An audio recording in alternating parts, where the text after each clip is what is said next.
Philosophumena, or the Refutation of All Heresies. By Origen/Hippolytus. Formerly attributed to Origen, but now to Hippolytus, bishop and martyr. Volume 1. Book 1. The Philosophers. Crus. These are the contents of the first part of the Refutation of All Heresies. What were the tenets of the natural philosophers and who these were, and what those of the ethicists and who these were? And what those of the dialecticians and who the dialecticians were? Now the natural philosophers mentioned are Thales, Pythagoras, Empedocles, Heraclitus, Anaximander, Anaximenes, Anaxagoras, Archelaus, Parmenides, Leucippus, Democritus, Xenophanes, Ecphantus, and Hippo. The ethicists are Socrates, pupil of Archelaus the physicist, and Plato, pupil of Socrates. These mingled together the three kinds of philosophy.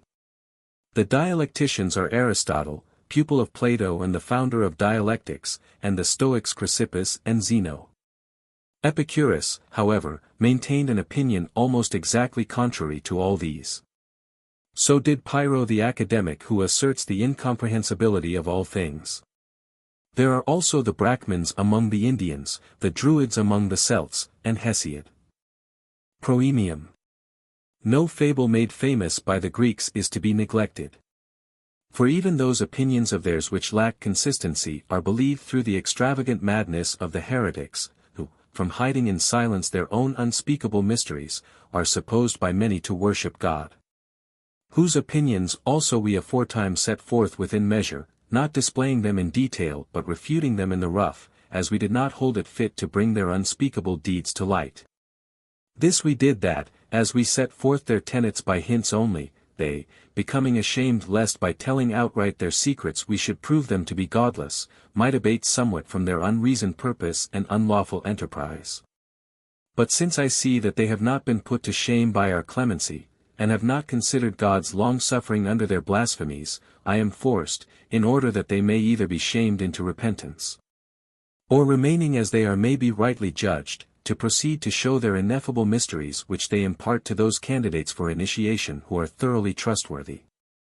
Yet they do not previously avow them, unless they have enslaved such a one by keeping him long in suspense and preparing him by blasphemy against the true God, and they see him longing for the jugglery of the disclosure.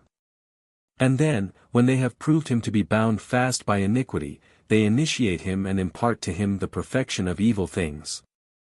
First binding him by oath neither to tell nor to impart them to any one unless he too has been enslaved in the same way. Yet from him to whom they have been only communicated, no oath is longer necessary. For whoso has submitted to learn and to receive their final mysteries will by the act itself and by his own conscience be bound not to utter them to others. For were he to declare to any man such an offense, he would neither be reckoned longer among men, nor thought worthy any more to behold the light. Which things also are such an offense that even the dumb animals do not attempt them, as we shall say in its place. But since the argument compels us to enter into the case very deeply, we do not think fit to hold our peace, but setting forth in detail the opinions of all, we shall keep silence on none. And it seems good to us to spare no labor even if thereby the tale be lengthened. For we shall leave behind us no small help to the life of men against further error, when all see clearly the hidden and unspeakable orgies of which the heretics are the stewards and which they impart only to the initiated. But none other will refute these things than the Holy Spirit handed down in the Church, which the apostles having first received did distribute to those who rightly believed. Whose successors we chance to be and partakers of the same grace of high priesthood and of teaching and accounted guardians of the Church. Wherefore we close not our eyes nor abstain from straight speech. But neither do we tire in working with our whole soul and body worthily to return worthy service to the beneficent God. Nor do we make full return save that we slacken not in that which is entrusted to us. But we fill full the measures of our opportunity and without envy communicate to all whatsoever the Holy Spirit shall provide. Thus we not only bring into the open by refutation the affairs of the enemy, but also whatever the truth has received by the Father's grace and ministered to men. These things we preach as one who is not ashamed, both interpreting them by discourse and making them to bear witness by writings. In order then, as we have said by anticipation, that we may show these men to be godless alike in purpose, character and deed. And from what source their schemes have come, and because they have in their attempts taken nothing from the Holy Scriptures, nor is it from guarding the succession of any saint that they have been hurried into these things. But their theories take their origin from the wisdom of the Greeks, from philosophizing opinions, from would-be mysteries and from wandering astrologers. It seems then proper that we first set forth the tenets of the philosophers of the Greeks and point out to our readers which of them are the oldest and most reverent towards the divinity. Then, that we should match each heresy with a particular opinion so as to show how the protagonist of the heresy, meeting with these schemes, gained advantage by seizing their principles and being driven on from them to worse things constructed his own system. Now the undertaking is full of toil and requires much research. But we shall not be found wanting. For at the last it will give us much joy, as with the athlete who has won the crown with much labor, or the merchant who has gained profit after great tossing of the sea, or the husbandman who gets the benefit of his crops from the sweat of his brow, or the prophet who after reproaches and insults sees his predictions come to pass. We will therefore begin by declaring which of the Greeks first made demonstration of natural philosophy. 4 of them especially have the protagonists of the heretics become the plagiarists, as we shall afterwards show by setting them side by side. And when we have restored to each of these pioneers his own, we shall put the heresiarchs beside them naked and unseemly. 1. Thales. It is said that Thales the Milesian, one of the 7 sages, was the first to take in hand natural philosophy. He said that the beginning and end of the universe was water, for that from its solidification and redissolution all things have been constructed and that all are borne about by it. And that from it also come earthquakes and the turnings about of the stars and the motions of the winds. And that all things are formed and flow in accordance with the nature of the first cause of generation. But that the divinity is that which has neither beginning nor end. Thales, having devoted himself to the system of the stars and to an inquiry into them, became for the Greeks the first who was responsible for this branch of learning. And he, gazing upon the heavens and saying that he was apprehending with care the things above, fell into a well. Whereupon a certain servant maid of the name of Thrata laughed at him and said, while intent on beholding things in heaven, he does not see what is at his feet. And he lived about the time of Croesus. 2. Pythagoras. And not far from this time there flourished another philosophy founded by Pythagoras, who some say was a Samian. They call it the Italic because Pythagoras, fleeing from Polycrates, the tyrant of Samos, took up his abode in a city of Italy and there spent his life. Whose successors in the school did not differ much from him in judgment. And he, after having inquired into physics, combined with it astronomy, geometry and music. And thus he showed that unity is God, and after curiously studying the nature of number, he said that the cosmos makes melody and was put together by harmony, and he first reduced the movement of the 7 stars to rhythm and melody. Wondering, however, at the arrangement of the universals, he expected his disciples to keep silence as to the first things learned by them, as if they were misty of the universe coming into the cosmos. Thereafter when it seemed that they had partaken sufficiently of the schooling of the discourses, and could themselves philosophize about stars and nature, he, having judged them purified, bade them speak. He divided the disciples into 2 classes, and called these esoterics and those exoterics. To the first named he entrusted the more complete teaching, to the others the more restricted. He applied himself to magic also, as they say, and himself invented a philosophy of the origin of nature, based upon certain numbers and measures, saying that the origin of the arithmetical philosophy comprised this method by synthesis. The first number became a principle which is 1, illimitable, incomprehensible, and contains within itself all the numbers that can come to infinity by multiplication. But the first unit was by hypothesis the origin of numbers, the which is a male monad begetting like a father all the other numbers. In the second place is the dyad, a female number, and the same is called even by the arithmeticians. In the third place is the triad, a male number, and it has been called odd by the arithmeticians' decree. After all these is the tetrad, a female number, and this is also called even, because it is female. Therefore all the numbers derived from the genus, now the illimitable genus is, number, are 4, from which was constructed, according to them, the perfect number, the decad. For the 1, 2, 3, for become 10 if for each number its appropriate name be substantially kept. This decad Pythagoras said was a sacred tetractys, a source of everlasting nature containing roots within itself, and that from the same number all the numbers have their beginning. For the 11 and the 12 and the rest share the beginning of their being from the 10. The 4 divisions of the same decad, the perfect number, are called number, monad, square and cube. The conjunctions and minglings of which make for the birth of increase and complete naturally the fruitful number. For when the square is multiplied by itself, it becomes a square squared, when into the cube, the square cubed. When the cube is multiplied by the cube, it becomes a cube cubed. So that all the numbers from which comes the birth of things which are 7, to wit, number, monad, square, cube, square of square, cube of square and cube of cube.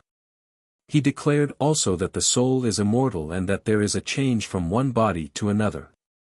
Wherefore he said that he himself had been before Trojan times Ithalides, and that in the Trojan era he was Euphorbus, and after that Hermotimus the Samian, after which Pyrrho of Delos, and fifthly Pythagoras. But Diodorus the Eretrian and Aristoxenus the writer on music say that Pythagoras went to visit Zaratas the Chaldean. And Zaratas explained to him that there are from the beginning 2 causes of things that are, a father and mother, and that the father is light and the mother, darkness, and the divisions of the light are hot, dry, light, in weight, and swift. But those of the darkness cold, moist, heavy and slow. From these the whole cosmos was constructed, to wit, from a female and a male. And that the nature of the cosmos is according to musical harmony, wherefore the sun makes his journey rhythmically.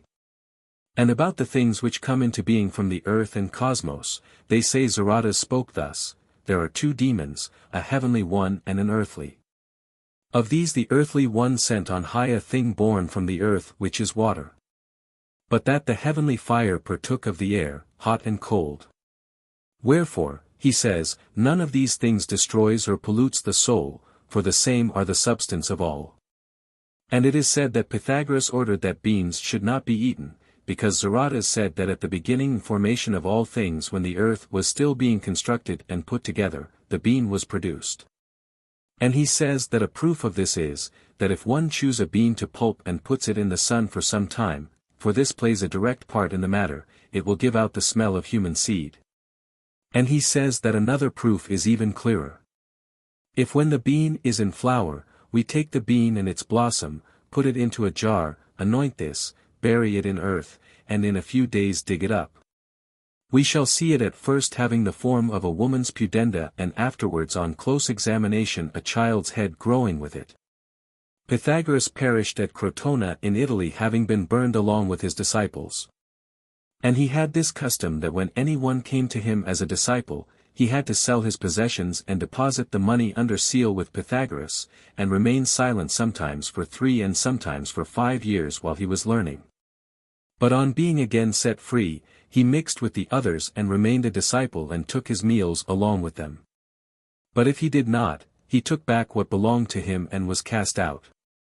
Now the esoterics were called Pythagoreans and the others Pythagorists. And of his disciples who escaped the burning were Lysis and Archippus and Zamolxus, Pythagoras' house slave, who is said to have taught the Druids among the Celts to cultivate the Pythagorean philosophy. And they say that Pythagoras learned numbers and measures from the Egyptians, and being struck with the plausible, imposing and with difficulty disclosed wisdom of the priests, he imitated them also in enjoining silence and, lodging his disciples in cells, made them lead a solitary life. 3. About Empedocles. But Empedocles, born after these men, also said many things about the nature of demons, and how they being very many go about managing things upon the earth. He said that the beginning of the universe was strife and friendship and that the intellectual fire of the monad is God, and that all things were constructed from fire and will be resolved into fire. In which opinion the Stoics also nearly agree, since they expect an ekpyrosis. But most of all he accepted the change into different bodies, saying, For truly a boy I became, and a maiden. And bush, and bird of prey, and fish. A wanderer from the salt sea. He declared that all souls transmigrated into all living things. For Pythagoras the teacher of these men said he himself had been Euphorbus who fought at Ilion, and claimed to recognize the shield. This of Empedocles. 4. About Heraclitus. But Heraclitus of Ephesus, a physicist, bewailed all things, accusing the ignorance of all life and of all men, and pitying the life of mortals. For he claimed that he knew all things and other men nothing. And he also made statements nearly in accord with Empedocles, as he said that discord and friendship were the beginning of all things, and that the intellectual fire was God and that all things were born in upon one another and did not stand still. And like Empedocles he said that every place of ours was filled with evil things, and that these come as far as the moon extending from the place surrounding the earth, but go no further, since the whole place above the moon is very pure. Thus, too, it seemed to Heraclitus. And after these came other physicists whose opinions we do not think it needful to declare as they are in no way incongruous with those aforesaid. But since the school was by no means small, and many physicists afterward sprang from these, all discoursing in different fashion on the nature of the universe, it seems also fit to us, now that we have set forth the philosophy derived from Pythagoras, to return in order of succession to the opinions of those who adhered to Thales, and after recounting the same to come to the ethical and logical philosophies. Whereof Socrates founded the ethical and Aristotle the dialectic. 5. About Anaximander. Now Anaximander was a hearer of Thales. He was Anaximander of Miletus, son of Praxeades. He said that the beginning of the things that are was a certain nature of the boundless from which came into being the heavens and the ordered worlds within them. And that this principle is eternal and grows not old and encompasses all the ordered worlds. And he says time is limited by birth, substance, and death. He said that the boundless is a principle and element of the things that are and was the first to call it by the name of principle. But that there is an eternal movement towards him wherein it happens that the heavens are born. And that the earth is a heavenly body supported by nothing, but remaining in its place by reason of its equal distance from everything. And that its form is a watery cylinder like a stone pillar. And that we tread on one of its surfaces, but that there is another opposite to it. And that the stars are a circle of fire distinct from the fire in the cosmos, but surrounded by air. And that certain fiery exhalations exist in those places where the stars appear, and by the obstruction of these exhalations come the eclipses. And that the moon appears sometimes waxing and sometimes waning through the obstruction or closing of her paths. And that the circle of the sun is 27 times greater than that of the moon, and that the sun is in the highest place in the heavens and the circles of the fixed stars in the lowest. And that the animals came into being in moisture evaporated by the sun. And that mankind was at the beginning very like another animal, to wit, a fish. And that winds come from the separation and condensation of the subtler atoms of the air, and rain from the earth giving back under the sun's heat what it gets from the clouds. And lightnings from the severance of the clouds by the winds falling upon them. He was born in the 3rd year of the 42nd Olympiad. 6. About Anaximenes. Anaximenes, who was also a Milesian, the son of Eurystratus, said that the beginning was a boundless air from which what was, is, and shall be in gods and divine things came into being, while the rest came from their descendants. But that the condition of the air is such that when it is all over alike it is invisible to the eye, but it is made perceptible by cold and heat, by damp and by motion. And that it is ever moving, for whatever is changeable changes not unless it be moved. For it appears different when condensed and rarefied. For when it diffuses into greater rarity fire is produced. But when again halfway condensed into air, a cloud is formed from the air's compression, and when still further condensed, water, and when condensed to the full, earth, and when to the very highest degree, stones. And that consequently the great rulers of formation are contraries, to wit, heat and cold. And that the earth is a flat surface borne up on the air in the same way as the sun and moon and the other stars. For all fiery things are carried through the air laterally. And that the stars are produced from the earth by reason of the mist which rises from it and which when rarefied becomes fire, and from this ascending fire the stars are constructed. And that there are earth-like natures in the stars' place carried about with them. But he says that the stars do not move under the earth, as others assume, but round the earth as a cap is turned on one's head, and that the sun is hidden, not because it is under the earth, but because it is hidden by the earth's higher parts. And by reason of its greater distance from us. And because of their great distance, the stars give out no heat. And that winds are produced and the air after condensation escapes rarefied. But that when it collects and is thus condensed to the full, it becomes clouds and thus changes into water. Also that hail is produced when the water brought down from the clouds is frozen, and snow when the same clouds are wetter when freezing. And lightning come when the clouds are forced apart by the strength of the winds, for when thus driven apart, there is a brilliant and fiery flash. Also that a rainbow is produced by the solar rays falling upon solidified air, and an earthquake from the earth's increasing in size by heating and cooling. This then Anaximenes. He flourished about the first year of the 58th Olympiad. 7. About Anaxagoras.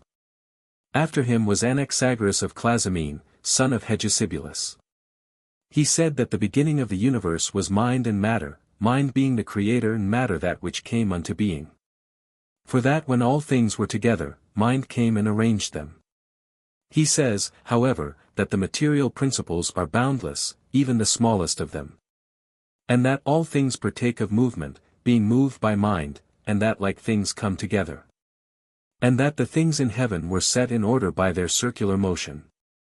That therefore what was dense and moist and dark and cold and everything heavy came together in the middle, and from the compacting of this the earth was established. But that the opposites, to wit, the hot, the brilliant and the light were drawn off to the distant ether. Also that the earth is fat in shape and remains suspended through its great size, and from there being no void and because the air which is strongest bears, up, the upheld earth. And that the sea exists from the moisture on the earth and the waters in it evaporating and then condensing in a hollow place, and that the sea is supposed to have come into being by this and from the rivers flowing into it. And the rivers, too, are established by the rains and the waters within the earth, for the earth is hollow and holds water in its cavities. But that the Nile increases in summer when the snows from the northern parts are carried down into it. And that the sun and moon and all the stars are burning stones and are carried about by the rotation of the ether.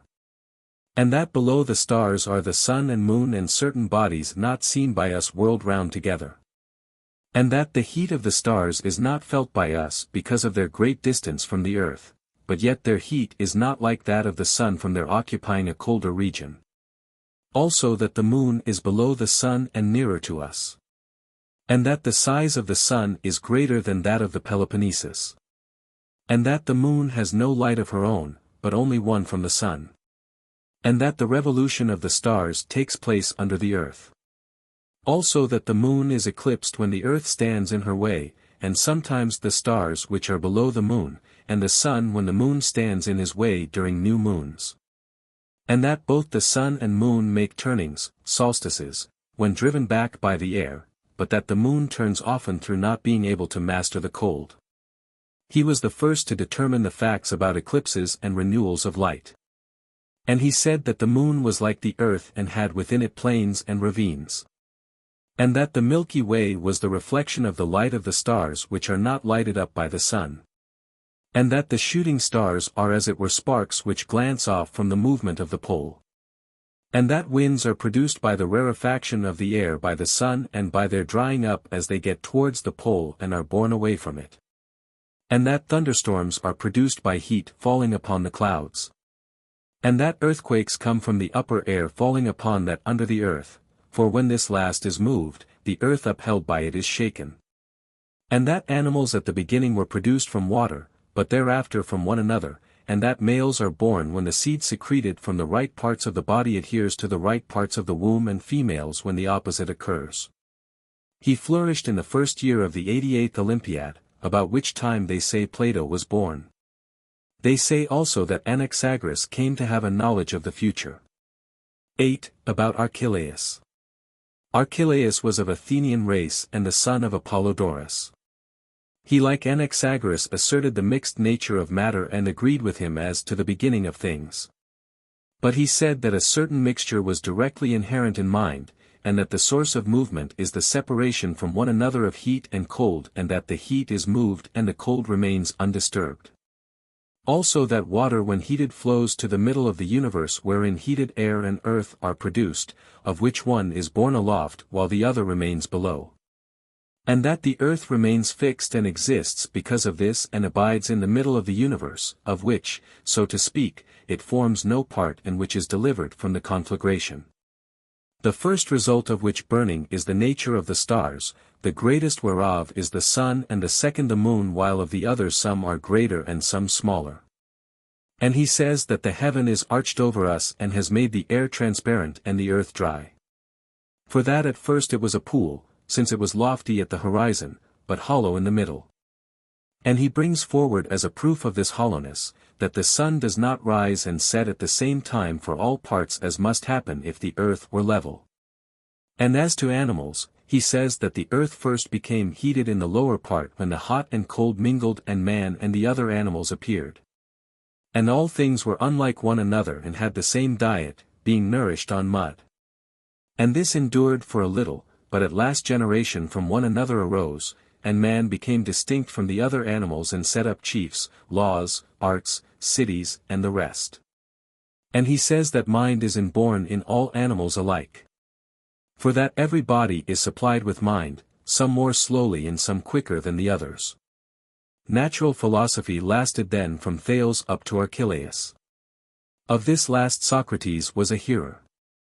But there are also many others putting forward different tenets concerning the divine and the nature of the universe, whose opinions if we wished to set them all out would take a great mass of books. But it would be best, after having recalled by name those of them who are, so to speak, the chorus leaders of all who philosophized in later times and who have furnished starting points for systems, to hasten on to what follows. 9. About Parmenides. For truly Parmenides also supposed the universe to be eternal and ungenerated and spherical in form. Nor did he avoid the common opinion making fire and earth the principles of the universe, the earth as matter, but the fire as cause and creator. He said that the ordered world would be destroyed, but in what way, he did not say. But he said that the universe was eternal and ungenerated and spherical in form and all over alike, bearing no impress and immovable and with definite limits. 10. About Leucippus. But Leucippus, a companion of Zeno, did not keep to the same opinion, as Parmenides, but says that all things are boundless and ever-moving and that birth and change are unceasing. And he says that fullness and the void are elements.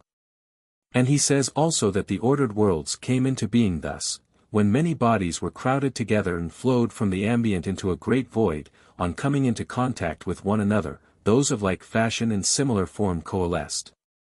And from their intertwining yet others were generated and increased and diminished by a certain necessity. But what that necessity may be he did not define. 11. About Democritus. But Democritus was an acquaintance of Leucippus.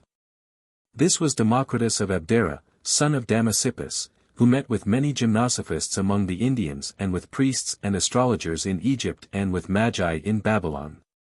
But he speaks like Leucippus about elements, to wit, fullness and void, saying that the full is that which is but the void that which is not, and he said this because things are ever moving in the void.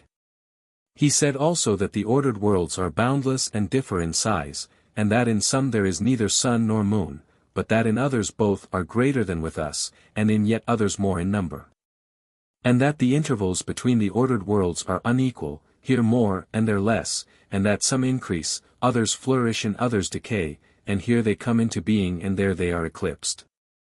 But that they are destroyed by colliding with one another. And that some ordered worlds are bare of animals and plants and of all water. And that in our cosmos the earth came into being first of the stars and that the moon is the lowest of the stars, and then comes the sun and then the fixed stars, but that the planets are not all at the same height. And he laughed at everything, as if all things among men deserved laughter. 12. About Xenophanes. But Xenophanes of Colophon was the son of Orthomenes. He survived until the time of Cyrus. He first declared the incomprehensibility of all things, saying thus: although anyone should speak most definitely, he nevertheless does not know, and it is a guess which occurs about all things.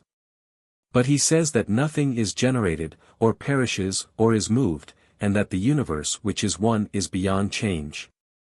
But he says that God is eternal, and one and alike on every side, and finite and spherical in form, and conscious in all his parts. And that the sun is born every day from the gathering together of small particles of fire, and that the earth is boundless and surrounded neither by air nor by heaven. And that there are boundless, innumerable, suns and moons, and that all things are from the earth. He said that the sea is salt because of the many compounds which together flow into it. But Metrodorus said it was thanks to its trickling through the earth that the sea becomes salt. And Xenophanes opines that there was once a mixture of earth with the sea, and that in time it was freed from moisture, asserting in proof of this that shells are found in the center of the land and on mountains. And that in the stone quarries of Syracuse were found the impress of a fish and of seals, and in Paros the cast of an anchor below the surface of the rock, and in Malta layers of all sea things. And he says that these came when all things were of old time buried in mud, and that the impress of them dried in the mud. But that all men were destroyed when the earth being cast into the sea became mud, and that it again began to bring forth, and that this catastrophe happened to all the ordered worlds. 13. About Ecphantus. A certain Ecphantus, a Syracusan, said that a true knowledge of the things that are could not be got. But he defines, as he thinks, that the first bodies are indivisible, and that there are three differences between them, to wit, size, shape and power. And the number of them is limited and not boundless. But that these bodies are moved neither by weight nor by impact, but by a divine power which he calls nous and psyche. Now the pattern of this is the cosmos, wherefore it has become spherical in form by divine power. And that the earth in the midst of the cosmos is moved round its own center from west to east. 14. About Hippo. But Hippo of Rhegium said that the principles were cold, like water, and heat, like fire. And that the fire came from the water, and, overcoming the power of its parent, constructed the cosmos. But he said that the soul was sometimes brain and sometimes water. For the seed also seems to us to be from moisture, and from it he says the soul is born. These things, then, we seem to have sufficiently set forth. Wherefore, as we have now separately run through the opinions of the physicists, it seems fitting that we return to Socrates and Plato, who most especially preferred the study of ethics. 15. About Socrates. Now Socrates became a hearer of Archelaus the physicist, and giving great honor to the maxim, know thyself, and having established a large school, held Plato to be the most competent of all his disciples. He left no writings behind him. But Plato, being impressed with all his wisdom, established the teaching combining physics, ethics, and dialectics. But what Plato laid down is this. 16. About Plato. Plato makes the principles of the universe to be God, matter and the model. He says that God is the maker and orderer of this universe and its providence. That matter is that which underlies all things, which matter he calls a recipient and a nurse. From which, after it had been set in order, came the four elements of which the cosmos is constructed, to wit, fire, air, earth and water, whence in turn all the other so-called compound things, viz., animals and plants, have been constructed. But the model is the thought of God, which Plato also calls ideas, to which, giving heed as to an image in the soul, God fashioned all things. He said that God was without body or form and could only be comprehended by wise men. But that matter is potentially body, but not yet actively. For that being itself without form or quality, it receives forms and qualities to become body. That matter, therefore, is a principle, and the same is coeval with God, and the cosmos is unbegotten. For, he says, it constructed itself out of itself. And in all ways it is like the unbegotten and is imperishable. But in so far as body is assumed to be composed of many qualities and ideas, it is so far begotten and perishable. But some Platonists mix together the two opinions, making up some such parable as this, to wit, that, as a wagon can remain undestroyed forever if repaired part by part, as even though the parts perish every time, the wagon remains complete. So, the cosmos, although it perish part by part, is yet reconstructed and compensated for the parts taken away, and remains eternal. Some again say that Plato declared God to be one, unbegotten and imperishable, as he says in the Laws. God, therefore, as the old story goes, holds the beginning and end and middle of all things that are. Thus he shows him to be one through his containing all things. But others say that Plato thought that there are many gods without limitation when he said, God of gods, of whom I am the fashioner and father. And yet others that he thinks them subject to limitation when he says, Great Zeus, indeed, driving his winged chariot in heaven, and when he gives the pedigree of the children of Uranos and Gu. Others again that he maintained the gods to be originated, and that because they were originated they ought to perish utterly, but that by the will of God they remain imperishable, as he says in the passage before quoted, God of gods, of whom I am the fashioner and father, and who are formed by my will indissoluble. So that if he wished them to be dissolved they would easily be. But he accepts the nature of demons, and says some are good, and some bad. And some say that he declared the soul to be unoriginated and imperishable when he says, All soul is immortal, for that which is ever moving is immortal, and when he shows that it is self-moving and the beginning of movement. But others say that he makes it originated but imperishable through God's will, and yet others composite and originated and perishable. For he also supposes that there is a mixing bowl for it, and that it has a splendid body, but that everything originated must of necessity perish. But those who say that the soul is immortal are partly corroborated by those words wherein he says that there are judgments after death, and courts of justice in the house of Hades. And that the good meet with a good reward, and that the wicked are subjected to punishments. Some therefore say that he also admits a change of bodies and the transfer of different predetermined souls into other bodies according to the merit of each. And that after certain definite peregrinations they are again sent into this ordered world to give themselves another trial of their own choice. Others, however, say not, but that they obtain a place according to each one's deserts. And they call to witness that he says some souls are with Zeus, but that others of good men are going round with other gods, and that others abide in everlasting punishments, that is, so many as in this life have wrought evil and unjust deeds. And they say that he declared some conditions to be without intermediates, some with intermediates and some to be intermediates. Waking and sleep are without intermediates, and so are all states like these. But there are those with intermediates like good and bad, and intermediates like gray, which is between black and white or some other color. And they say that he declares the things concerning the soul to be alone supremely good, but those of the body or external to it to be no longer supremely good, but only said to be so. And that these last are very often named intermediates also. For they can be used both well and ill. He says therefore that the virtues are extremes as to honor, but means as to substance. For there is nothing more honorable than virtue. But that which goes beyond or falls short of these virtues ends in vice. For instance, he says that these are the four virtues, to wit, prudence, temperance, justice, and fortitude, and that there follow on each of these two vices of excess and deficiency respectively. Thus on prudence follow thoughtlessness by deficiency and cunning by excess, on temperance, intemperance by deficiency and sluggishness by excess, on justice, overmodesty by deficiency and greediness by excess.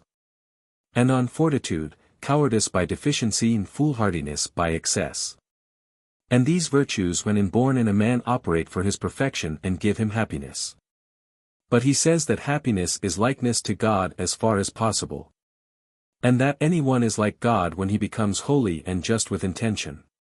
For this he supposes to be the aim of the highest wisdom and virtue. But he says that the virtues follow one another in turn and are of one kind, and never oppose one another, but that the vices are many-shaped and sometimes follow and sometimes oppose one another. He says, again, that there is destiny, not indeed that all things are according to destiny, but that we have some choice, as he says in these words, the blame is on the chooser, God is blameless, and again, this is a law of adrastia. And if he thus affirms the part of destiny, he knew also that something was in our choice. But he says that transgressions are involuntary. For to the most beautiful thing in us, which is the soul, none would admit something evil, that is, injustice, but that by ignorance and mistaking the good, thinking to do something fine, they arrive at the evil. And his explanation on this is most clear in the Republic, where he says, and again do you dare to say that vice is disgraceful and hateful to God? How then does anyone choose such an evil?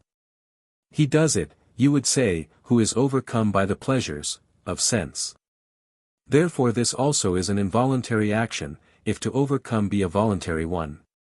So that from all reasoning, reason proves injustice to be involuntary. But someone objects to him about this, why then are men punished if they transgress involuntarily? He answers, so that they may be the more speedily freed from vice by undergoing correction. For that to undergo correction is not bad but good, if thereby comes purification from vices, and that the rest of mankind hearing of it will not transgress, but will be on their guard against such error. He says, however, that the nature of evil comes not by God nor has it any special nature of its own, but it comes into being by contrariety and by following upon the good either as excess or deficiency as we have before said about the virtues. Now Plato, as we have said above, bringing together the three divisions of general philosophy, thus philosophized. 17. About Aristotle. Aristotle, who was a hearer of this last, turned philosophy into a science and reasoned more strictly, affirming that the elements of all things are substance and accident. He said that there is one substance underlying all things, but 9 accidents, which are quantity, quality, relation, the where, the when, possession, position, action and passion. And that therefore substance was such as God, man and every one of the things which can fall under the like definition, but that as regards the accidents, quality is seen in expressions like white or black. Quantity in 2 cubits or 3 cubits long or broad, relation in father or son, the where in such as Athens or Megara, the when in such as in the XTH Olympiad, for possession in such as to have acquired wealth. Action in such as to write and generally to do anything, and passion in such as to be struck. He also assumes that some things have means and that others have not, as we have said also about Plato. And he is in accord with Plato about most things save in the opinion about the soul. For Plato thinks it immortal. But Aristotle that it remains behind after this life and that it is lost in a 5th body which is assumed to exist along with the other 4, to wit, fire, earth, water and air, but is more subtle than they and like a spirit. Again whereas Plato said that the only good things were those which concerned the soul and that these sufficed for happiness. Aristotle brings in a triad of benefits and says that the sage is not perfect unless there are at his command the good things of the body and those external to it. Which things are beauty, strength, keenness of sense and completeness, while the externals are wealth, high birth, glory, power, peace, and friendship. But that the inner things about the soul are, as Plato thought, prudence, temperance, justice and fortitude. Also Aristotle says that evil things exist, and come by contrariety to the good, and are below the place about the moon, but not above it. Again, he says that the soul of the whole ordered world is eternal, but that the soul of man vanishes as we have said above. Now, he philosophized while delivering discourses in the Lyceum, but Zeno in the painted porch. And Zeno's followers got their name from the place, i.e. they were called Stoics from the Stoa, but those of Aristotle from their mode of study. For their inquiries were conducted while walking about in the Lyceum, wherefore they were called Peripatetics. This then Aristotle. 18. About the Stoics. The Stoics themselves also added to philosophy by the increased use of syllogisms, and included it nearly all in definitions, Chrysippus and Zeno being here agreed in opinion. Who also supposed that God was the beginning of all things, and was the purest body, and that his providence extends through all things. They say positively, however, that existence is everywhere according to destiny, using some such simile as this, viz. that, as a dog tied to a cart, if he wishes to follow it, is both drawn along by it and follows of his own accord, doing at the same time what he wills and what he must by a compulsion like that of destiny. But if he does not wish to follow, he is wholly compelled. And they say that it is the same indeed with men. For even if they do not wish to follow, they will be wholly compelled to come to what has been foredoomed. And they say that the soul remains after death, and that it is a body and is born from the cooling of the air of the ambient, whence it is called psyche. But they admit that there is a change of bodies for souls which have been marked out for it. And they expect that there will be a conflagration and purification of this cosmos, some saying that it will be total but others partial, and that it will be purified part by part. And they call this approximate destruction and the birth of another cosmos therefrom, catharsis. And they suppose that all things are bodies, and that one body passes through another. But that there is a resurrection and that all things are filled full and that there is no void. Thus also the Stoics. 19. About Epicurus. But Epicurus held an opinion almost the opposite of all others. He supposed that the beginnings of the universals were atoms and a void, that the void was as it were the place of the things that will be, but that the atoms were matter, from which all things are. And that from the concourse of the atoms both God and all the elements came into being, and that in them were all animals and other things, so that nothing is produced or constructed unless it be from the atoms. And he said that the atoms were the most subtle of things, and that in them there could be no point, nor mark or any division whatever, wherefore he called them atoms. And although he admits God to be eternal and imperishable, he says that he cares for no one, and that in short there is no providence nor destiny, but all things come into being automatically. For God is seated in the metacosmic spaces, as he calls them. For he held that there was a certain dwelling place of God outside the cosmos called the metacosmia, and that he took his pleasure and rested in supreme delight. And that he neither had anything to do himself nor provided for others. In consequence of which Epicurus made a theory about wise men, saying that the end of all wisdom is pleasure. But different people take the name of pleasure differently. For some understood by it the desires, but others the pleasure that comes by virtue. But he held that the souls of men were destroyed with their bodies as they are born with them. For that these souls are blood, which having come forth or being changed, the whole man is destroyed. Whence it follows that there are no judgments nor courts of justice in the house of Hades, so that whatever any one may do in this life and escapes notice, he is in no way called to account for it. Thus then Epicurus. 20. About the academics. But another sect of philosophers was called academic, from their holding their discussions in the academy, whose founder was Pyrrho, after whom they were called Pyrrhonian philosophers. He first introduced the dogma of the incomprehensibility of all things, so that he might argue on either side of the question, but assert nothing dogmatically. For he said that there is nothing grasped by the mind or perceived by the senses which is true, but that it only appears to men to be so. And that all substance is flowing and changing and never remains in the same state. Now some of the academics say that we ought not to make dogmatic assertions about the principle of anything, but simply argue about it and let it be. While others favored more the no preference adage, saying that fire was not fire rather than anything else. For they did not assert what it is, but only what sort of a thing it is. 21. About the Brahmins among the Indians. The Indians have also a sect of philosophizers in the Brahmins who propose to themselves an independent life and abstain from all things which have had life and from meats prepared by fire. They are content with fruits but do not gather even these, but live on those fallen on the earth and drink the water of the river Tagabina. But they spend their lives naked, saying that the body has been made by God as a garment to the soul. They say that God is light. Not such light as one sees, nor like the sun and fire, but that it is to them the divine word, not that which is articulated, but that which comes from knowledge, whereby the hidden mysteries of nature are seen by the wise. But this light which they say is the Word, the God, they declare that they themselves as Brahmins alone know, because they alone put away vain thinking, which is the last tunic of the soul. They scorn death, but are ever naming God in their own tongue, as we have said above, and send up hymns to him. But neither are there women among them, nor do they beget children. Those, however, who have desired a life like theirs, after they have crossed over to the opposite bank of the river, remain there always and never return, but they also are called Brahmins. Yet they do not pass their life in the same way. For there are women in the country, from whom those dwelling there are begotten and beget.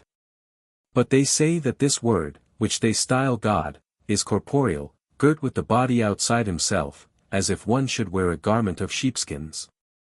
But that the body which is worn, when taken off, appears visible to the eye. But the Brahmins declare that there is war in the body worn by them, and they consider their body full of warring elements, against which body, as if arrayed against foes, they fight, as we have before made plain. And they say that all men are captives to their own congenital enemies, to wit, the belly and genitals, greediness, wrath, joy, grief, desire and the like. But that he alone goes to God who has triumphed over these. Wherefore the Brahmins make Dandames, to whom Alexander of Macedon paid a visit, divine as one who had won the war in the body. But they accuse Calenus of having impiously fallen away from their philosophy. But the Brahmins putting away the body, like fish who have leaped from the water into pure air, behold the sun. 22. About the Druids among the Celts. The Druids among the Celts inquired with the greatest minuteness into the Pythagorean philosophy, Zamaxis, Pythagoras' slave, a Thracian by race, being for them the author of this discipline. He after Pythagoras' death travelled into their country and became as far as they were concerned the founder of this philosophy. The Celts glorify the Druids as prophets and as knowing the future because they foretell to them some things by the ciphers and numbers of the Pythagoric art. On the principles of which same art we shall not be silent, since some men have ventured to introduce heresies constructed from them. Druids, however, also make use of magic arts. 23. About Hesiod. But Hesiod the poet says that he, too, heard thus from the Muses about nature. The Muses, however, are the daughters of Zeus. For Zeus having from excess of desire companied with Mnemosyne for 9 days and nights consecutively, she conceived these 9 in her single womb, receiving one every night. Now Hesiod invokes the 9 Muses from Pieria, that is from Olympus, and prays them to teach him how first the gods and earth became. The rivers and immeasurable sea. High raging in its foam, the glittering stars. The wide impending heaven. Say how their treasures, how their honors each allotted shared, how first they held abode. On many caved Olympus, this declare. Ye Muses, dwellers of the heavenly mount. From the beginning, say who first arose. First chaos was, next ample-bosomed earth. The seat eternal and immovable. Of deathless gods, who still the Olympian height. Snow-topped inhabit. Third in hollow depth. Of the vast ground, expanded wide above. The gloomy Tartarus, love then arose. Most beauteous of immortals, he at once. Of every god and every mortal man. Unnerves the limbs. Dissolves the wiser breast. By reason steeled, and quells the very soul. From chaos, Erebus and sable night. From night arose the sunshine and the day. Whom she with dark embrace of Erebus commingling bore. Her firstborn earth produced. Of like immensity, the starry heaven.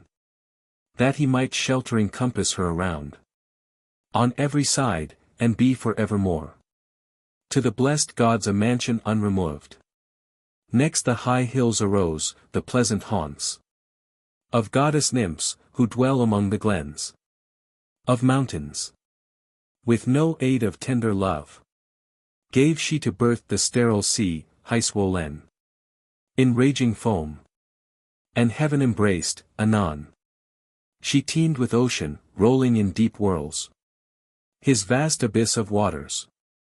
Croesus then. Ceus, Hyperion and Iapetus. Themis and Thea rose, Mnemosyne. And Rhea, Phoebe diademed with gold. And love-inspiring Tethys. And of these, youngest in birth, the wily Cronos came. The sternest of her sons, and he abhorred the sire that gave him life. Then brought she forth the Cyclops haughty of spirit. And he enumerates all the other giants descended from Cronos. But last he tells how Zeus was born from Rhea. All these men, then, declared, as we have set forth, their opinions about the nature and birth of the universe. But they all, departing from the divine for lower things, busied themselves about the substance of the things that are.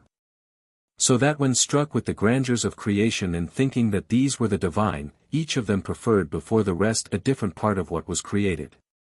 But they discovered not the God and fashioner of them. The opinions therefore of those among the Greeks who have undertaken to philosophize, I think I have sufficiently set forth. Starting from which opinions the heretics have made the attempts we shall shortly narrate. It seems fitting, however, that we, first making public the mystic rites, should also declare whatever things certain men have superfluously fancied about stars or magnitudes. For truly those who have taken their starting points from these notions are deemed by the many to speak prodigies. Thereafter, we shall make plain consecutively the vain opinions invented by them. End of Book I. Footnotes. As has been said in the introduction, p. Supra, for early codices of the first book exist, the texts being known from the libraries where they are to be found as the Medicean, the Turin, the Ottobonian and the Barbarine respectively. That published by Miller was a copy of the Medicean Codex already put into print by Fabricius, but was carefully worked over by Roper, Scott and others who like Gronovius, Wolff and Deleru, collated it with the other three codices. The different readings are, I think, all noted by Cruse in his edition of 1860, but are not of great importance, and I have only noticed them here when they make any serious change in the meaning of the passage. Hermann Diels has again revised the text in his Doxography Greci, Berlin, 1879, with a result that Salmon, DCBS v. Hippolytus Romanus, declares to be thoroughly satisfactory, and the reading of this part of our text may now, perhaps, be regarded as settled.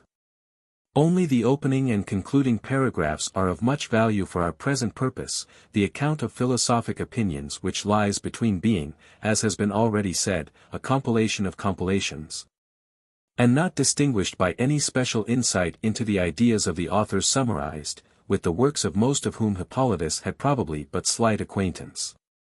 An exception should perhaps be made in the case of Aristotle, as it is probable that Hippolytus, like other students of his time, was trained in Aristotle's dialectic and analytic system for the purpose of disputation.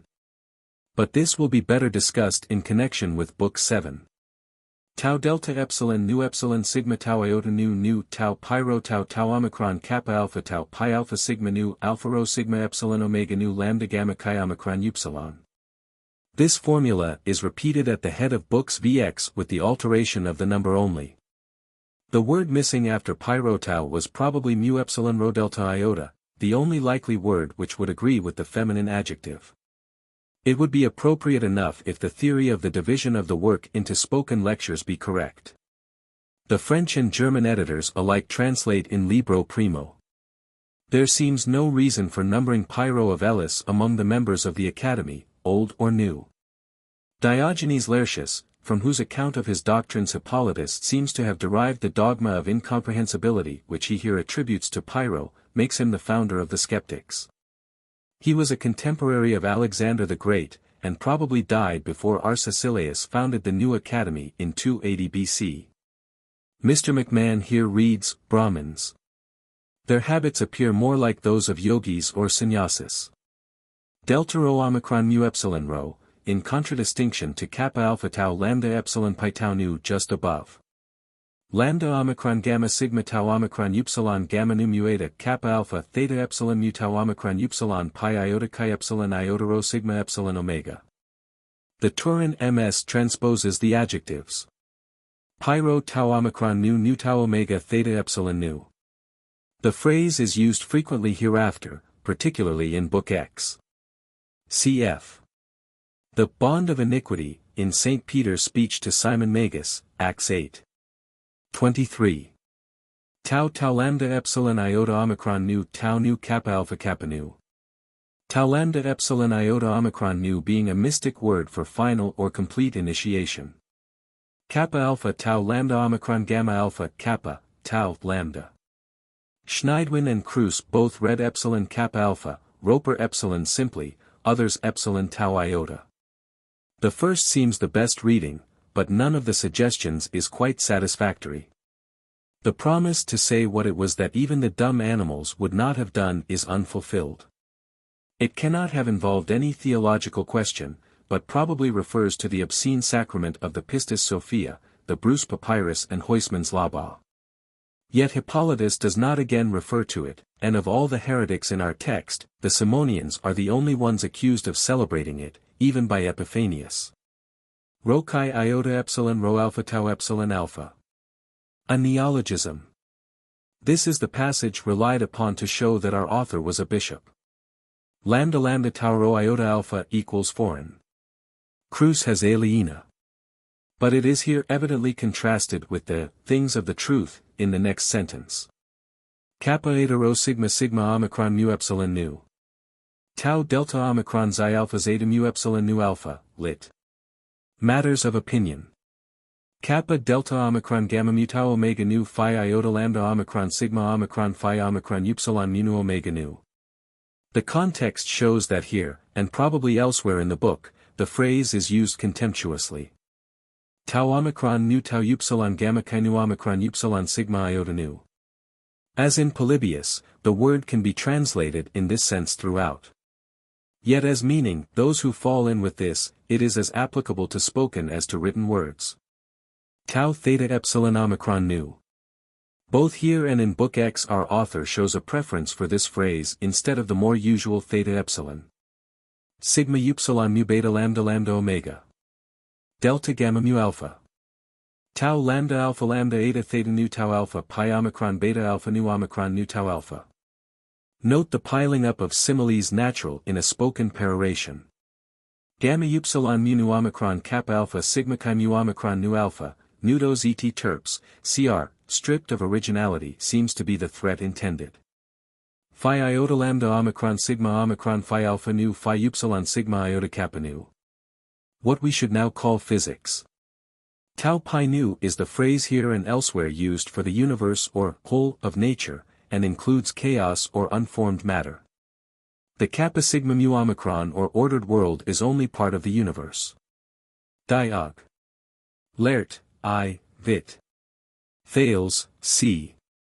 6, says merely that Thales thought water to be the rho chi or beginning of all things. As this is confirmed by all other Greek writers who have quoted him, we may take the further statement here attributed to him as the mistake of Hippolytus or of the compiler he is copying.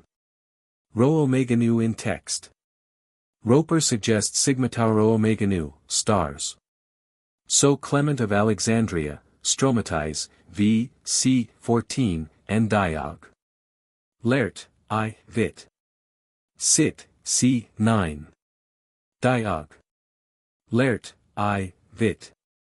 Sit, c. 8, makes his derider an old woman. Theta rho tau tau alpha is not a proper name, but means a Thracian woman, as Hippolytus should have known. Roper adds kappa alpha rho iota theta mu epsilon tau iota kappa nu, apparently in view of the speculations about the monad. Aristotle in his Metaphysica, bk. I, c. 5, attributes the first use of this dogma to Xenophanes.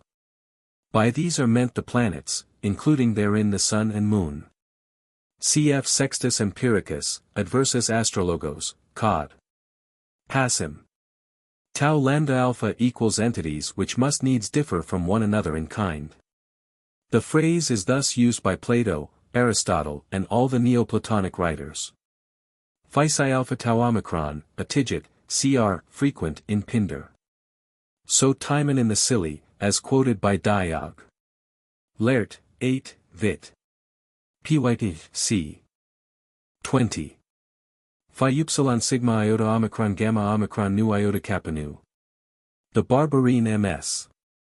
Has phi upsilon sigma iota omicron gamma nu omega mu omicron nu iota kappa nu, evidently inserted by some scribe who connected it with the absurd system of metaposcopy described in Book 4. Kappa alpha tau tau pi lambda theta omicron, multitudine, cr. For definitions and examples of this term see Aristotle, Metaphys, 4. C. 28. I cannot trace Hippolytus' authority for attributing these Neo-Pythagorean puerilities to Pythagoras himself. Diog. Laert. Aristotle and the rest represent him as saying only that the monad was the beginning of everything, and that from this and the undefined dyad numbers proceed. The general reader may be recommended to Mr.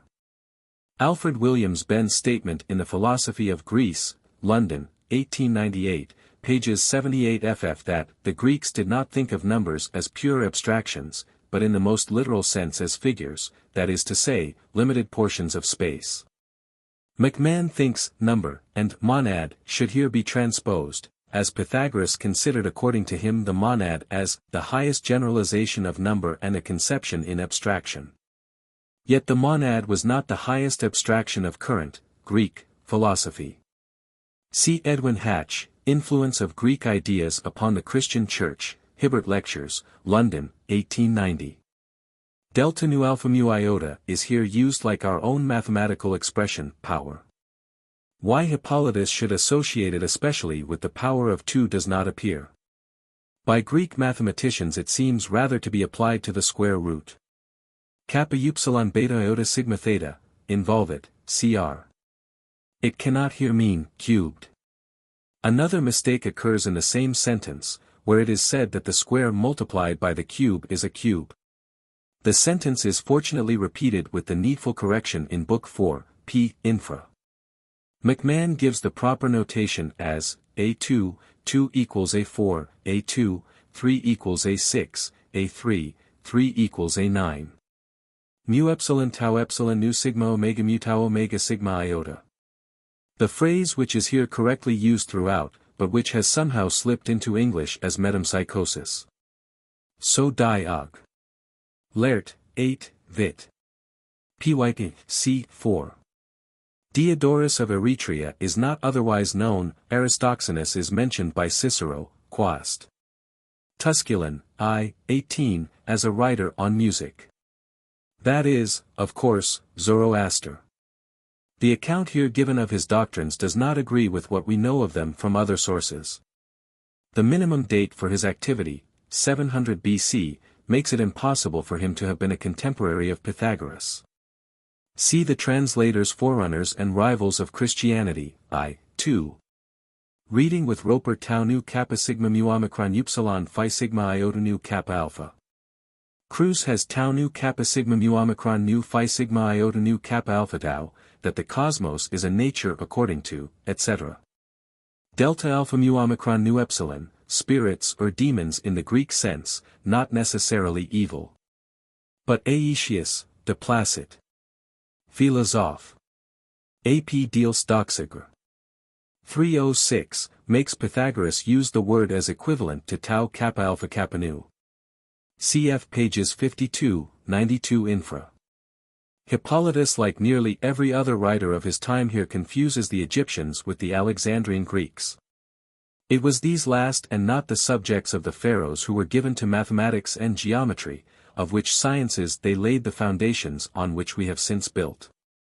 Certain devotees of the Alexandrian god Serapis also shut themselves up in cells of the Serapeum, which they could hardly have done in any temple in pharaonic times.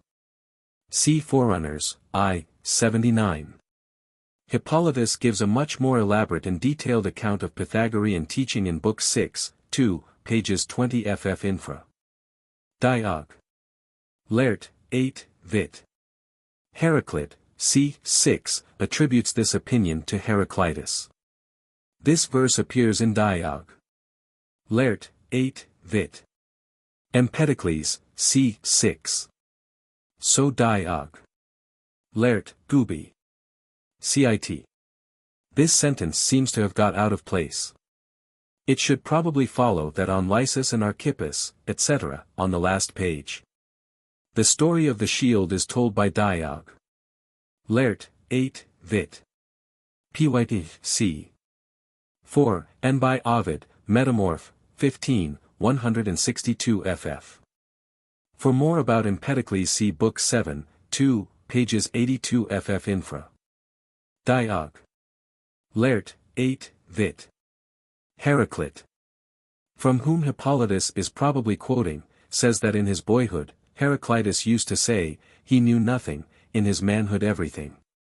Has Hippolytus garbled this? There is nothing of this in what Hippolytus, Diogenes Laertius or any other author extant gives as Empedocles' opinions. Tau kappa alpha kappa seems to be equivalent to delta alpha mu omicron nu epsilon, as suggested in N on P supra.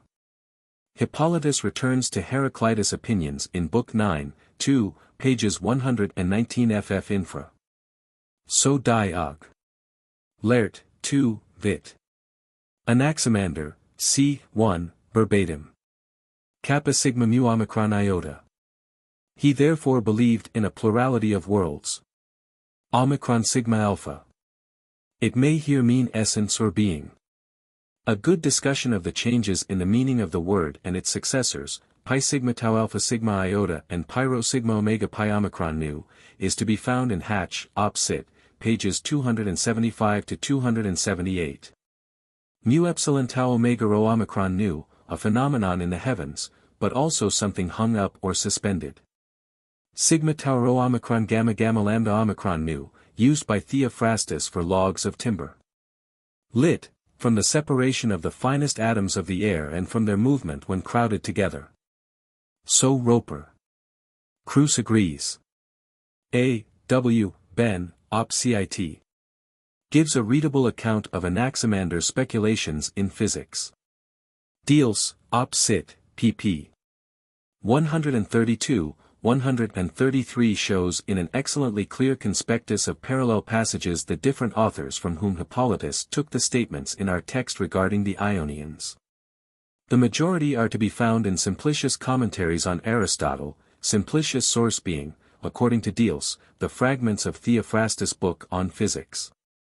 Next in order come Plutarch's Stramata and Aetius de Placitis Philosophorum, many passages being common to both. Mu alpha lambda tau omicron, equabilis, cr, homogeneous. Lit. Whatever changes. Planets. Cn on P supra. Delta iota pi lambda tau omicron. Cruz translates ob latitudinum, McMahon, through expanse of space. Mu epsilon tau epsilon omega rho iota zeta mu epsilon nu omicron upsilon.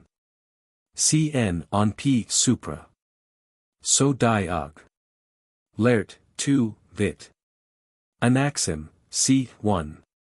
This is the feature of Anaximenes' teaching which seems to have most impressed the Greeks.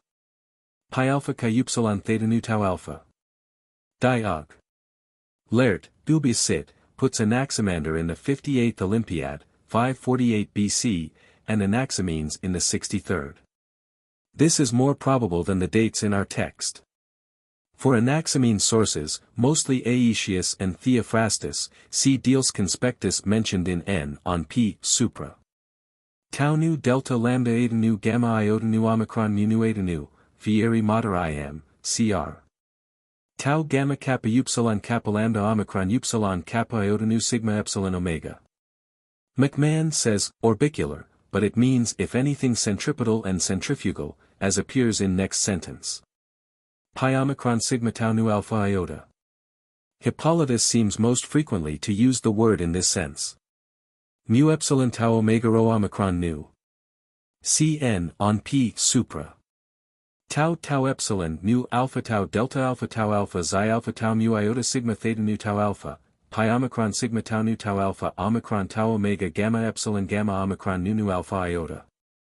I propose to fill the lacuna with kappa alpha pi upsilon kappa nu omega theta nu tau alpha nu kappa omicron lambda. For a description of this cavity see the Phaedo of Plato, c. 138. I do not understand Roper's suggested emendation as given by Cruz. There must be some mistake here. He has just said that the sun and moon are below the stars. Phi omega tau iota sigma mu omicron, illuminations, cr. So McMahon. It clearly means here, shinings forth again, or lightings up. Diog. Laert. Quotes from Apollodorus Chronica that Anaxagoras died in the first year of the 78th Olympiad, or 10 years before Plato's birth. For Hippolytus sources for his teaching, mainly Diog. Laert, Aetius and Theophrastus, C. Diels, ubi cit. Mu gamma mu alpha, not mu xi iota. But of what could the creative mind be compounded before anything else had come into being? Kappa tau pi upsilon rho sigma epsilon omega. Does he mean the heated air, and why should the earth form no part of the universe? Something is probably omitted here.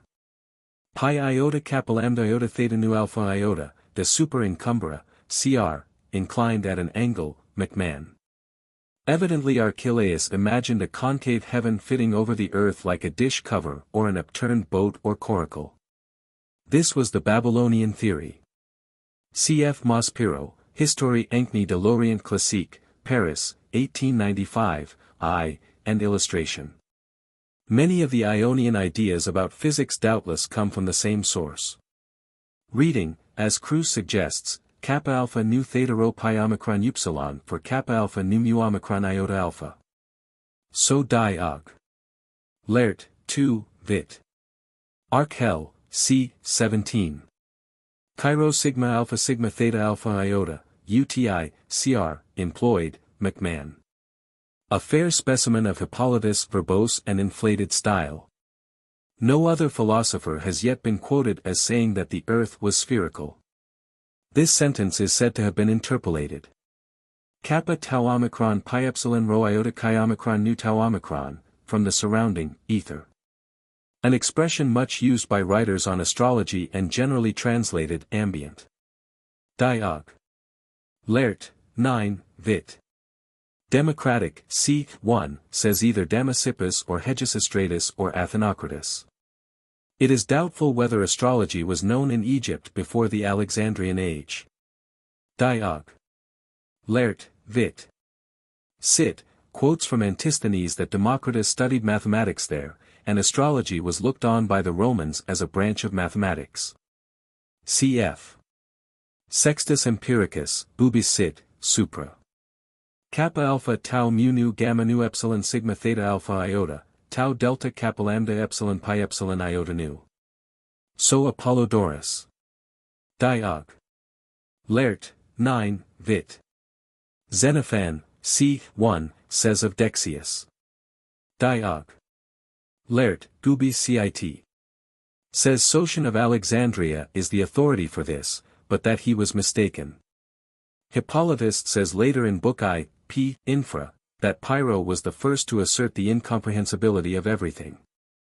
If, as Sotion asserted, Xenophanes was a contemporary of Anaximander, he must have died 2 centuries before Pyrrho was born.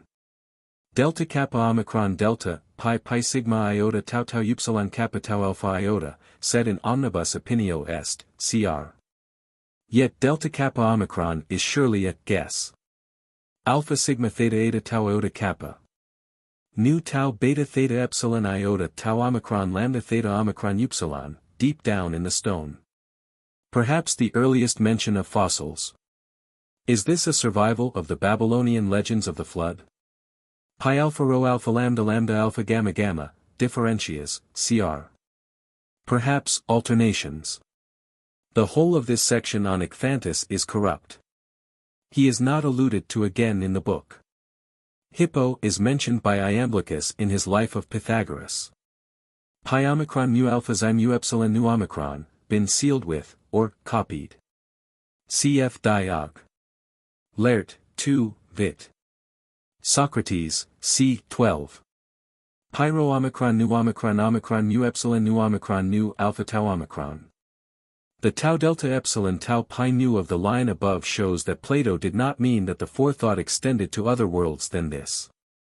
This expression, like many others in this epitome of Plato's doctrines, is found in the epsilon tau tau omicron pi lambda tau omega nu omicron epsilon sigma alpha gamma omega gamma of Alcinous, who flourished in Roman times. The best edition still seems to be Bishop Fell's, Oxford, 1667. Alcinous' work was, as will appear, the main source from which Hippolytus drew his account of Plato's doctrines. Alcinous, Op. Cit., c. 12. Ibid, cc. 9, 12. Delta eta mu iota omicron rho gamma epsilon iota. Not created ex nihilo, but made out of existing material as an architect makes a house. Alcinous, Op. Cit., cc. 8, 10. Xi alpha tau omicron sigma upsilon nu epsilon sigma tau nu alpha iota alpha tau nu. So Cruz. McMahon reads with Roper alpha tau for alpha tau omicron, the world was made out of it, i.e. matter. The body of the cosmos is evidently meant. Cf. Alcinous, c. 12. De Leg, 4, 7. Omicron rho sigma tau omega. Timaeus, c. 16. Phaedrus, c. 166. Gamma epsilon nu epsilon alpha lambda omicron gamma. Alcinous, c. 25. Phaedrus, cc. 51, 52. For this see the Timaeus, c. 17. This sentence is corrupt throughout, and there are at least 3 readings which can be given to it. I have taken that which makes the smallest alteration in Cruz's text. Phaedo, c. 43. I do not think this can be found in any writings of Plato that have come down to us. Hippolytus probably took it from Aristotle, to whom he also attributes it, but I cannot find it in this writer either. A passage in Arist. Nicomachean Ethics, Book 2, c. 6, is the nearest to it. So Alcinous, c. 29. The other statements in this sentence seem to be Aristotle's rather than Plato's. Cf. Diog. Laert, v. Vit. Arist, c. 13, where he describes the good things of the soul, the body and of external things respectively. Alcinous, cc. 28, 29. Ibid, c. 27. Ibid, c. 29. Ibid, c. 26.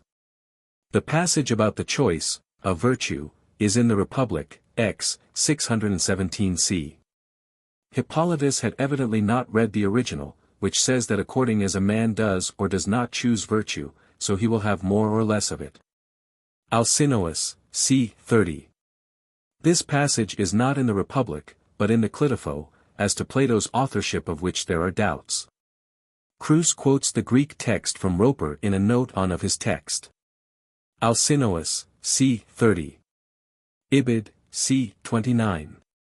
Substance, omicron sigma alpha, and accident, sigma upsilon mu beta epsilon beta eta kappa, are defined by Aristotle in the Metaphysica, Book 4, cc. 8, 9 respectively. The definitions in no way bear the interpretation that Hippolytus here puts on them. In the categories, which, whether by Aristotle or not, are not referred to by him in any of his extant works, it is said, c. 4, that, of things in complex enunciated, each signifies either substance or quantity, or quality or relation, or where or when, or position, or possession, or action, or passion. It is from this that Hippolytus probably took the statement in our text. The illustrations are in part found in Metaphysica, c. 4. The famous quintessence. So Aetius, de Plaque. Phil, B.K. I, c. 1, section 38. But see Diog. Laert. In next note. This is practically verbatim from Diog. Laert, v. Vit. Arist, c. 13. Hippolytus gives as is usual with him a more detailed account of Aristotle's doctrines on these points later. See Book 7, 2, pages 62 ff. Infra. He there admits that he cannot say exactly what was Aristotle's doctrine about the soul. He also refers to books of Aristotle on providence and the like which, test Cruz, no longer exist. Cf. McMahon's note on same page, p. 272 of Clark's edition. Pi tau sigma upsilon lambda omicron gamma iota sigma tau iota kappa tau epsilon rho omicron nu tau nu phi iota lambda omicron sigma omicron phi alpha nu eta xi eta sigma alpha nu. Syllogistici artis expedition Philosophium locupulterant. Professor Arnold in his lucid book on Roman Stoicism, Cambridge, 1911, n. 4, quotes this as a genuine Stoic doctrine. But Diog. Laert, 7, Vit. Zeno, c. 68, represents Zeno, Cleanthes, Chrysippus, Archidemus and Posidonius as agreeing that principles and elements differ from one another in being respectively indestructible and destroyed, and because elements are bodies while principles have none. For the Stoic idea of God, see Op. Cit., c. 70. So Cicero, De Natura Deorum, bk. I, cc 8, 18, makes Zeno say that the cosmos is God, but in the Academics, 2, 41 that ether is the supreme God, with which doctrine, he says, nearly all Stoics agree. Perhaps Hippolytus is here quoting Clement of Alexandria, Stromatis, 6, 71, who says that the Stoics dare to make the God of all things a corporeal spirit. For the Stoic doctrine of providence, see Diog. Laert, Vit. Zeno, c. 70. Pi omicron iota nu kappa alpha tau epsilon xi omicron sigma iota omicron nu mu epsilon tau nu gamma kappa eta omicron nu tau epsilon mu alpha rho mu nu eta. Tau epsilon xi omicron sigma iota omicron nu is the recognized expression for free will. Note the difference between nu gamma kappa eta, compulsion, and epsilon mu alpha rho mu nu eta, destiny. For the Stoic doctrine of fate, see Diog. Laert. Vit. Cit., c. 74. Diog. Laert, ubi Cit., c. 84. From psi iota, cooling, a bad pun. It is extremely doubtful whether the metempsychosis ever formed part of Stoic doctrine. Zeno and Cleanthes both accepted the ekporosis. See Diog. Laert. Ubi Cit., c. 70. The same author says that Panetius said that the cosmos was imperishable. Sigma mu alpha delta iota sigma mu alpha tau omicron mu nu chi omega rho epsilon nu, corpus K per corpus mig rare, cr. McMahon inserts a not in the sentence, but without authority. The Stoic resurrection assumed that in the new world created out of the ashes of the old, individuals would take the same place as in this last. See Arnold, Op. Cit., for authorities. Tau mu omicron iota, that cannot be cut. The rest of this sentence is taken from Diog. Laert, X, Vit. Epicur, c. 24, and is quoted there from Epicurus' treatise on nature. With the exception of the deity's seat in the intercosmic spaces and the idea that the souls of men consist of blood, all the above opinions of Epicurus are to be found in Diog. Laert, X, Vit. Epic. Omicron mu lambda omicron nu, not rather. Cn, on p. Supra. The doctrines here given are those of the skeptics, and are to be found in Diog. Laert, 9, Vit. Pyro, c. 79 ff and in Sextus Empiricus, Hip. Pyro, I. 209 ff Diog. Laert. Quotes from Ascanius of Abdera that Pyrrho introduced the dogma of incomprehensibility, and Hippolytus seems to have copied this without noticing that he has said the same thing about Xenophanes. Diog. Laert, I. Proem, c. 1, mentions both gymnosophists and Druids, but if he ever gave any account of their teaching it must be in the part of the book which is lost. Clem. Alex, Stromatis, c. 15, describes the two classes of gymnosophists as Sarmeni and Brachmans. The Sarmeni or Samanii, shamans, seem the nearer of the two to the Brachmans of our text.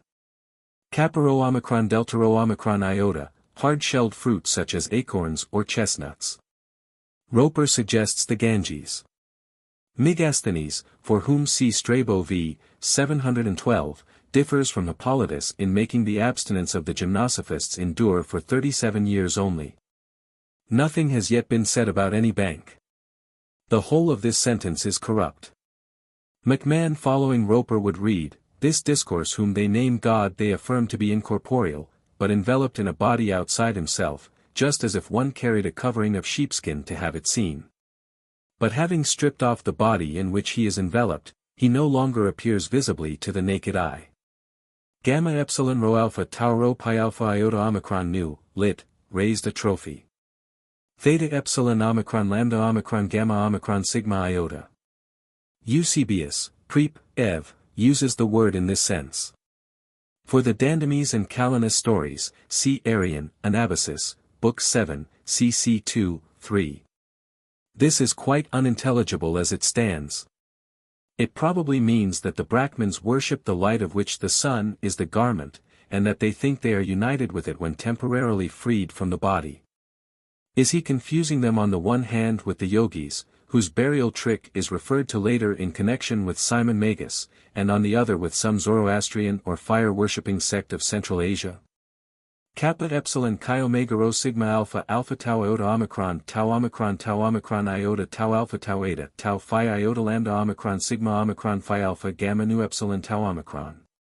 Does the Kappa epsilon mean Galatia, whose inhabitants were Celts by origin? Hippolytus has probably copied the sentence without understanding it. Hesiod is treated by Aristotle, Metaphysica, BK 2, c. 15, as one who philosophizes, which perhaps accounts for the introduction of his name here. Delta iota delta alpha chi theta nu alpha iota, UTSEE Dosrant, cr. So McMahon. The context, however, plainly requires that it is Hesiod and not the muse who is to be taught. The rendering of poetry into prose is seldom satisfactory, so I have ventured to give here the version of Elton, which is as close to the original as it is poetic in form. Sigma tau phi alpha nu omicron nu delta sigma sigma alpha nu tau omicron. Alpha theta rho tau epsilon kappa alpha mu rho eta. One would prefer to keep the word ether, which is hardly sunshine. Sigma omicron nu alpha upsilon tau. Tau mu upsilon sigma tau iota kappa. The expression generally used for mysteries such as those of Eleusis. Either he employs it here to include the tricks of the magicians described in Book 4, or he did not mean to describe these last when the sentence was written, but to go instead straight from the astrologers to the heresies. The last alternative seems the more probable. Delta rho alpha nu, infirmas, cr. The main question which arises on this first book of our text is, what were the sources from which Hippolytus drew the opinions he here summarizes? Diels, who has taken much pains over the matter, thinks that his chief source was the epitome that Sotion of Alexandria made from Heraclides. As we have seen, however, Diogenes Laertius is responsible for a fair number of Hippolytus' statements, especially concerning the opinions of those to whom he gives little space. Certain phrases seem taken directly from Theophrastus or from whatever author it was that Simplicius used in his commentaries on Aristotle. And the likeness between Alcinoa's summary of Plato's doctrines and those of our author is too close to be accidental.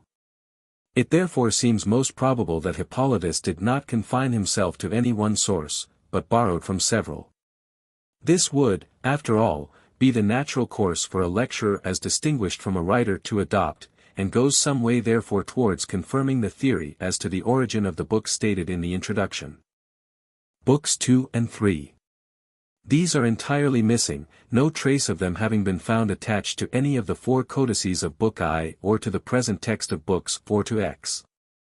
We know that such books must have once existed, as at the end of Book 4, p. Infra, the author tells us that all the famous opinions of earthly philosophy have been included by him in the preceding 4 books, of which as has been said only Books I and 4 have come down to us. Our only ground for conjecture as to the contents of Books 2 and 3 is to be found in Hippolytus' statement at the end of Book I. That he will first make public the mystic rites and then the fancies of certain philosophers as to stars and magnitudes.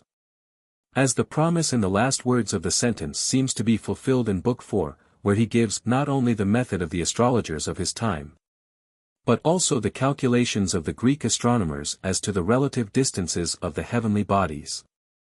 It may be presumed that this was preceded and not followed by a description of the mysteries more elaborate and fuller than the casual allusions to them which appear in Book V. So, too, in Chap. 5 of the same Book 4, which he himself describes in the heading as a recapitulation of what has gone before, he refers to certain dogmas of the Persians and the Babylonians as to the nature of God, which have certainly not been mentioned in any other part of the book which has come down to us. So, again, at the beginning of Book X, which purports to be a summary of the whole work, he tells us that having now gone through the labyrinth of heresies, it will be shown that the truth is not derived from the wisdom, philosophy, of the Greeks, the secret mysteries of the Egyptians, the fallacies of the astrologers, or the demon-inspired ravings of the Babylonians. The Greek philosophy and astrological fallacies are dealt with at sufficient length in Books I and IV respectively, but nothing of importance is said in these or elsewhere in the work as to the mysteries of the Egyptians, by whom he probably means the worshippers of the Alexandrian divinities, and nothing at all as to Babylonian demonolatry or magic. It is quite true that he follows this up immediately by the statement that he has included the tenets of all the wise men among the Greeks in 4 books, and the doctrines of the heretics in 5, but it has been explained in the introduction, pp. ff supra, that there are reasons why the summarizer's recollection of the earlier books may not be verbally accurate, nor does he say that the description of the philosophic and heretical teachings exhausted the contents of the first 4 books. On the whole, therefore, Cruse appears to be justified in his conclusion that the missing books contained an account of the Egyptian mysteries and of the sacred sciences of the Babylonians. Footnotes. Tau mu upsilon sigma tau iota kappa. Alpha gamma upsilon pi tau omega nu delta gamma mu alpha tau alpha. Rho eta tau alpha delta iota delta alpha chi theta epsilon. M. Adhemer d'Alesh in his work La Théologie de Saint Hippolyte, Paris, 1906, argues that the existing text of Book 4 contains large fragments of the missing Books 2 and 3. His argument is chiefly founded on the supposed excessive length of Book 4, although as a fact Book V is in Cruce's pagination some 20 pages longer than this and Book 6, 10. Apart from this, it seems very doubtful if any author would describe the arithmomantic and arithmetical nonsense in Book 4 as either mu upsilon sigma tau iota kappa or delta gamma mu alpha tau alpha rho eta tau alpha, and it is certain that he cannot be alluding, when he speaks of the beta alpha beta upsilon lambda omega nu lambda omicron gamma sigma tau mu alpha nu delta iota nu, epsilon rho gamma, alpha delta alpha iota mu nu omega nu kappa alpha tau alpha pi lambda alpha gamma epsilon, to the jugglery in the same book, which he there attributes not to the agency of demons but to the tricks of charlatans. Book 4. Diviners and Magicians. The first pages of this book have been torn away from the MS, and we are therefore deprived of the small table of contents which the author has prefixed to the other 7. From the headings of the various chapters it may be reproduced in substance thus. 1. The Chaldeans, or astrologers, and the celestial measurements of the Greek astronomers. 2. The mathematicians or those who profess to divine by the numerical equivalence of the letters in proper names. 3. The metaposcopists or those who connect the form of the body and the disposition of the mind with the zodiacal sign rising at birth. 4. The magicians and the tricks by which they read sealed letters, perform divinations, produce apparitions of gods and demons, and work other wonders. 5. Recapitulation of the ideas of Greek and barbarian on the nature of God, and the views of the Egyptians, or Neo-Pythagoreans as to the mysteries of number. 6. The star diviners or those who find religious meaning in the grouping of the constellations as described by Aratus.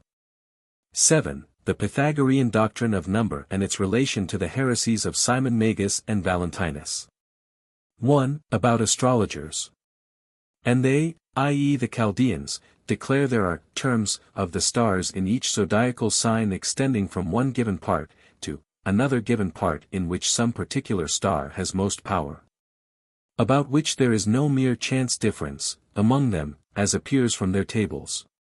But they say that the stars are guarded, when they are midway between 2 other stars, in zodiacal succession. For instance, if a certain star should occupy the first part, of a zodiacal sign and another, the last parts, and a third those of the middle, the one in the middle is said to be guarded, by those occupying the parts at the extremities. And they say that the stars behold one another and are in accord with one another, when they appear triangularly or quadrangularly. Now those form a triangular figure and behold one another which have an interval of 3 zodiacal signs between them and a square those which have one of 2 signs. Such then seems to be the character of the Chaldean method. And in that which has been handed down it remains easy to understand and follow the contradictions noted. And some indeed try to teach a rougher way as if earthly things have no sympathy at all with the heavenly ones. For thus they say, that the ambient is not united as is the human body, so that according to the condition, of the head the lower parts, suffer with it and the head with the lower, parts. And earthly things should suffer along with those above the moon. But there is a certain difference and want of sympathy between them as they have not one and, the, same unity. 2. Making use of these statements, Euphrates the Peratic and Achems the Christian and the rest of the band of these people, miscalling the word of truth, declare that there is a war of aeons and a falling away of good powers to the bad. Calling them toparchs and proastii and many other names. All which heresy undertaken by them, I shall set forth and refute when we come to the discussion concerning them. But now, lest any one should deem trustworthy in unfailing the rules laid down by the Chaldeans for the astrological art, we shall not shrink from briefly setting forth their refutation and pointing out that their art is vain and rather deceives and destroys the soul which may hope for vain things than helps it. In which matters we do not hold out any expertness in the art, but only that drawn from knowledge of the practical words. Those who, having been trained in this science, become pupils of the Chaldeans and who having changed the names only, have imparted mysteries as if they were strange and wonderful to men, have constructed a heresy out of this. But since they consider the astrologer's art a mighty one and making use of the witness of the Chaldeans wish to get their own systems believed because of them, we shall now prove that the astrological art as it appears today is unfounded. And then that the Peratic heresy is to be put aside as a branch growing from a root which does not hold. 3. Now the beginning and as it were the basis of the affair is the establishment of the horoscope. From this the rest of the cardinal points, and the cadence and succedence and the trines and the squares and the configuration of the stars in them are known, from all which things the predictions are made. Wherefore if the horoscope be taken away, of necessity neither the mid-heaven or the descendant nor the antimeridian is known. But the whole Chaldaic system vanishes if these are not disclosed. And how the zodiacal sign ascending is to be discovered is taught in divers ways. For in order that this may be apprehended, it is necessary first of all that the birth of the child falling under consideration be carefully taken, and secondly that the signaling of the time be unerring. And thirdly that the rising in the heaven of the ascending sign be observed with the greatest care. For at the birth the rising of the sign ascending in the heaven must be closely watched, since the Chaldeans determining that which ascends, on its rising make that disposition of the stars which they call the theme, from which they declare their predictions. But neither is it possible to take the birth of those falling under consideration, as I shall show, nor is the time established unerringly, nor is the ascending sign ascertained with care.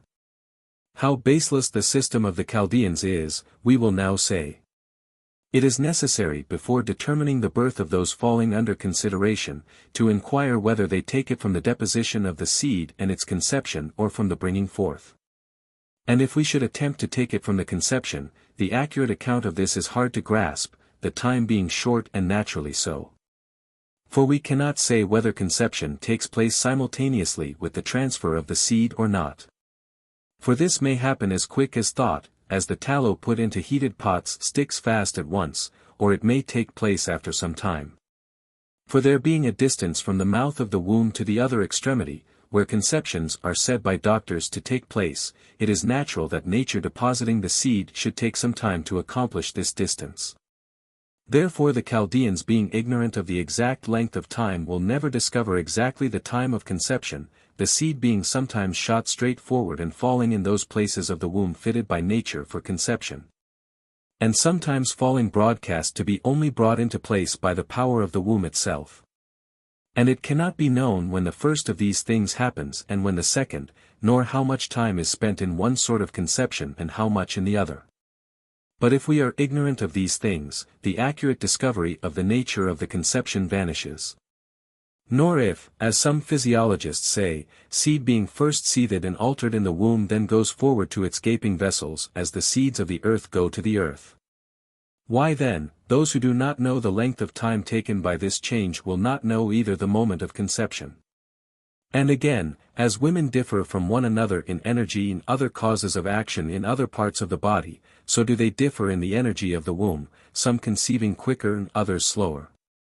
And this is not unexpected, since if we compare them, they are seen now to be good conceivers and now not at all so. This being so, it is impossible to say with exactness when the seed deposited is secured, so that from this time the Chaldeans may establish the horoscope of the birth. 4.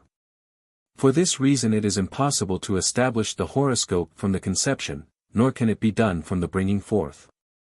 For in the first place, it is very hard to say when the bringing forth is, whether it is when the child begins to incline towards the fresh air or when it projects a little, or when it is brought down altogether to the ground.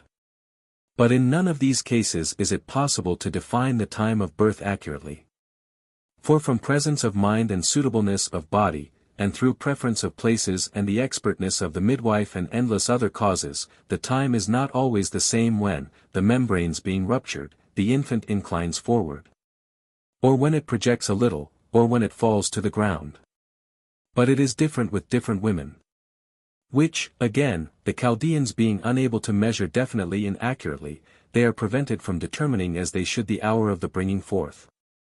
That the Chaldeans, therefore, while asserting that they know the sign ascending at the time of birth, do not know it, is plain from the facts. And that there is no means either of unerringly observing the time, is easy to be judged. For when they say that the person sitting by the woman in labor at the bringing forth signifies the same to the Chaldean who is looking upon the stars from a high place by means of the gong.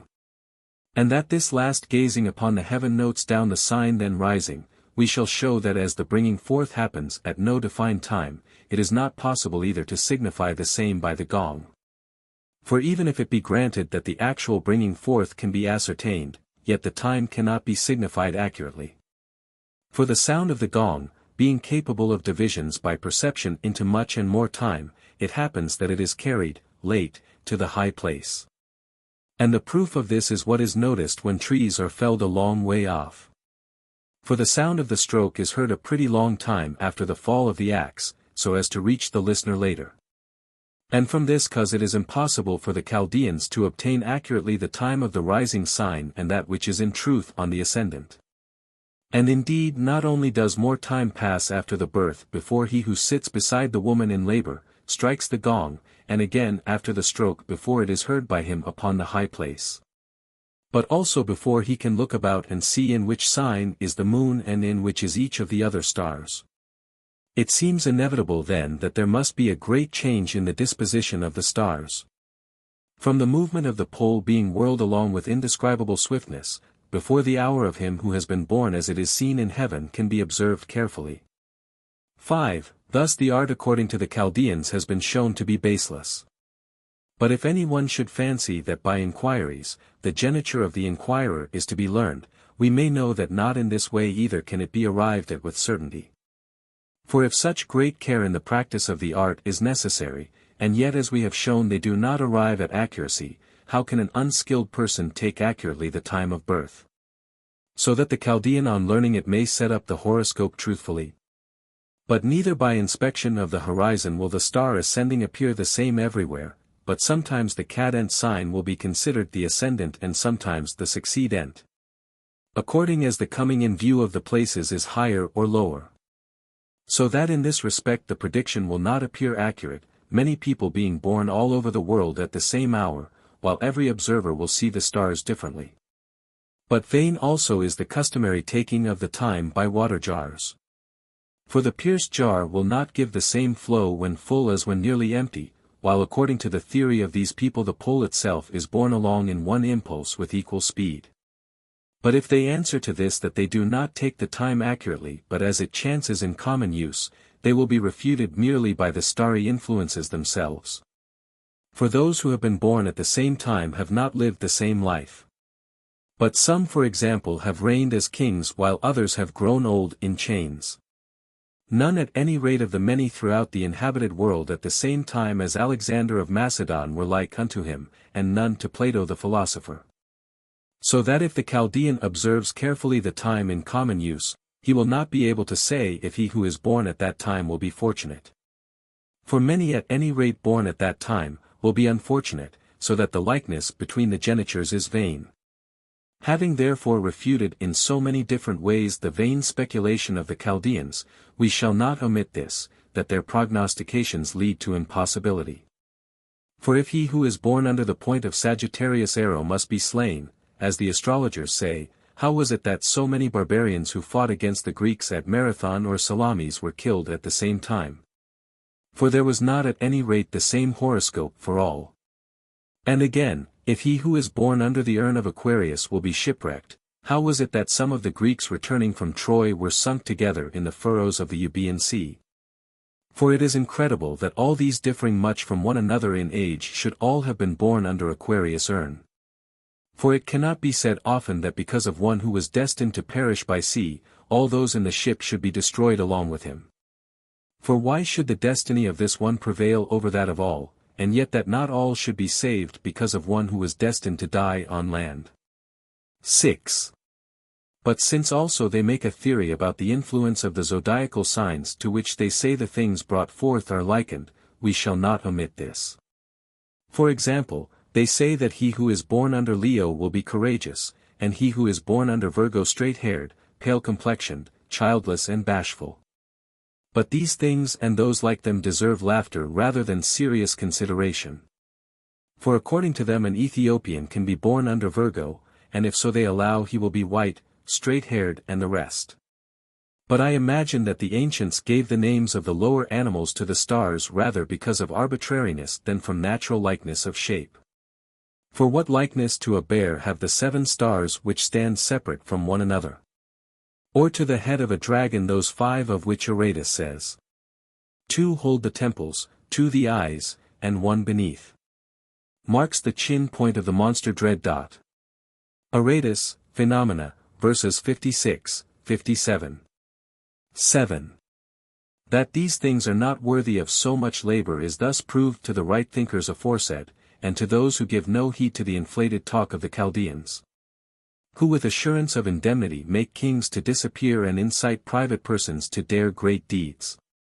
But if he who has given way to evil fails, he who has been deceived does not become a teacher to all whose minds the Chaldeans wish to lead endlessly astray by their failures. For they constrain the minds of their pupils when they say that the same configuration of the stars cannot occur otherwise than by the return of the great year in 77 years. How then can human observation agree in so many ages upon one geniture? And this not once but many times, since the destruction of the cosmos as some say will interrupt the observation, or its gradual transformation will cause to disappear entirely the continuity of historical tradition.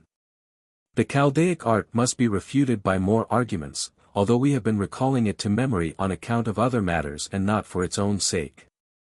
But since we have before said that we will omit none of the opinions current among the Gentiles, by reason of the many-voiced craft of the heresies, let us see what they say also who have dared to speculate about magnitudes.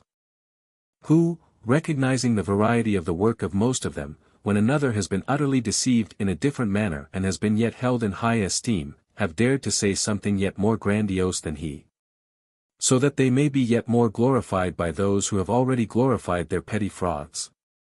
These men postulate circles and triangular and square measures doubly and triply.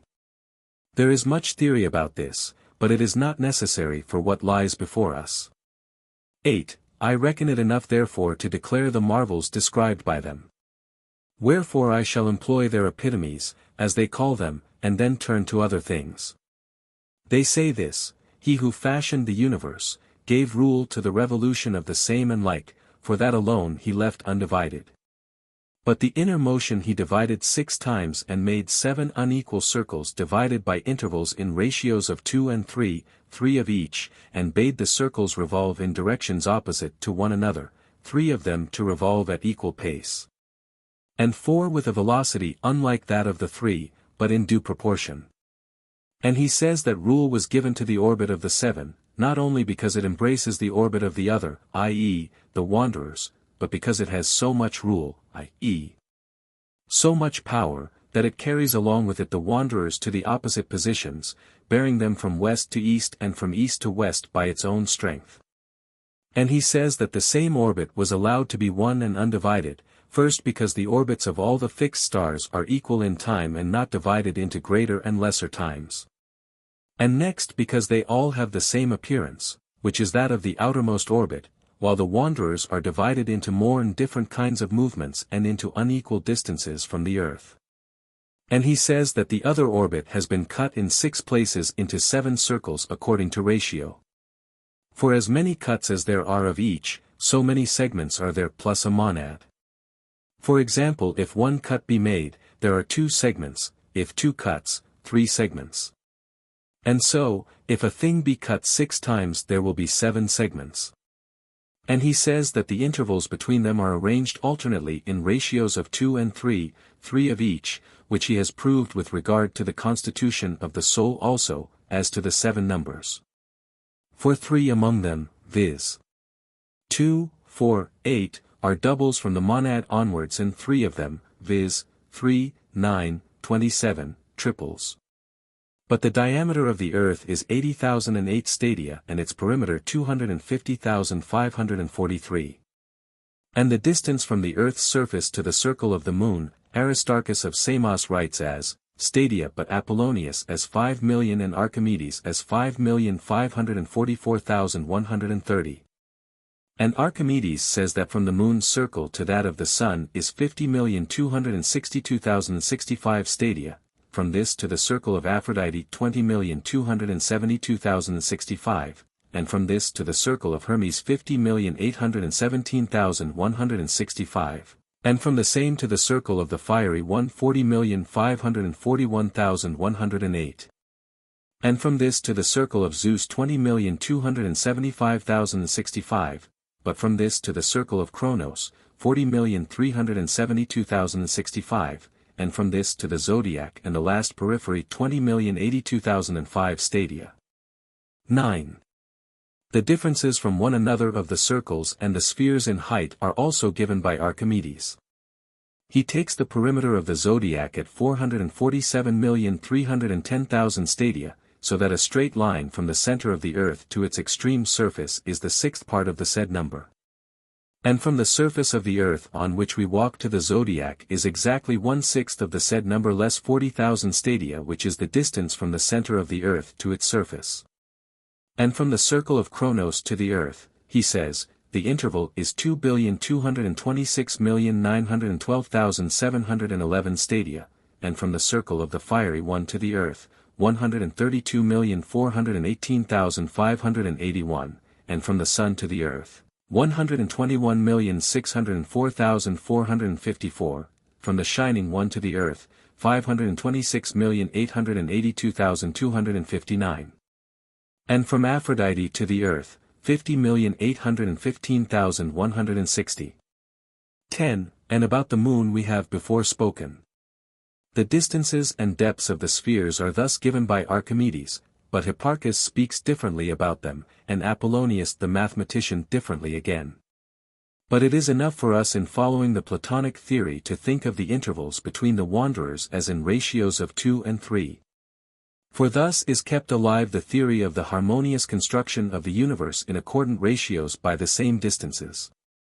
But the numbers set out by Archimedes and the ratios quoted by the others concerning the distances, if they are not in accordant ratios, that is in those called by Plato twofold and threefold, but are found to be outside the chords, would not keep alive the theory of the harmonious construction of the universe. For it is neither probable nor possible that their distances should have no ratio to one another, that is, should be outside the chords and enharmonic scales. Except perhaps the moon alone, from her waning in the shadows of the earth, as to which planet alone you may trust Archimedes, that is to say for the distance of the moon from the earth. And it will be easy for those who accept this calculation to ascertain the number and the other distances according to the Platonic method by doubling and tripling as Plato demands. If then, according to Archimedes, the moon is distant from the earth 5,544,130 stadia. It will be easy by increasing these numbers in ratios of 2 and 3 to find her distance from the rest by taking one fraction of the number of stadia by which the moon is distant from the earth.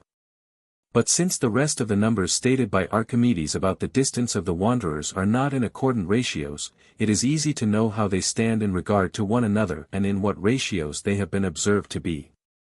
But that the same are not in harmony and accord when they are parts of the cosmos established by harmony is impossible. So then, as the first number, of stadia, by which the moon is distant from the earth is 5,544,130, the second number by which the sun is distant from the moon being 50,262,065, it is in ratio more than ninefold. And the number of the interval above this being 20,272,065 is in ratio less than one half.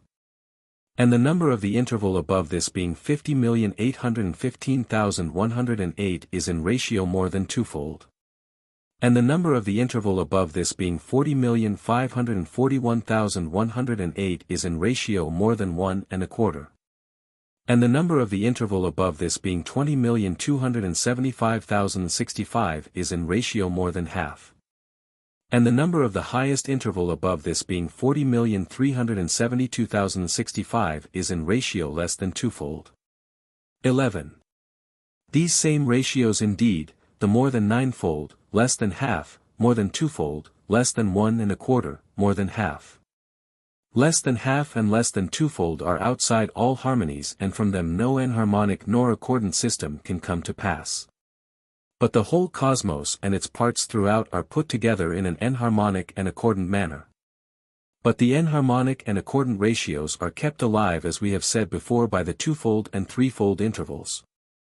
If then we deem Archimedes worthy of faith on the distance given above, i.e., that from the moon to the earth, it is easy to find the rest by increasing it in the ratios of 2 and 3. Let the distance from the earth to the moon be, according to Archimedes, 5,544,130 stadia.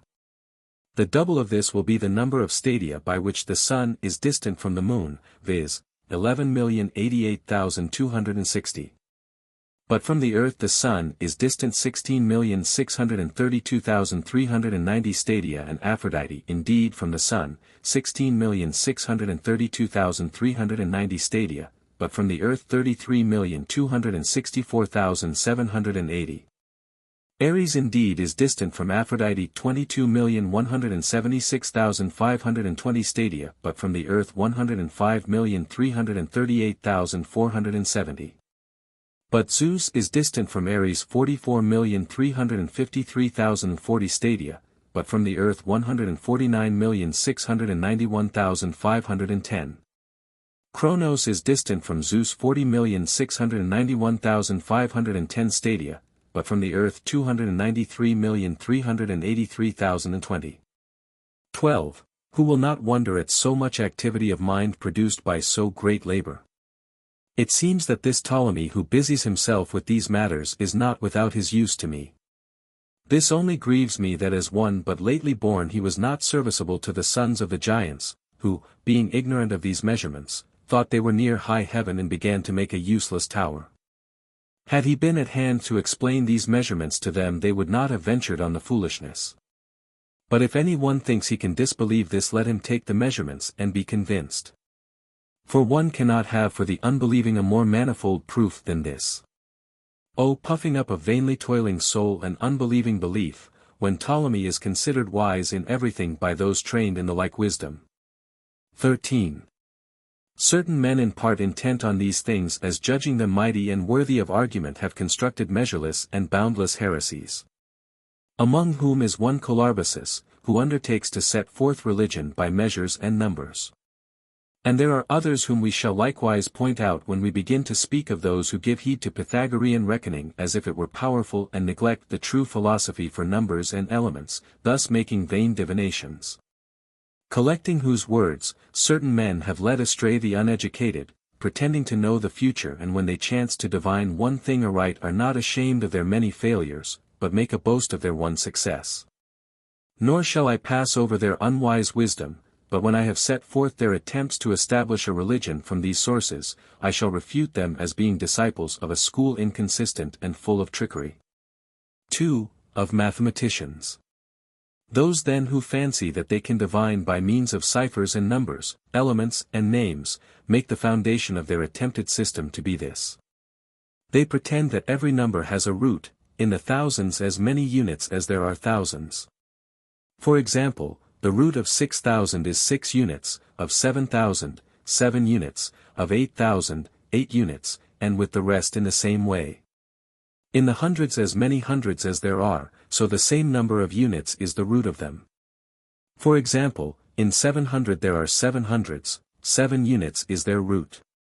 In 600 there are 6 hundreds, 6 units is their root. In the same way in the decads, of 80 the root is 8 units, of 40, 4 units, of 10, 1 unit.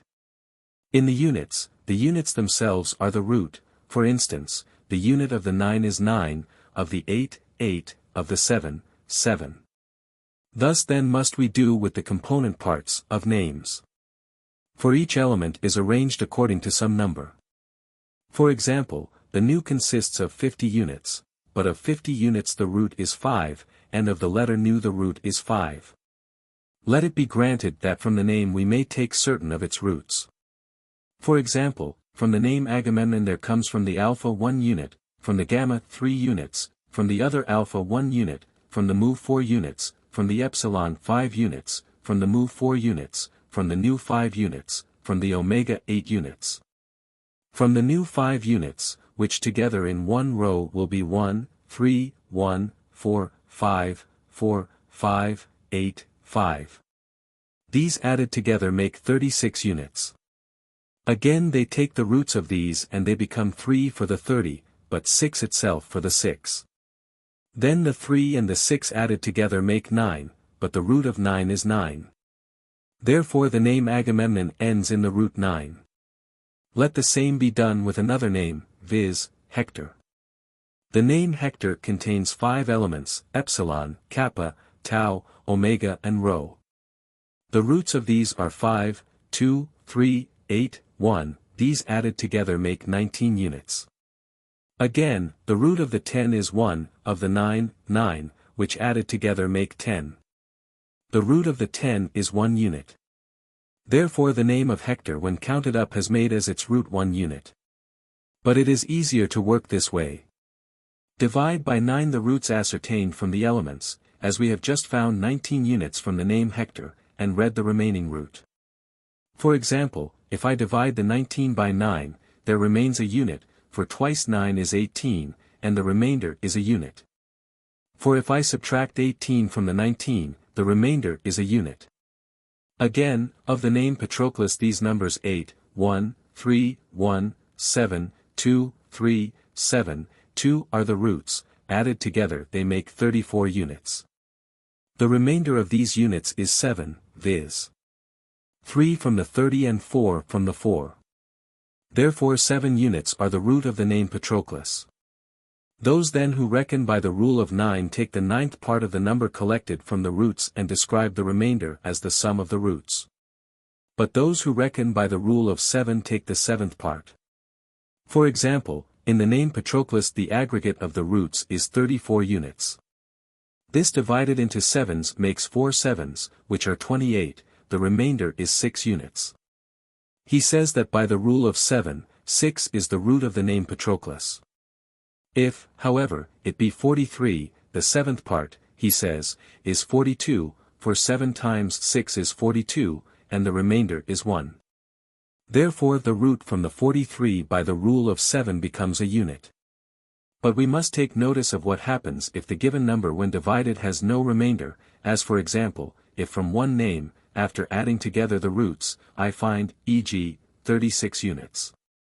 But 36 divided by 9 is exactly 4 enneads, for 9 times 4 is 36 and nothing over. Thus, he says the 9 itself is plainly the root. If again we divide the number 45 we find 9 and no remainder, for 9 times 5 is 45 and nothing over. In such cases we say the root is 9. And in the same way with the rule of 7, if, e.g., we divide 28 by 7 we shall have nothing over, for 7 times 4 is 28 and nothing left, and, they say the root is 7. Yet when he reckons up the names and finds the same letter twice, he counts it only once. For example, the name Patroclus has the alpha twice and the omicron twice, therefore he counts the alpha only once and the omicron only once. According to this, then, the roots will be 8, 3, 1, 7, 2, 3, 2, and added together make 27, and the root of the name by the rule of 9 will be the 9 itself and by that of 7, 6. In the same way Sarpedon, when counted, makes by the rule of 9, 2 units. But Patroclus makes 9, Patroclus conquers. For when one number is odd and the other even, the odd conquers if it be the greater. But again if there were an 8, which is even, and a 5, which is odd, the 8 conquers, for it is greater. But if there are two numbers, for example, both even or both odd, the lesser conquers. But how does Sarpedon by the rule of 9 make 2 units? The element omega is omitted. For when there are in a name the elements omega and eta, they omit the omega and use one element. For they say that they both have the same power, but are not to be counted twice, as has been said above. Again, Ajax, alpha alpha, makes 4 units, and Hector by the rule of 9 only 1. But the 4 is even while the unit is odd. And since we have said that in such cases the greater conquers, Ajax is the victor. Take again Alexandros and Menelaus. Alexandros has an individual name, Paris. The name Paris makes by the rule of 9, for, Menelaus by the same rule 9, and the 9 conquers the 4. For it has been said that when one is odd and the other even, the greater conquers, but when both are even or both odd, the lesser. Take again Amycus and Polydeuces. Amycus makes by the rule of 9, 2 units, and Polydeuces 7, Polydeuces conquers. Ajax and Odysseus contended together in the funereal games. Ajax makes by the rule of 9, 4 units, and Odysseus by the same rule 8. Is there not, here, then some epithet of Odysseus and not his individual name, for he conquered? According to the numbers Ajax conquers, but tradition says Odysseus. Or take again Achilles and Hector. Achilles by the rule of 9 makes 4, Hector 1, Achilles conquers. Take again Achilles and Asteropaeus. Achilles makes 4, Asteropaeus 3. Achilles conquers. Take again Euphorbus and Menelaus. Menelaus has 9 units, Euphorbus 8, Menelaus conquers. But some say that by the rule of 7, they use only the vowels, and others that they put the vowels, semi-vowels and consonants by themselves, and interpret each column separately. But yet others do not use the usual numbers, but different ones. Thus, for example, they will not have pi to have as a root 8 units, but 5 and the element she as a root 4 units, and turning about every way, they discover nothing sane. When, however, certain competitors contend a second time, they take away the first element, and when a third, the 2 first elements of each, and counting up the rest, they interpret them. 2. I should think that the design of the arithmeticians has been plainly set forth, who deem that by numbers and names they can judge life.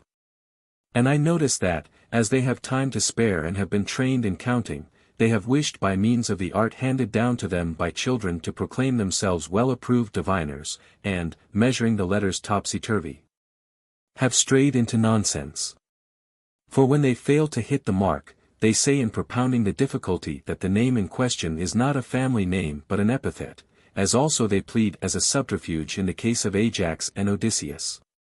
Who that founds his tenets on this wonderful philosophy and wishes to be called heresiarch, will not be glorified. 3. Of divination by metaposcopy. 1.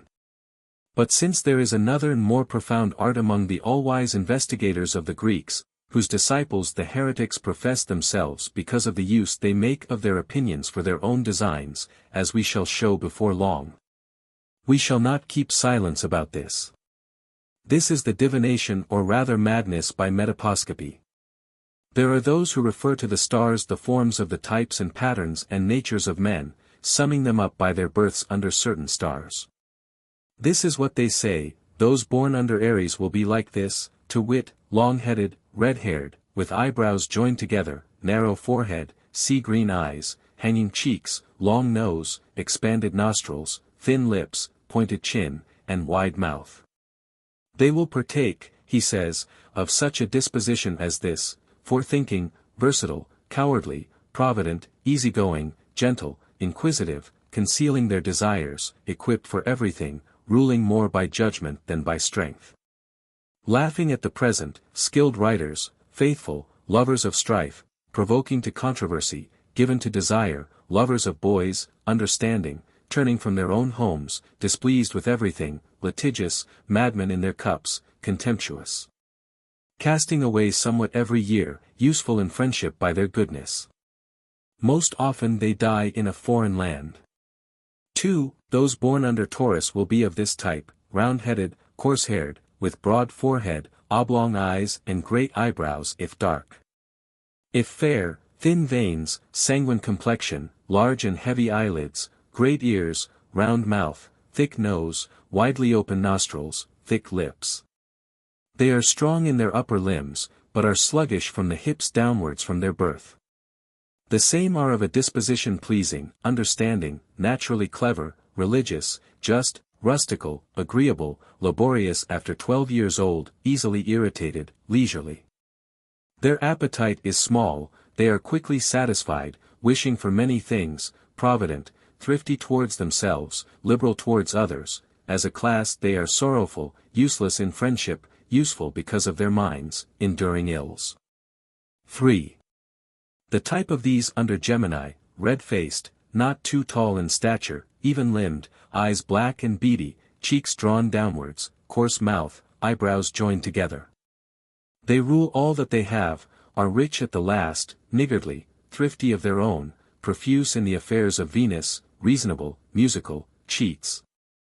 The same are said, by other writers, to be of this disposition: learned, understanding, inquisitive, self-assertive, given to desire, thrifty with their own, liberal, gentle, prudent, crafty, wishing for many things, calculators, litigious.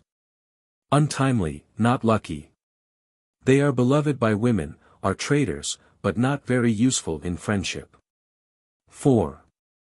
The type of those under Cancer: not great in stature, blue-black hair, reddish complexion, small mouth, round head, narrow forehead, greenish eyes, sufficiently beautiful, limbs slightly irregular. Their disposition: evil, crafty, skilled in plots, insatiable, thrifty, unraced, servile, unhelpful, forgetful. They neither give back what is another's nor demand back their own, useful in friendship. 5. The type of those under Leo: round head, reddish hair, large wrinkled forehead, thick ears, stiff-necked, partly bald, fiery complexion, green-gray eyes, large jaws, coarse mouth, heavy upper limbs, great breast, lower part small.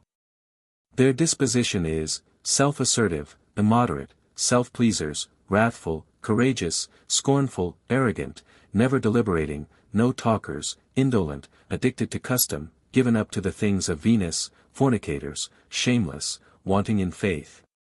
Importunate for favor, audacious, niggardly, rapacious, celebrated, helpful to the community, useless in friendship. 6. The type of those under Virgo: with fair countenance, eyes not great but charming, with dark eyebrows close together, vivacious and swimming. But they are slight in body, fair to see, with hair beautifully thick, large forehead, prominent nose. Their disposition is: quick at learning, moderate, thoughtful, playful, erudite, slow of speech, planning many things, importunate for favor, observing all things and naturally good disciples.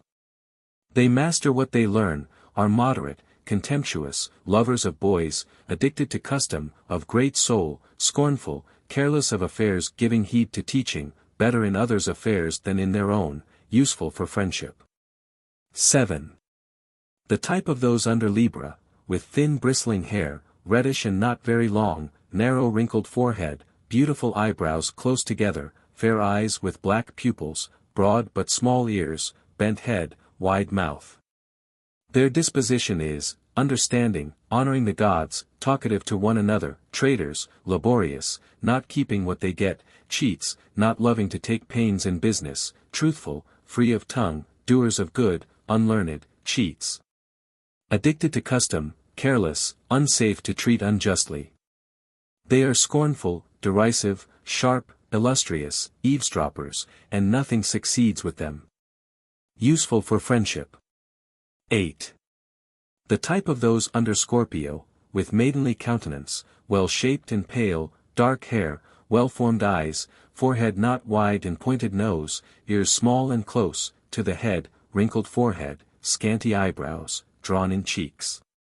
Their disposition is, crafty, sedulous, cheats, imparting their own plans to none, double-souled, ill-doers, contemptuous, given to fornication, gentle, quick at learning. Useless for friendship. 9. The type of those under Sagittarius, great in stature, square forehead, medium eyebrows joined together, hair abundant, bristling and reddish. Their disposition is, gracious as those who have been well brought up, simple, doers of good, lovers of boys, addicted to custom, laborious, loving and beloved, cheerful in their cups, clean, passionate, careless, wicked, useless for friendship. Scornful, great-souled, insolent, somewhat servile, useful to the community. 10. The type of those under Capricorn, with reddish body, bristling, grayish hair, round mouth, eyes like an eagle, eyebrows close together, smooth forehead, inclined to baldness, the lower parts of the body the stronger. Their disposition is, lovers of wisdom, scornful and laughing at the present, passionate, forgiving, beautiful, doers of good, lovers of musical practice, angry in their cups, jocose, addicted to custom, talkers, lovers of boys, cheerful, friendly. Beloved, provokers of strife, useful to the community. 11. The type of those under Aquarius, square in stature, small mouth, narrow small, fierce eyes. Their disposition is, commanding, ungracious, sharp, seeking the easy path, useful for friendship and to the community. Yet they live on chance affairs and lose their means of gain. Their disposition is, reserved, modest, addicted to custom, fornicators, niggards, painstaking in business, turbulent, clean, well-disposed, beautiful, with great eyebrows. Often they are in small circumstances and work at, several, different trades. If they do good to any, no one gives them thanks. 12. The type of those under Pisces, medium stature, with narrow foreheads like fishes, thick hair. They often become gray quickly. Their disposition is, great-souled, simple, passionate, thrifty, talkative. They will be sleepy at an early age, they want to do business by themselves, illustrious, venturesome, envious, litigious, changing their place of abode, beloved, fond of dancing. Useful for friendship. 13. Since we have set forth their wonderful wisdom, and have not concealed their much-labored art of divination by intelligence, neither shall we be silent on the folly into which their mistakes in these matters lead them. For how feeble are they in finding a parallel between the names of the stars and the forms and dispositions of men. For we know that those who at the outset chanced upon the stars, naming them according to their own fancy, called them by names for the purpose of easily and clearly recognizing them. For what likeness is there in these names to the appearance of the zodiacal signs, or what similar nature of working and activity, so that any one born under Leo should be thought courageous, or he who is born under Virgo moderate, or under Cancer bad, and those under 4. The magicians. The gap here caused by the mutilation of the MS was probably filled by a description of the mode of divination by inquiry of a spirit or demon, which was generally made in writing, as Lucian describes in his account of the imposture of Alexander of Abanotikos. The MS proceeds. And he, i.e., the magician, taking some paper, orders the inquirer to write down what it is he wishes to inquire of the demons. Then he, having folded up the paper and given it to the boy, sends it away to be burned so that the smoke carrying the letters may go hence to the demons. But while the boy is doing what he is commanded, he first tears off equal parts of the paper, and on some other parts of it, he pretends that the demons write in Hebrew letters. Then, having offered up the Egyptian magician's incense called siphi, he scatters these pieces of paper over the offering. But what the inquirer may have chanced to write having been put on the coals is burned. Then, seeming to be inspired by a god, the magician rushes into the inner chamber with a loud and discordant cry unintelligible to all.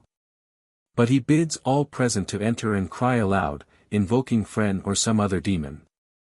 When the spectators have entered and are standing by, he flings the boy on a couch and reads to him many things, sometimes in the Greek tongue, sometimes in the Hebrew, which are the incantations usual among magicians.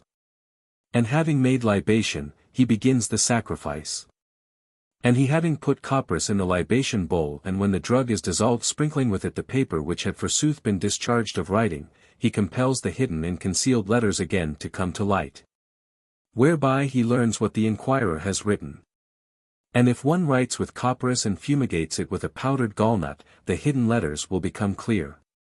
Also if one writes, with milk, and the paper is burned and the ash sprinkled on the letters written with the milk, they will be manifest.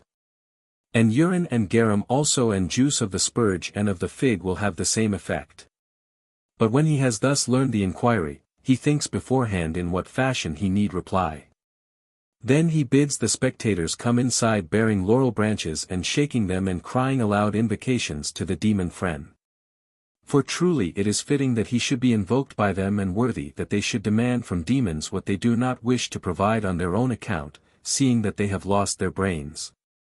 But the confusion of the noise and the riot prevents them following what the magician is thought to do in secret.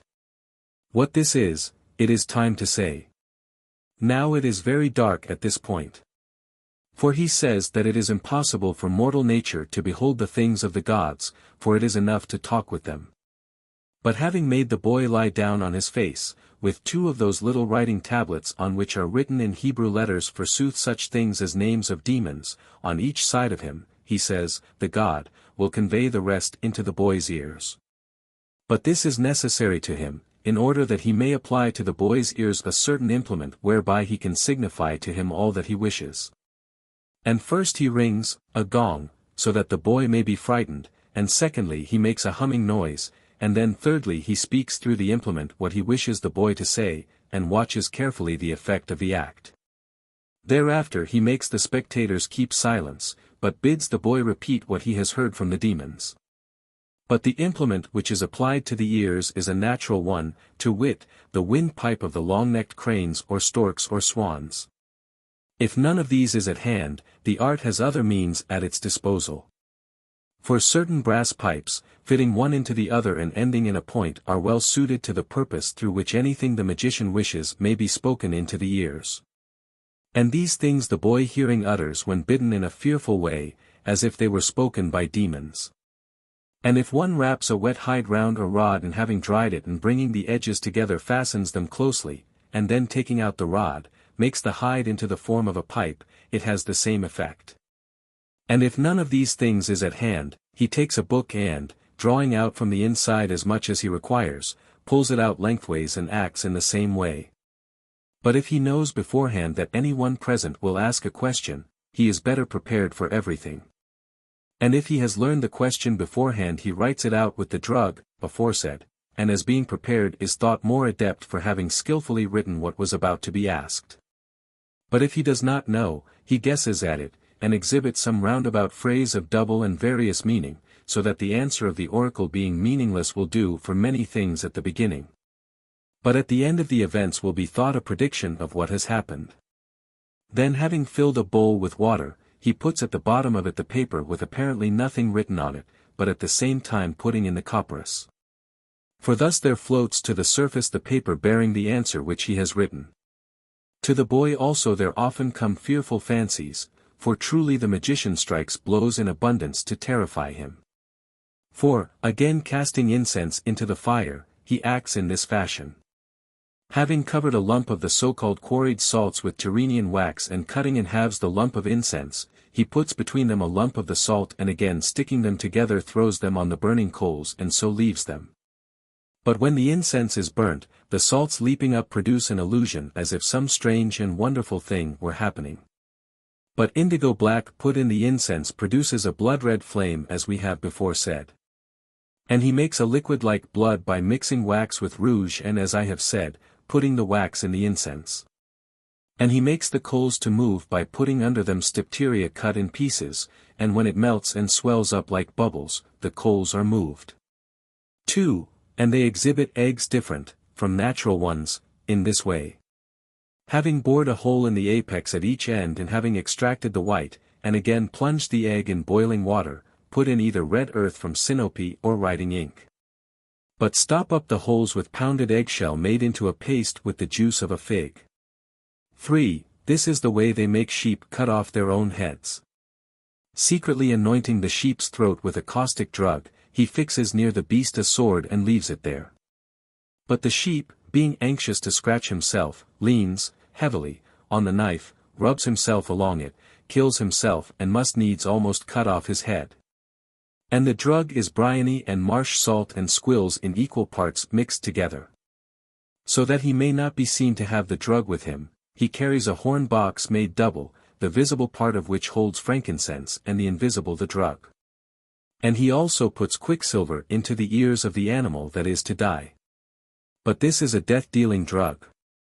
4. But if one stops up the ears of goats with salve, they say they will shortly die because prevented from breathing. For they say that this is with them the way in which the Intican air is breathed forth. And they say that a ram dies if one should bend him backwards against the sun. But they make a house catch fire by anointing it with the ichor of a certain animal called Dactylus, and this is very useful because of sea water. And there is a sea foam heated in an earthen jar with sweet substances, which if you apply to it a lighted lamp catches fire and is inflamed, but does not burn at all if poured on the head. But if you sprinkle it with melted gum, it catches fire much better, and it does better still if you also add sulfur to it. 5. Thunder is produced in very many ways. For very many large stones rolled from a height over wooden planks and falling upon sheets of brass make a noise very like thunder. And they coil a slender cord round the thin board on which the wool-carders press cloth, and then spin the board by whisking away the string when the whirring of it makes the sound of thunder. These tricks they play thus. But there are others which I shall set forth which those who play them also consider great. Putting a cauldron full of pitch upon burning coals, when it boils they plunge their hands in it and are not burned. And further they tread with naked feet upon coals of fire and are not burned. And also putting a pyramid of stone upon the altar, they make it burn and from its mouth it pours forth much smoke and fire. Then laying a linen cloth upon a pan of water and casting upon it many burning coals, the linen remains unburnt. And having made darkness in the house, the magician claims to make gods or demons enter in, and if one somehow asks that Aesculapius shall be displayed he makes invocation, saying thus. Apollo's son, once dead and again undying. I call on thee to come as a helper to my libations. Who erst the myriad tribes of fleeting dead. In the ever mournful caves of wide Tartarus. Swimming the stream hard to cross and the rising tide. Fatal to all mortal men alike. Or wailing by the shore and bemoaning inexorable things. These thyself did rescue from gloomy Persephonia. Whether thou dost haunt the seat of holy Thrace. Or lovely Pergamum or beyond these Ionian Epidaurus. Hither, O blessed one, the Prince of Magicians calls thee to be present here. 6. But when he has made an end of this mockery a fiery Aesculapius appears on the floor. Then having put in the midst a bowl of water, he invokes all the gods and they are at hand. For if the spectator lean over and gaze into the bowl, he will see all the gods and Artemis leading on her baying hounds. But we shall not hesitate to tell the story of these things and how they undertake them. For the magician plunges his hands in the cauldron of pitch which appears to be boiling, but he throws into it vinegar and soda and moist pitch and heats the cauldron gently. And the vinegar having mingled with the soda, on getting a little hot, moves the pitch so as to bring bubbles to the surface and gives the appearance of boiling only. But the magician has washed his hands many times in sea water, thanks to which it does not burn him much if it be really boiling. And if he has after washing them anointed his hands with myrtle juice and soda and myrrh mixed with vinegar, he is not burned at all. But the feet are not burned if he anoints them with ichthyocolla and salamander. And this is the true cause of the pyramid flaming like a torch, although it is of stone. A paste of Cretan earth is molded into the shape of a pyramid, but the color is like a milk-white stone, in this fashion. He has soaked the piece of earth in much oil, has put it on the coals, and when heated, has again soaked it and heated it a second and third time and many a time afterwards, whereby he so prepares it that it will burn even if plunged in water. For it holds much oil within itself. But the altar catches fire when the magician is making libation, because it contains freshly burned lime instead of ashes and finely powdered frankincense and much, and of anointed torches and self-flowing and hollow nutshells having fire within them. But he also sends forth smoke from his mouth after a brief delay by putting fire into a nutshell and wrapping it in tow and blowing it in his mouth. The linen cloth laid on the bowl of water whereon he puts the coals is not burned, because of the sea water underneath, and its being itself steeped in sea water and then anointed with white of egg and a solution of alum. And if also one mixes with this the juice of evergreens and vinegar and a long time beforehand anoint it copiously with these, after being dipped in the drug it remains altogether incombustible. 7. Since then we have briefly set forth what can be done with the teachings which they suppose to be secret, we have displayed their easy system according to Gnosis. Nor do we wish to keep silence as to this necessary point, that is, how they unseal letters and again restore them with the same seals, apparently intact. Melting pitch, resin, sulfur and also bitumen in equal parts, and molding it into the form of a seal impression, they keep it by them. But when the opportunity for unsealing a letter arrives, they moisten the tongue with oil, lick the seal, and warming the drug before a slow fire press the seal upon it and leave it there until it is altogether set. When they use it after the manner of a signet. But they say also that wax with pine resin has the same effect and so also 2 parts of mastic with 1 of bitumen. And sulfur alone does fairly well and powdered gypsum diluted with water and gum. This certainly does most beautifully for sealing molten lead. And the effect of Tyrrhenian wax and shavings of resin and pitch, bitumen, mastic and powdered marble in equal parts all melted together, is better than that of the other compounds, of which I have spoken, but that of the gypsum is no worse. Thus then they undertake to break the seals when seeking to learn what is written within them. These contrivances I shrank from setting out in the book, seeing that some ill-doer taking hints from them might attempt to practice them. But now the care of many young men capable of salvation has persuaded me to teach and declare them for the sake of protection against them. For as one person will use them for the teaching of evil, so another by learning them will be protected against them, and the very magicians, corrupters of life as they are, will be ashamed to practice the art. But learning that the same tricks have been taught beforehand, they will perhaps be hindered in their perverse foolishness. In order, however, that the seal may not be broken in this way, let any one seal with swine's fat and mix hairs with the wax. 8. Nor shall I be silent about their lecanomancy, which is an imposture.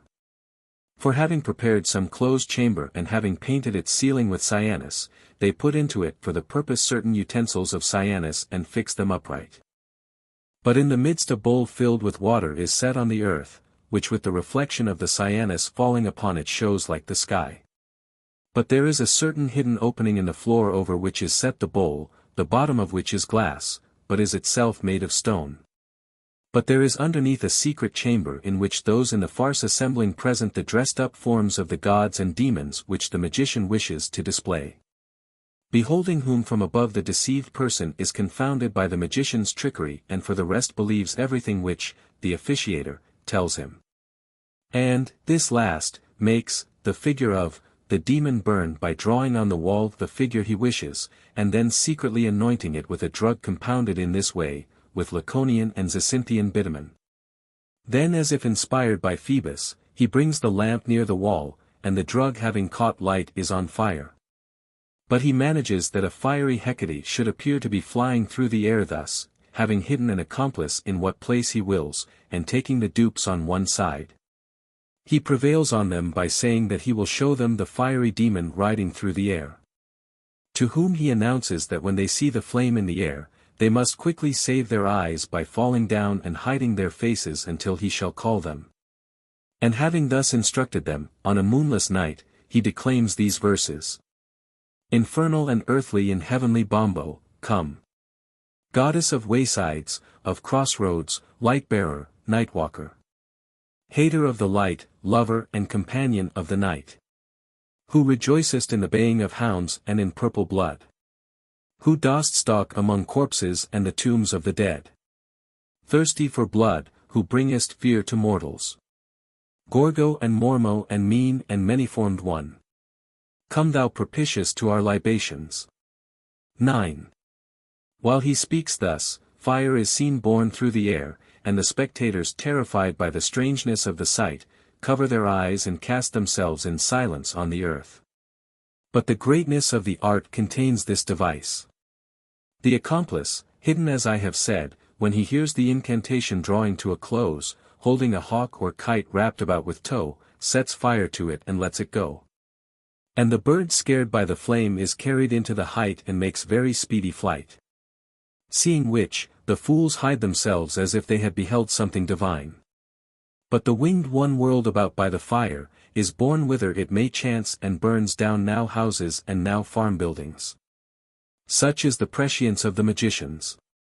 10. But they show the moon and stars appearing on the ceiling in this way. Having previously arranged in the center part of the ceiling a mirror, and having placed a bowl filled with water in a corresponding position in the middle of the earthen floor. But a lamp showing dimly has been placed between them and above the bowl, he thus produces the appearance of the moon from the reflection by means of the mirror. But often the magician hangs aloft near the ceiling a drum on end, the same being kept covered by the accomplice by some cloth so that it may not show before its time. And a lamp having been put behind it, when he makes the agreed signal to the accomplice, the last named takes away so much of the covering as will give a counterfeit of the moon in her form at that time. But he anoints the transparent parts of the drum with cinnabar and gum. And having cut off the neck and bottom of a glass flask, he puts a lamp within and places around it somewhat of the things necessary for the figures shining through, which one of the accomplices has concealed on high. After receiving the signal, this last lets fall the contrivances from the receptacle hung aloft, so that the moon appears to have been sent down from heaven. And the like effect is produced by means of jars in glass-like forms. And it is by means of the jar that the trick is played within doors. For an altar having been set up, the jar containing a lighted lamp stands behind it, but there being many more lamps about, this nowise appears. When therefore the enchanter invokes the moon, he orders all the lamps to be put out, but one is left dim and then the light from the jar is reflected on to the ceiling and gives the illusion of the moon to the spectators. The mouth of the jar being kept covered for the time which seems to be required at the image of the crescent moon may be shown on the ceiling. 11. But the scales of fishes or of the hipparus make stars seem to be when they are moistened with water and gum and stuck upon the ceiling here and there. 12. And they create the illusion of an earthquake, so that everything appears to be moving, ichneumons dung being burned upon coal with magnetic iron ore. 13. But they display a liver appearing to bear an inscription. On his left hand, the magician writes what he wishes, adapting it to the inquiry, and the letters are written with nutgalls and strong vinegar.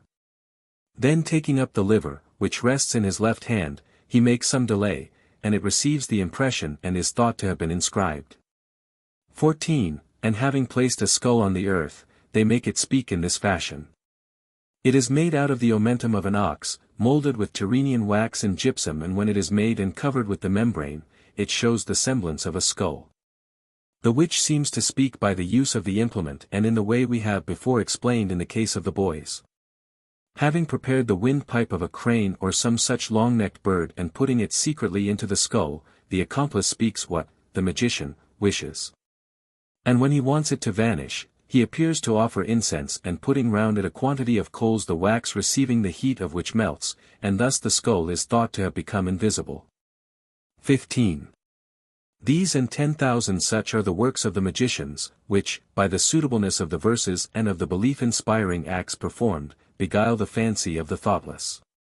The heresiarchs, struck with the arts of these magicians, imitate them, handing down some of their doctrines in secrecy and darkness, but paraphrasing others as if they were their own. Thanks to this, as we wish to remind the public, we have been the more anxious to leave behind us no place for those who wish to go astray.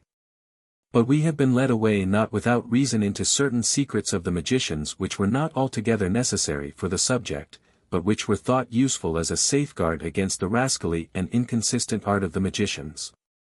Since, now, as far as one can guess, we have set forth the opinions of all, having bestowed much care on making it clear that the things which the heresiarchs have introduced into religion as new are vain and spurious, and probably are not even among themselves thought worthy of discussion, it seems proper to us to recall briefly and summarily what has been before said. 5. Recapitulation. 1. Among all the philosophers and theologists who are inquiring into the matter throughout the inhabited world, there is no agreement concerning God, as to what he is or whence he came. For some say that he is fire, some spirit, some water, others earth. But every one of these elements contains something inferior, and some of them are defeated by the others.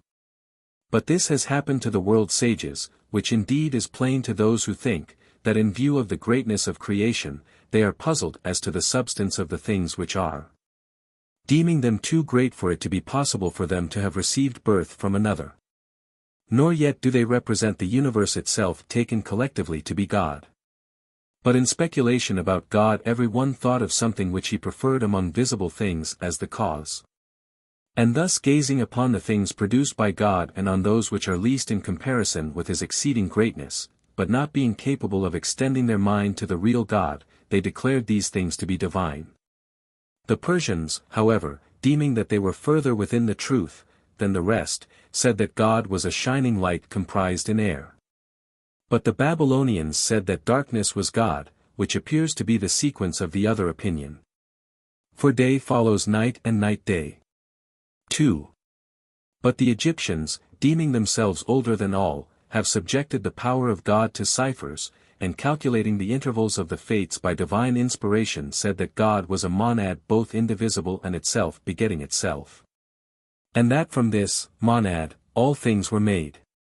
For it, they say, being unbegotten, begets the numbers after it, for example, the monad added to itself begets the dyad, and added in the like way the triad and tetrad up to the decad, which is the beginning and the end of the numbers. So that the monad becomes the first and 10th through the decad being of equal power and being reckoned as a monad, and the same being decupled becomes a hecatontad and again is a monad, and the hecatontad when decupled will make a chiliad. And it again will be a monad. And thus also the chiliads if decupled will complete the myriad and likewise will be a monad. But the numbers akin to the monad by indivisible comparison are ascertained to be 3, 5, 7, 9. There is, however, also a more natural affinity of another number with the monad, which is that by the operation of the spiral of 6 circles of the dyad according to the even placing and separation of the numbers. But the kindred number is of the 4 and 8. And these receiving added virtue from numbers of the monad, advanced up to the 4 elements, I mean spirit and fire, water and earth. And having created from these the masculo-feminine cosmos, he prepared and arranged 2 elements in the upper hemisphere, to wit, spirit and fire, and he called this the beneficent hemisphere of the monad and the ascending and the masculine. For the monad, being subtle, flies to the most subtle and purest part of the ether. The 2 other elements being denser, he assigns to the dyad, to wit, earth and water, and he calls this the descending hemisphere and feminine and maleficent. And again the 2 upper elements when compounded with themselves have in themselves the male and the female for the fruitfulness and increase of the universals. And the fire is masculine, but the spirit feminine, and again the water is masculine and the earth feminine. And thus from the beginning the fire lived with the spirit and the water with the earth. For as the power of the spirit is the fire, so also, the power of the earth is the water. And the same elements counted and resolved by subtraction of the Enneads, properly end some in the male number, others in the female. But again the Ennead is subtracted for this cause, because the 360 degrees of the whole circle consist of Enneads, and hence the 4 quarters of the cosmos are, each, circumscribed by 90 complete degrees. But the light is associated with the monad and the darkness with the dyad, and naturally life with the light and death with the dyad, and justice with life and injustice with death. Whence everything engendered among the male numbers is benefic, and everything engendered among the female numbers is malefic. For example, they reckon that the monad, so that we may begin from this, becomes 361, which ends in a monad, the Enneads being subtracted. Reckon in the same way, the dyad becomes 605. Subtract the Enneads, it ends in a dyad and each is, thus, carried back to its own. 3. With the monad, then, as it is benefic, there are associated names which end in the uneven number, and they say that they are ascending male and benefic when observed. But that those which end in an even number are considered descending and female and malefic. For they say that nature consists of opposites, to wit, good and bad, as right and left, light and darkness, night and day, life and death. And they say this besides, that they have calculated the name of God and that it results in a pentad, or in an ennead, which is uneven and which written down and wrapped about the sick works cures. And thus a certain plant, whose name ends in this number when tied on in the same way is effective by the like reckoning of the number. But a doctor also cures the sick by a like calculation. But if the calculation be contrary, he does not make cures easily. Those who give heed to these numbers count all numbers like it which have the same meaning, some according to the vowels alone, others according to the total of the numbers. Such is the wisdom of the Egyptians, whereby, while glorifying the divine, they think they understand it. 6. Of the divination by astronomy. We seem then to have set forth these things also sufficiently. But since I consider that not one tenet of this earthy and grovelling wisdom has been passed over, I perceive that our care with regard to the same things has not been useless. For we see that our discourse has been of great use not only for the refutation of heresies, but also against those who magnify these things. Those who happen to notice the manifold care taken by us will both wonder at our zeal and will neither despise our painstaking or denounce Christians as fools when they see what themselves have foolishly believed. And besides this, the discourse will timely instruct those lovers of learning who give heed to the truth, making them more wise to easily overthrow those who have dared to mislead them, for they will have learned not only the principles of the heresies, but also the so-called opinions of the sages. Not being unacquainted with which, they will not be confused by them as are the unlearned, nor misled by some who exercise a certain power, but will keep a watch upon those who go astray. 2.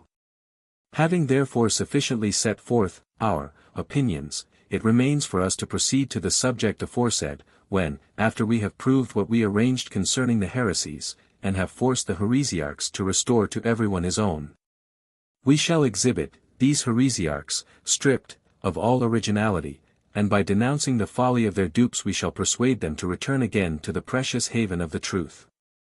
But in order that what has been said may appear more clearly to the readers, it seems to us well to state the conclusions of Aratus as to the disposition of the stars in the heaven.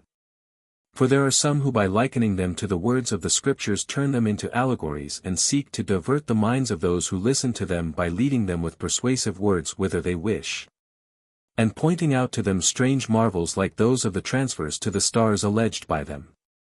They who while gazing upon the outlandish wonder are caught by their admiration for trifles are like the bird called the owl, whose example it will be well to narrate in view of what follows. Now this animal presents no very different appearance from that of the eagle whether in size or shape, but it is caught in this way.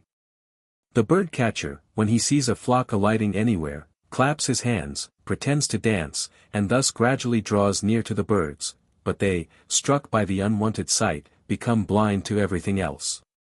Others of the party, however, who are ready on the ground coming behind the birds easily capture them while they are staring at the dancer. Wherefore I ask that no one who is struck by the wonders of who interpret the heaven shall be taken in like the owl.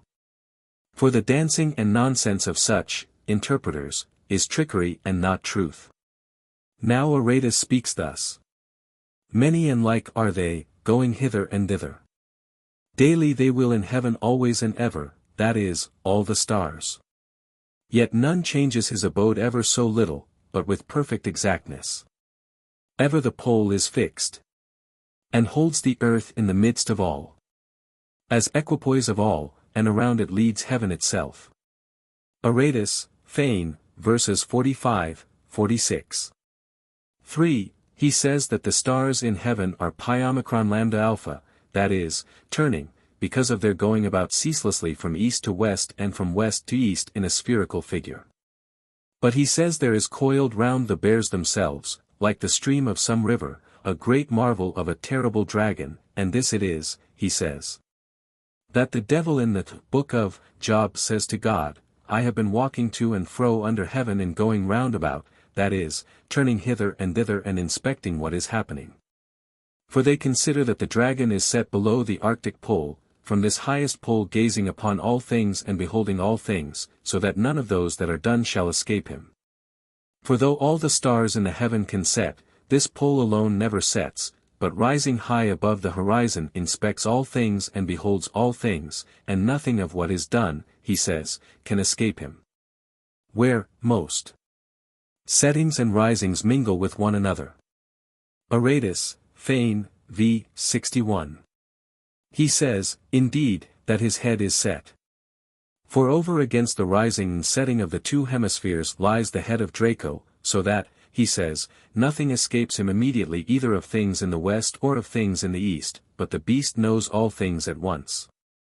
And there over against the very head of Draco is the form of a man made visible by reason of the stars, which Aratus calls a wearied image, and like one in toil, but he names it the kneeler. Now Aratus says that he does not know what this toil is and this marvel which turns in heaven. But the heretics, wishing to found their own tenets on the story of the stars, and giving their minds very carefully to these things, say that the kneeler is Adam, as Moses said. According to the decree of God guarding the head of the dragon and the dragon, guarding his heel. For thus says Aratus. Holding the sole of the right foot of winding Draco. Phane, verses 63 to 65.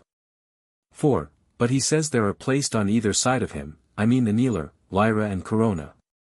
But that he bends the knee and stretches forth both hands as if making confession of sin. And that the lyre is a musical instrument fashioned by the Logos in extreme infancy. But that Hermes is called among the Greeks Logos. And Aratus says about the fashioning of the lyre. Which, while he was yet in his cradle, Hermes bored and said it was to be called lyre. Phane, v. 268. It is 7-stringed, and indicates by its 7 strings the entire harmony and constitution with which the cosmos is suitably provided. For in 6 days the earth came into being and there was rest on the 7th. If, then, he says, Adam making confession and guarding the head of the beast according to God's decree, will imitate the lyre, that is, will follow the word of God, which is to obey the law, he will attain the crown lying beside it. But if he takes no heed, he will be carried downwards along with the beast below him, and will have his lot, he says, with the beast. But the kneeler seems to stretch forth his hands on either side and here to grasp the lyre and there the crown, and this is to make confession, as is to be seen from the very posture. But the crown is plotted against and at the same time drawn away by another beast, Draco the less, who is the offspring of the one which is guarded by the foot of the kneeler. But, another, man stands firmly grasping with both hands the serpent, and draws him backwards from the crown, and does not permit the beast to forcibly seize it. Him Aratus calls serpent holder, because he restrains the rage of the serpent striving to come at the crown. But he says, who in the shape of man forbids the beast to come at the crown is Logos, who has mercy upon him who is plotted against by Draco and his offspring at once. And these bears, he says, are two hebdomads, being made up of 7 stars each, and are images of the two creations. For the first creation, he says, is that according to Adam in his labors who is seen as the kneeler. But the second creation is that according to Christ whereby we are born again. He is the serpent holder fighting the beast and preventing him from coming at the crown prepared for man. But Helica is the great bear, he says, the symbol of the great creation, whereby Greeks sail, that is by which they are taught, and borne onwards by the waves of life they follow it, such a creation being a certain revolution or schooling or wisdom. Leading back again those who follow such, to the point whence they started. For the name Helica seems to be a certain turning and circling back to the same position. But there is also another lesser bear, as it were an image of the second creation created by God. For few, he says, are they who travel by this narrow way. For they say that Cynosura is narrow, by which, Aratus says, the Sidonians navigate. But Aratus in turn says the Sidonians are Phoenicians on account of the wisdom of the Phoenicians being wonderful. But they say that the Greeks are Phoenicians who removed from the Red Sea to the land where they now dwell. For thus it seemed to Herodotus.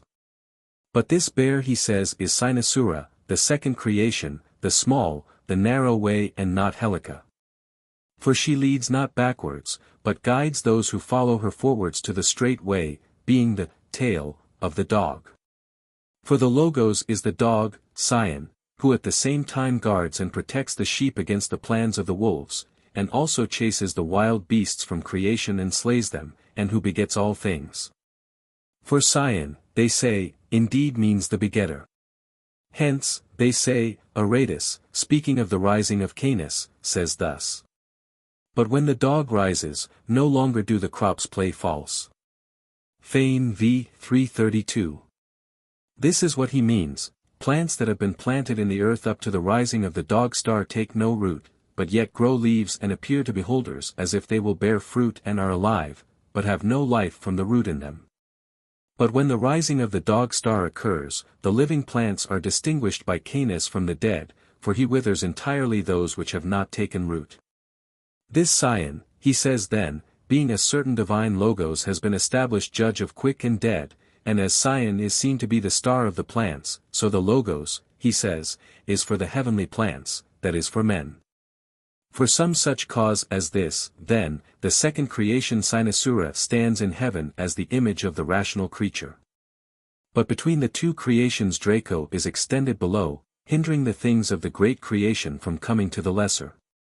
And watching those things which are fixed in the great creation like the kneeler lest they see how and in what way every one is fixed in the little creation. But Draco is himself watched as to the head, he says, by Ophiuchus. The same, he says, is fixed as an image in heaven, being a certain philosophy for those who can see. But if this is not clear, through another image, he says, creation teaches us to philosophize, about which Aratus speaks thus. Nor of Ionian Cepheus are we the miserable race. Fane v. 353. But near Draco, he says, are Cepheus and Cassiopeia and Andromeda and Perseus, great letters of the creation to those who can see.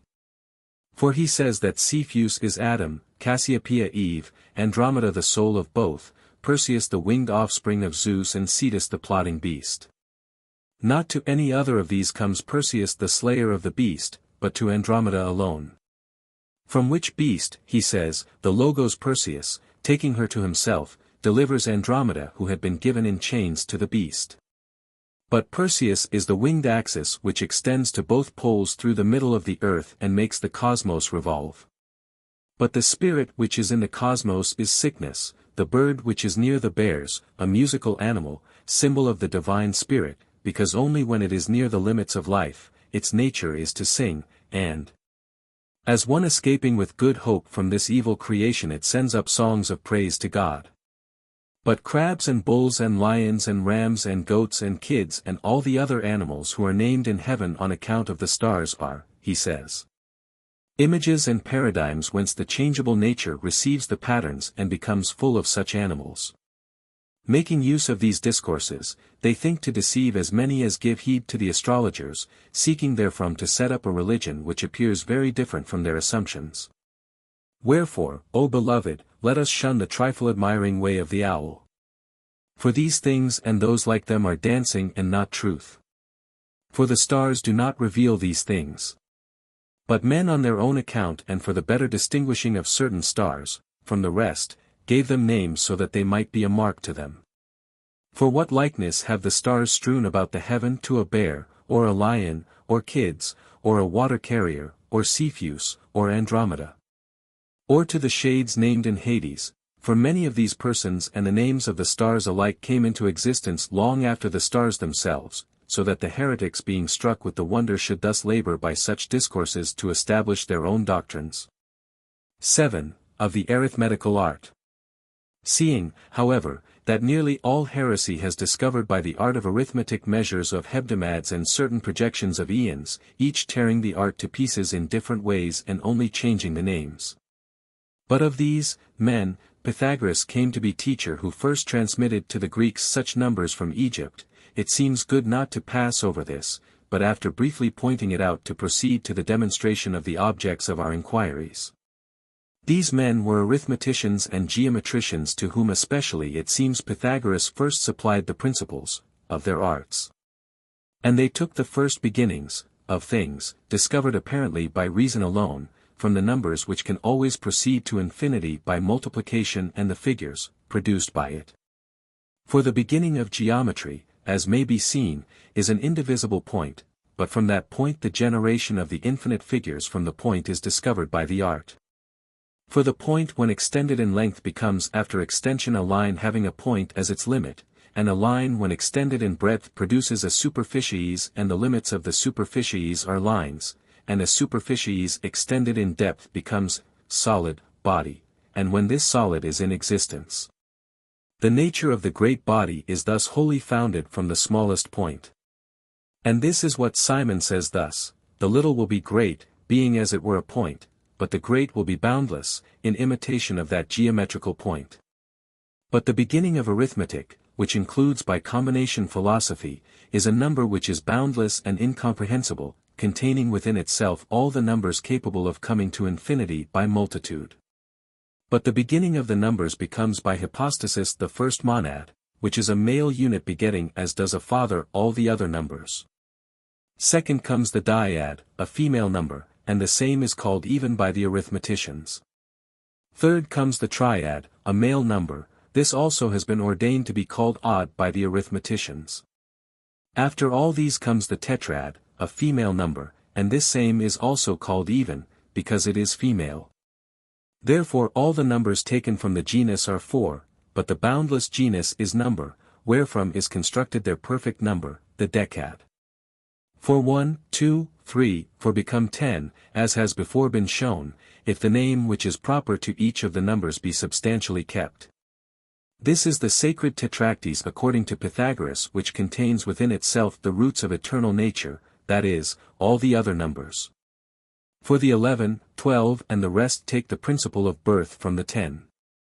Of this decad, the perfect number, the 4 parts are called, number, monad, square and cube. The conjunctions and minglings of which are for the birth of increase, they completing naturally the fruitful number. For when this square is multiplied into itself, it becomes a square squared, but when a square into a cube, it becomes a square cubed, but when a cube into a cube, it becomes a cube cubed. So that all the numbers are 7, in order that the birth of the existing numbers may come from a hebdomad, which is number, monad, square, cube, square of a square, cube of a square, cube of a cube. Of this hebdomad Simon and Valentinus, having altered the names, recount prodigies, hastening to base upon it their own systems.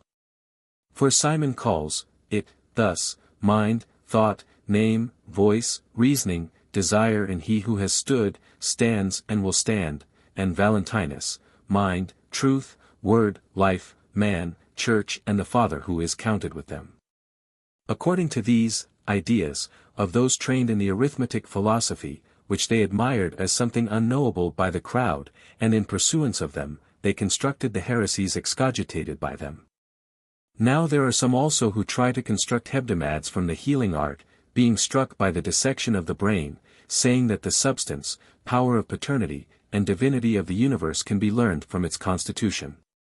For the brain, being the ruling part of the whole body, rests calm and unmoved, containing within itself the breath. Now such a story is not incredible, but a long way from their attempted theory. For the brain when dissected has within it what is called the chamber, on each side of which are the membranes which they call wings, gently moved by the breath, and again driving the breath into the cerebellum. And the breath, passing through a certain reed-like vein, travels to the pineal gland.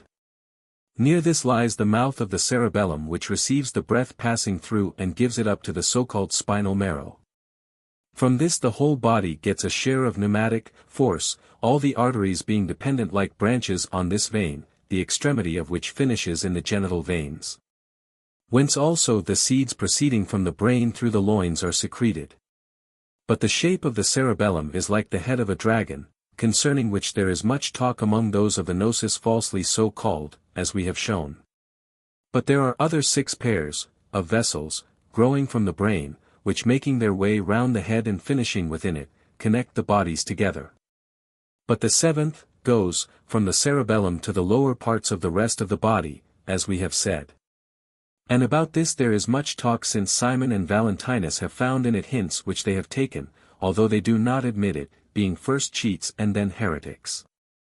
Since then it seems that we have sufficiently set out these things, and that all the apparent dogmas of earthly philosophy have been included in these, for books, it seems fitting to proceed to their disciples, or rather to their plagiarists. The 4th book of Philosophumena. Footnotes. This is the beginning of the empty Athos MS, the first pages having disappeared. With regard to the first chapter, pi epsilon rho sigma tau rho omicron lambda gamma omega nu, Cruz, following therein Miller, points out that nearly the whole of it has been taken from Book V with the same title of Sextus Empiricus' work, pi rho mu alpha theta eta mu alpha tau iota kappa omicron.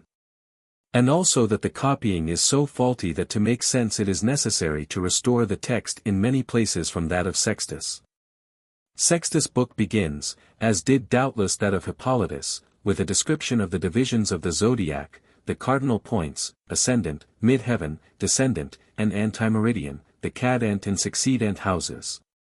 The use of the clepsydra or water clock, the planets and their dignities, exaltations, and falls, and finally, their terms, with a description of which our text begins. It is, perhaps, a pity that Miller did not restore the whole of the missing part from Sextus Empiricus. But the last-named author is not very clear, and the reader who wishes to go further into the matter and to acquire some knowledge of astrological jargon is recommended to consult also James Wilson's Complete Dictionary of Astrology. Reprinted at Boston, U.S.A., in 1885, or, if he prefers a more learned work, M. Bouchleclerc's L'Astrologie Grecque, Paris, 1899. But it may be said here that the astrologers of the early centuries made their predictions from a theme, or geniture, which was in effect a map of the heavens at the moment of birth, and showed the ecliptic or sun's path through the zodiacal signs divided into 12 houses, to each of which a certain significance was attached. The foundation of this was the horoscope or sign rising above the horizon at the birth, from which they were able to calculate the other 3 cardinal points given above. The cadent houses being those 4 which go just before the cardinal points, and the 4 succedents those which follow after them. The places of the planets, including in that term the sun and moon, in the ecliptic were then calculated and their symbols placed in the houses indicated. From this figure the judgment or prediction was made, but a great mass of absurd and contradictory tradition existed as to the influence of the planets on the life, fortune, and disposition of the native, which was supposed to depend largely on their places in the theme both in relation to the earth and to each other. Bouchlecler, op. cit., rightly defines these terms as fractions of signs separated by internal boundaries and distributed in each sign among the 5 planets. Cf. J. Firmicus Maternus, Mathesios, 2, 6, and Cicero, De Divination, 40. Wilson, op. cit., SHV, says they are certain degrees in a sign, supposed to possess the power of altering the nature of a planet to that of the planet in the term of which it is posited. All the authors quoted say that the astrologers could not agree upon the extent or position of the various terms, and that in particular the Chaldeans and the Egyptians were hopelessly at variance upon the point. In the translation I have distinguished Miller's additions to the text from Sextus Empiricus by enclosing them in square brackets, reserving the round brackets for my own additions from the same source, which I have purposely made as few as possible. So with other alterations. Delta Omicron Rho Upsilon Phi Omicron Rho Epsilon Sigma Theta Alpha Iota, lit., have spearbearers. Stars, in Sextus Empiricus nearly always means planets. This is the famous trine figure or aspect of modern astrologers. Its influence is supposed to be good. That of the square next described, the reverse. Hippolytus here omits a long disquisition by Sextus on the position of the planets and the Chaldean system. Where the text resumes the quotation it is in such a way as to alter the sense completely. Wherefore I have restored the sentence preceding from Sextus. Sigma upsilon mu pi sigma chi epsilon iota, suffer with. Tau pi epsilon rho epsilon chi omicron nu. The term used by astrologers to denote the whole ether surrounding the stars or, in other words, the whole disposition of the heavens. Ambient is its equivalent in modern astrology. This is an anticipation of the Peratic heresy to which a chapter in Book V, pages ff infra, is devoted. Kappa epsilon mu beta is there spelt kappa epsilon lambda beta, but kappa epsilon mu beta is restored in Book X and is copied by Theodoret. Peratic is thought by Salmon, DCB, SHV, to mean mead. Toparch means simply ruler of a place. Proastius, Pyro Omicron Sigma Tau Iota Omicron, generally the dweller in a suburb. Here it probably means the powers in some part of the heavens which is near to a place or constellation without actually forming part of it.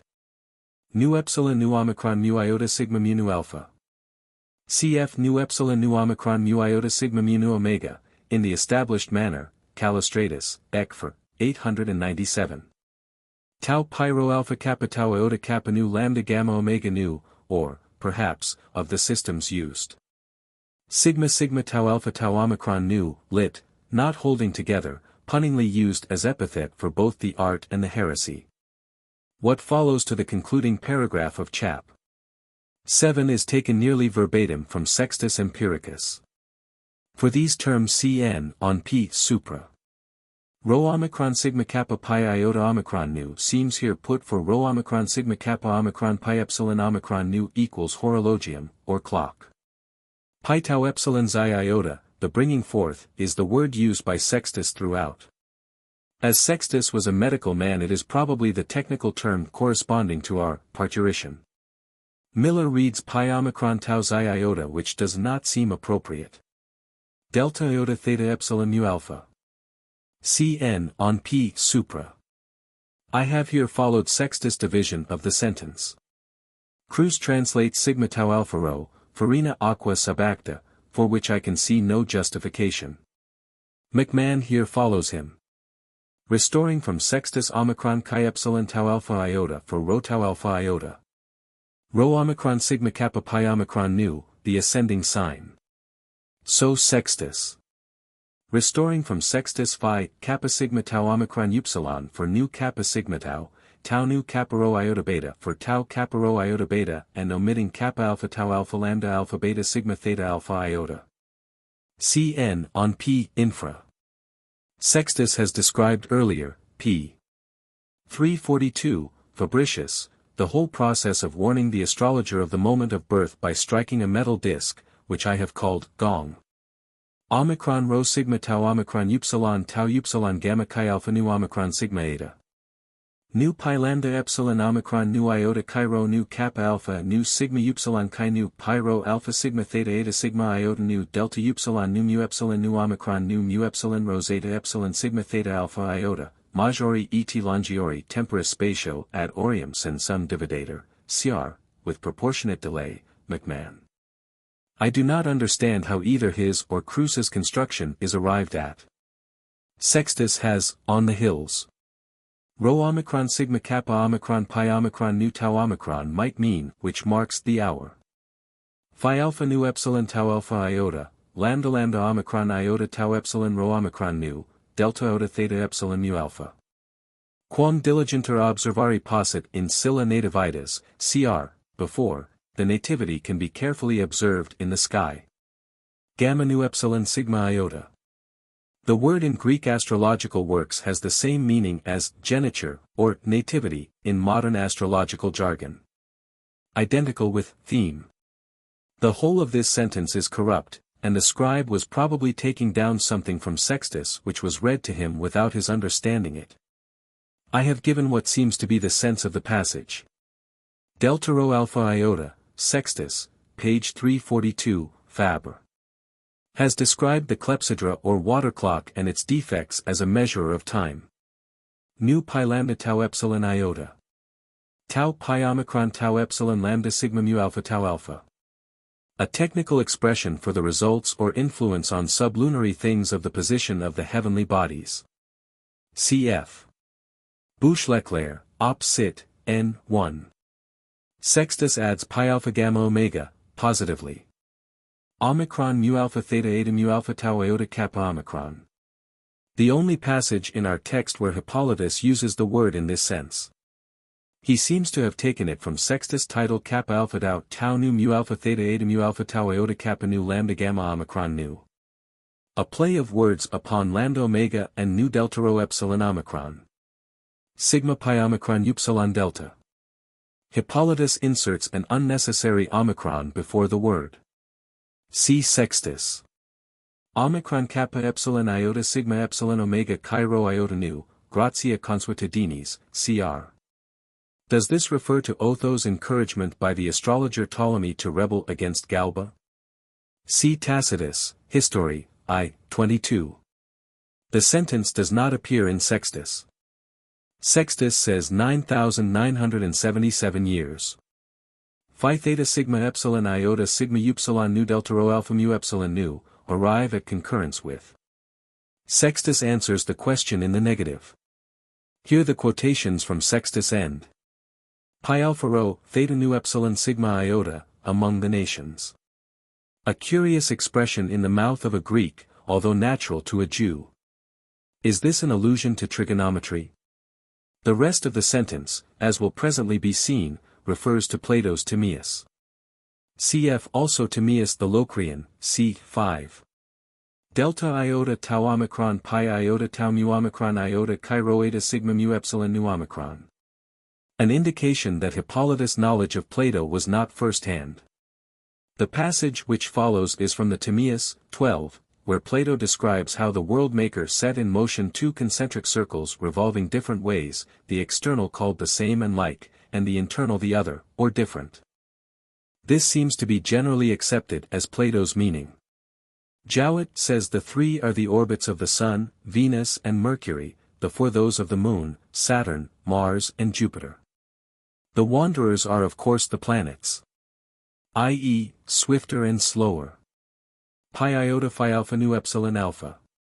Perhaps the following extract from the Pseudo-Timaeus the Locrian, now generally accepted as a summary of the 2nd century, may make this clearer. After explaining that the cosmos and its parts are divided into the same and the different, he says, the first of these leads from without all that are within them, along the general movement from east to west.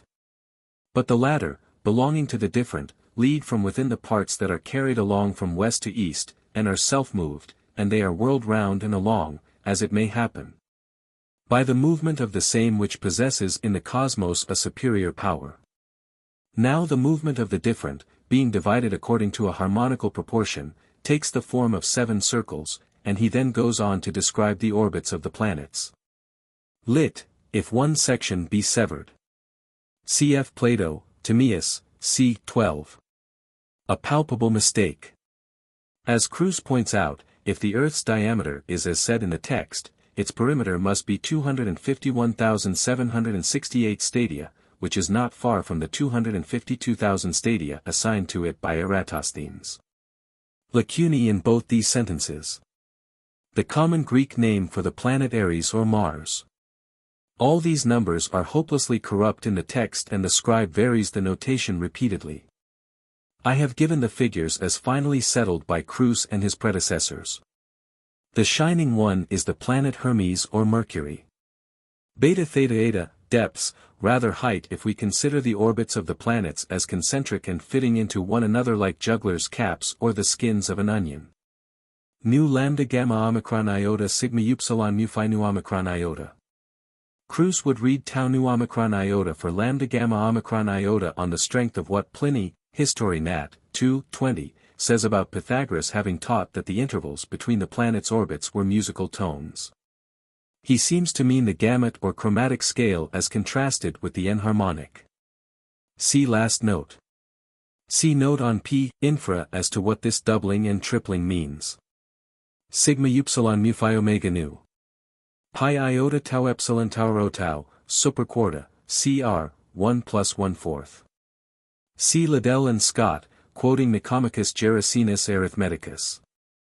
It is not easy to see from this confused statement whether it is the system of Plato or Archimedes at which Hippolytus is aiming. The one, however, that it most resembles is that of the Neo-Pythagoreans, of which the following table is given in M.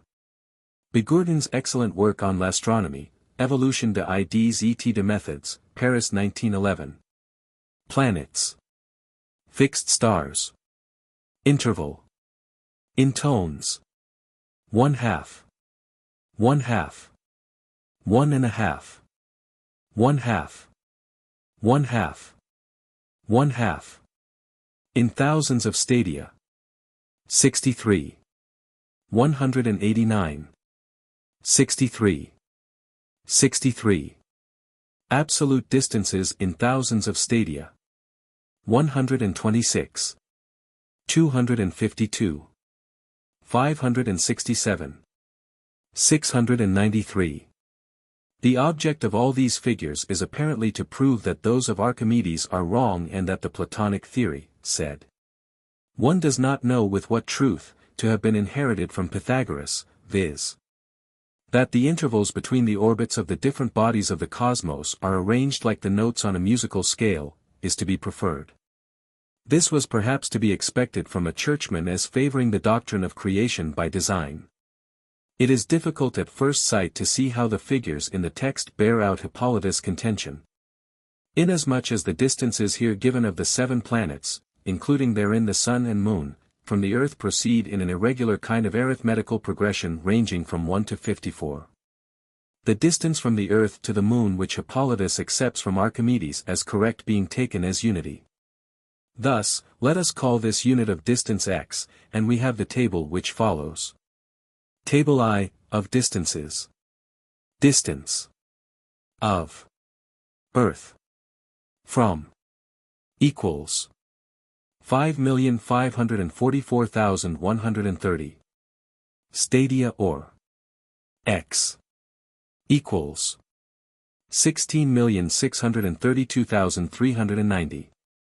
3x. Equals.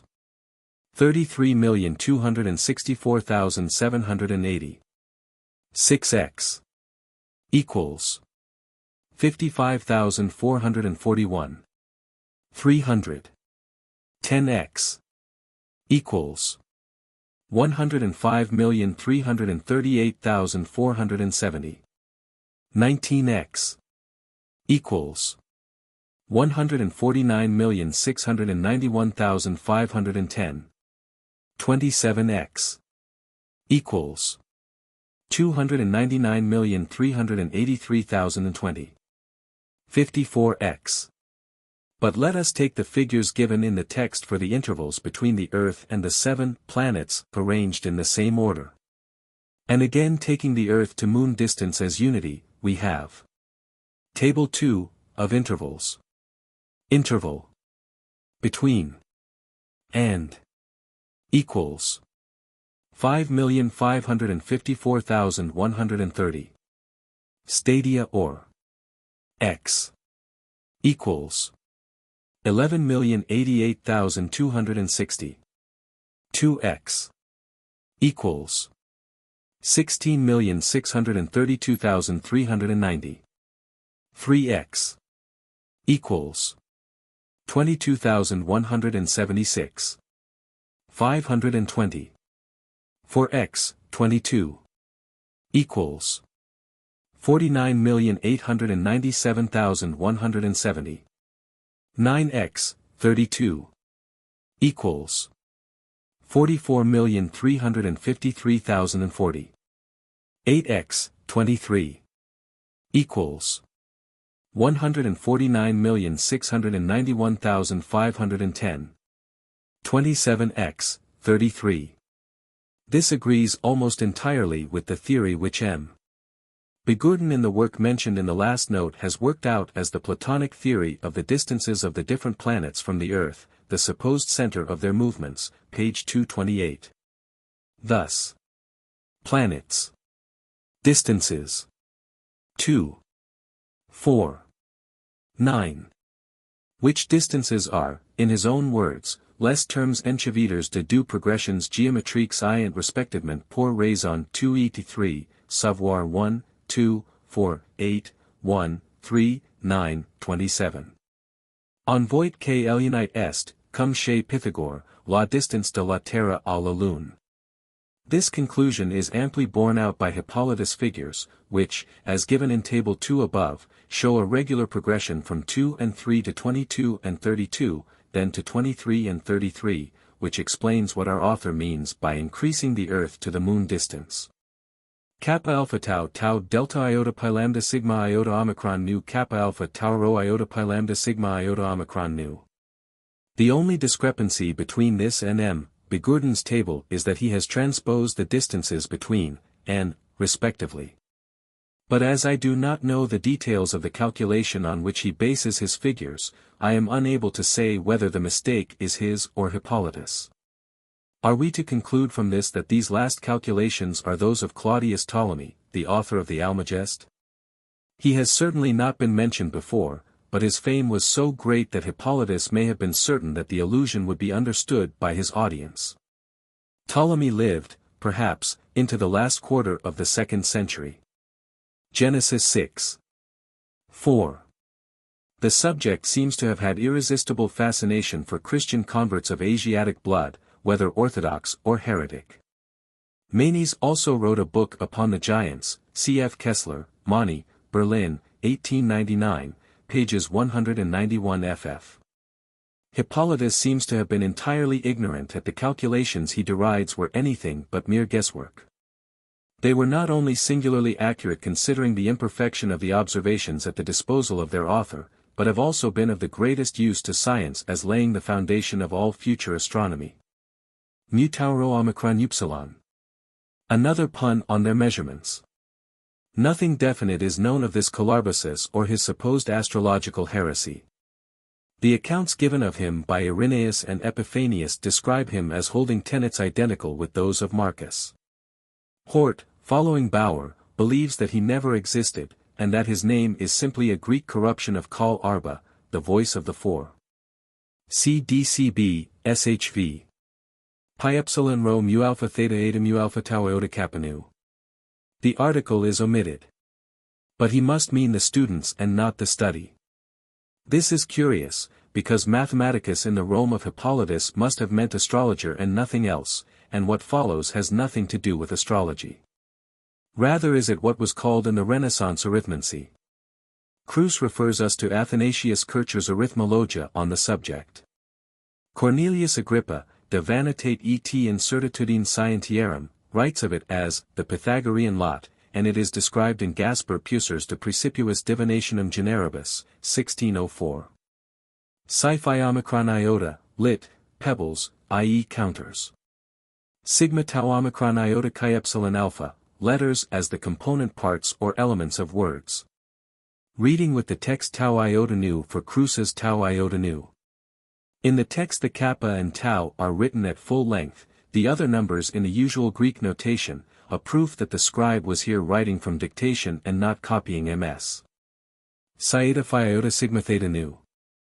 The name is spelt pi tau rho omicron kappa lambda omicron. So that the root may be either 7 or 6 according as you use the rule of 9 or of 7. A reductio ad absurdum.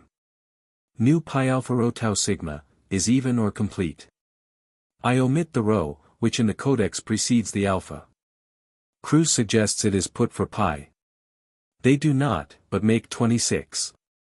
Cruz adds an alpha between the 8 and the 3, but in any case the rule just enunciated is broken by the reckoning in of two 2's. Alpha alpha, alpha equals 1, iota equals 10 equals 1, alpha equals 1, omitted, final sigma equals 200 equals 2. 1 plus 1 plus 2 is equal to 4. The Homeric name for Paris. Kappa rho iota omicron nu omicron mu alpha as opposed to mu epsilon tau alpha phi omicron rho nu omicron mu alpha, a name transferred from one to another, or family name. Not 8 but 4. Omicron equals 70 equals 7, delta equals 4, upsilon equals 400 equals 4, sigma equals 200 equals 2, epsilon equals 5, with duplicate omitted, equals 22, which divided by 9 leaves 4, or by 7, only 1. The next sentence and a similar remark at the last sentence but one of the chapter are probably by a commentator or scribe and have slipped into the text by accident. Oddly enough, nothing is said as to what happens if the roots are equal, as they seem to be in this case. Another mistake. Alpha equals 1, sigma equals 200 equals 2, tau equals 300 equals 3, epsilon equals 5, rho equals 100 equals 1, omicron equals 70 equals 7, pi equals 80 equals 8, iota equals 10 equals 1, with duplicates omitted, equals 28, which divided by 9 leaves 1, or by 7, 0 is equal to 7. Tau alpha nu mu nu tau omicron iota delta epsilon upsilon tau epsilon rho nu tau iota nu epsilon gamma omega nu zeta omega nu tau alpha iota. Quum vero quidem iterum discertant de numeris, cr. But the allusion is almost certainly to two charioteers or combatants meeting in successive contests. Half the divination and magic of the early centuries refers to the affairs of the circus, and the text has nothing about de numeris. Lit. Inspection of the forehead, or face, or what Lavater called physiognomy. The word was known to Ben Jonson, who uses it in his Alchemist. By a rule, Captain. In metaposcopy, which I do work by. A certain star in the forehead which you see not, etc. Delta alpha. I have not thought it worth while to set down the various readings suggested by the different editors and translators for these forms and qualities. The whole of this chapter is taken from Ptolemy's Tetrabiblos, and was corrupted by every copyist. The common type suggested with eyebrows meeting over the nose is plainly Alexandrian, as we know from the portraits on mummy cases in Ptolemaic times. Kappa omicron pi iota alpha tau alpha. The dictionaries give gravedigger, which makes no sense. Phi theta alpha lambda mu omicron mu lambda alpha sigma iota nu lambda epsilon iota mu mu nu omicron iota, eyes black as if oiled. Not a bad description of the eyes of a certain type of Levantine. The text has kappa omicron lambda upsilon mu beta sigma iota nu, which must refer to the eyes. Yet he twice calls them psi epsilon sigma tau alpha iota, or cheats. Miller thinks this last characteristic interpolated. Reading lambda epsilon upsilon kappa for lambda upsilon kappa, salt, which seems impossible. Reading pi omicron delta omicron lambda iota for pi delta omicron upsilon lambda omicron iota. Is anyone born with gray hair? Omicron alpha tau omicron phi sigma epsilon omega. A similar phrase has just occurred under the same sign, a proof of the utter corruption of the text. Rho chi eta sigma tau alpha in codex. Probably a mistake for epsilon kappa omicron iota nu omega nu alpha nu epsilon chi rho eta sigma tau omicron iota, useful to the community. Delta iota pi iota nu omicron alpha, probably a sarcasm. It is hardly necessary to point out the futility of this astrology, its base being the theory that the Earth is the center of the universe. Nearly all the characteristics given above have, however, less to do with the stars than with those supposed to distinguish the different animals named. This is really sympathetic magic, or what was later called the signatures of things. A lacuna in the text here extending to the opening words of the next chapter. Richard Ganchenietz, in a study on Hippolytus Kapitel gegen die Magier appearing in Gebhardt's and Harnack's text und Untersuchungen, Dritt Rei BD. 9, Leipzig, 1913, says it is not doubtful that Hippolytus took this chapter from Celsus' book Kappa Alpha Tau Mu Gamma Omega Nu, which he discovers in Origen's work against the last-named author. He assumes that Lucian of Samosata in his lambda xi alpha nu delta rho omicron psi epsilon upsilon delta mu alpha nu tau iota borrowed from the same source. Tau nu delta alpha iota mu nu omega nu, a demonibus, cr. But the word delta alpha mu omega nu is hardly ever used in classic or antique Greek for a devil or evil spirit, generally called delta alpha iota mu nu iota omicron nu. Delta alpha mu omega nu here and elsewhere in this chapter plainly means a god of lesser rank or spirit. Cf. Plutarch de is, etos, cc 25-30. Tau pi alpha iota delta, the magician's assistant necessary in all operations requiring confederacy or hypnotism. For the composition of this see Plutarch, op. cit. c. 81. Mu upsilon chi. Often used for the women's chamber or gyneceum. Clearly the Egyptian sun god Ra or Re, the phi in front being the Coptic definite article. It is a curious instance of the undying nature of any superstition that in the magical ceremonies of the extant Parisian sect of Vintricists, Amonare, the Theban form of this god, is invoked apparently with some idea that he is a devil.